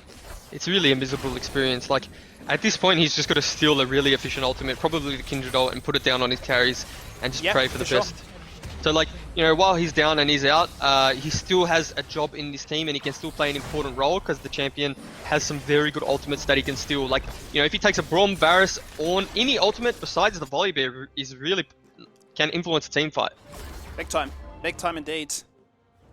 I have to wait and see how he actually decides to try and play things out, because obviously the major talking point is the fact that, well, his smite is going to be very, very lackluster. Especially if the Tigers look to try and force an objective right now. Final chapter gets combined with the stolen Chain of Corruption. Yeah. And whilst it looks so good for Farmer, they force the initiative, they force the fight. You know, sometimes far more than they can chew. You know, sometimes doing nothing is something. Sometimes maybe the power got to their head a little bit too much. Yeah, sometimes just eating minion waves, letting them come in and defending your shallow vision, so the vision that you have to protect yourself from dying. Sometimes that's the best thing you can do, and you'll often find yourself coming back into the game because you get little bits of kills here and there. Instead, they were trying to be proactive, but you can't be proactive when you're this far behind, right? Like, unless it's a tip-top 100% decision.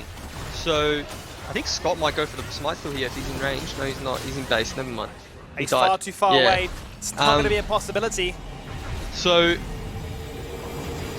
yeah, I think there was just a little bit of an overreach, right? They just got a little bit too ahead of themselves. You know, picking up a quadra kill definitely gets the adrenaline levels up there. Probably didn't have them, they didn't come down yet. He's probably still a little bit amped up and thought he was stronger than he was. Well, there's a 4k gold discrepancy between these junglers. That really highlights the fact that there is a 3 level difference to add to the mix. Yeah. 8k as a whole, so you're finding half of that just between one role in particular. That really spells major disaster. And that was my talking point, right? You know, in terms of forcing those neutrals, would that be the direction that the Tigers went for? Because how on earth can Scott ever look to try and contest this? And how on earth can Farmer be the saving grace, the shining beacon of hope, if he is caught in the middle of no man's land, locked in Narnia, and deleted by a jungler? If I'm being a really big optimist, and this is, you know, this means that optimism is my full-time job, then at least all of the gold lead, or half of it, is on Kindred, and you can shut him down. You know what I mean? Like, if he dies, they lose 4k of their gold lead. So, they do have that going for them. Will they get that chance? Nice door goes up. Akira fighting Valley with the Braum to deny what the Silas was intended to do in this composition. But the split push pressure is very strong right now. Top lane organically pushing out. Click and a full swing in mid lane. They don't want to just wait for this game to fall on its head. Akira disengages into the Lamb's Respite, providing protection giving themselves a heal and giving themselves a window to draw their opponents into a choke spot. They find 2 easy kills. The bot lane of Team UQ has been deleted. And with 5 healthy members of the Tigers, they have one idea in mind. And let's push through mid. Let us end this series. Let's close out this best of 3. We're going to hit the first Nexus turret, and we might just look for a couple extra kills as well, because why not? 2 inhibitors fall on down, Juves. And with members a little bit low, as you can see from Eden's health bar there.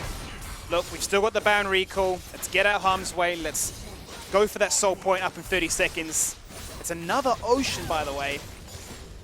Then how on earth do we possibly lose this game? No, don't know. I don't know how you do, but you know, when you get given the Ocean Soul, I feel like it's unjust to end the game before taking it, right? Like, it's not every day you get to play with an Ocean Soul, right? So I feel like go have fun, get the Ocean Soul, play around with it for a little bit, and enjoy yourself. You've done it. You've earned it. You've done the hard work. So I think we'll see a bit of a force here. This is the last play from Team UQ. I think any other play that's not an ace, they will lose the game. Unfortunately, very big goal deficit, but we'll see what they do. They'll have to start Glacial Fissure has been stolen away. Can Amatul find a Smurf Emperor's Divide? The bullet time isn't going to be enough to steal that one away. The final chapter locks in place 3 members. Emperor's Divide merely used to disengage a very scary Ornn. They're TPing into this base to end this one. Farmer is running it down bot side to act as a distraction on towards 3 members. But Tekka said, nah, I do not care. This game is the end. Eden snipes 1. And Jubes, we are seeing a very, very strong performance from these Tigers. They are the dominant force here coming out of the state of Queensland. And Ocean buff or not, they don't seem to care. They're going to slowly whittle down this Nexus. They're going to flash. They're going to emote, taunt, and have fun with the victory. A decisive best of 3 closed out in 2-0 fashion. And the Tigers are the team to watch right now. Well, the QUT facility coming up trumps. It seems to be breeding some super players in this tournament, right? So you know they got a whole system there. They got a setup. They've got OCS team. They've got coaches, and it's really looking like a team that not only is going to do damage in this university tournament, but they could do some damage when it comes to OCS time. So it's obviously we're going to be keeping our eyes on that. You know, Team UQ. You know, they didn't just go out. Sure, it was a quick game. It was a quick series, you know, both games. But I think we've seen enough from the players over the tournament to be able to say, oh, that guy will be that guy will be here next year, you know, or this guy might be in the OCS. So there were some players in that team that really impressed us. Unfortunately, they just couldn't get it together as a collective and as a 5. There's definitely going to be some players to keep your eyes on, and, you know, some emerging talents, some potential future superstars in this region. That closed it out for today. Obviously, this is day 1 of the playoffs. Let's bring up those results and see how everything looked as a whole. And then we can close out the day. RMIT went up against the likes of University of Auckland. It was a battle between New Zealand and Australia, and in the end, Auckland were too strong for them, dethroning them 2-1. And on your screen just before, the Tigers taking a convincing 2-0 victory. That means only 4 teams now remain in this bracket. We already know what one of those semi-finals look like. Tomorrow, the QUT Tigers take on UTS. That's the Sydney Tech. That's going to be a good game. An absolute bang, and that's definitely one to look forward to. Auckland have obviously secured their spot in the other half of the playoffs, but we are still waiting for the confirmed scoreline between the University of Sydney and the University of Western Australia. Bear in mind, once again, if you want to check out these results, these brackets, these players, everything related really to the Unisport Nationals as a whole, head on over to their website. It is unisport.com.au. All the information is there. The tournament bracket is all ready at your fingertips.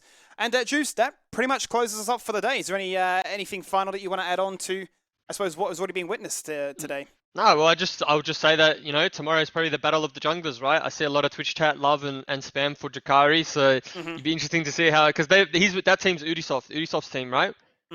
Yeah, so it'll be interesting to see how he goes up against Ubisoft.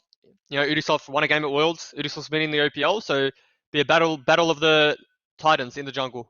Going to be a battle of many, many men, that's for sure. We're going to kick things off here. Same place, same time tomorrow. That is 11 a.m. Australian Eastern here on twitch.tv/RiotGamesOS. That does it for myself, Jubes, the production, and you, the viewers. Thank you so much for viewing and hanging out with us today. We will see you tomorrow.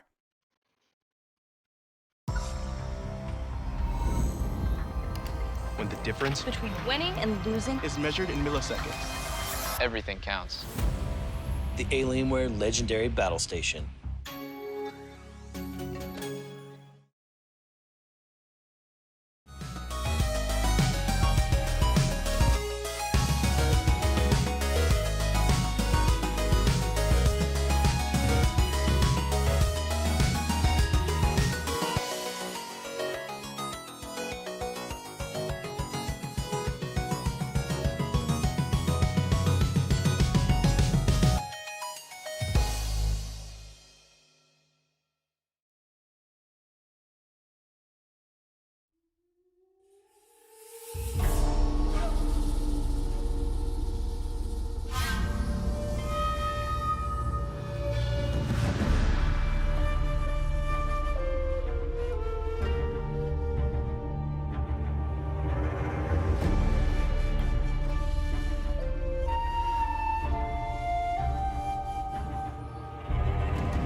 simple truth she died.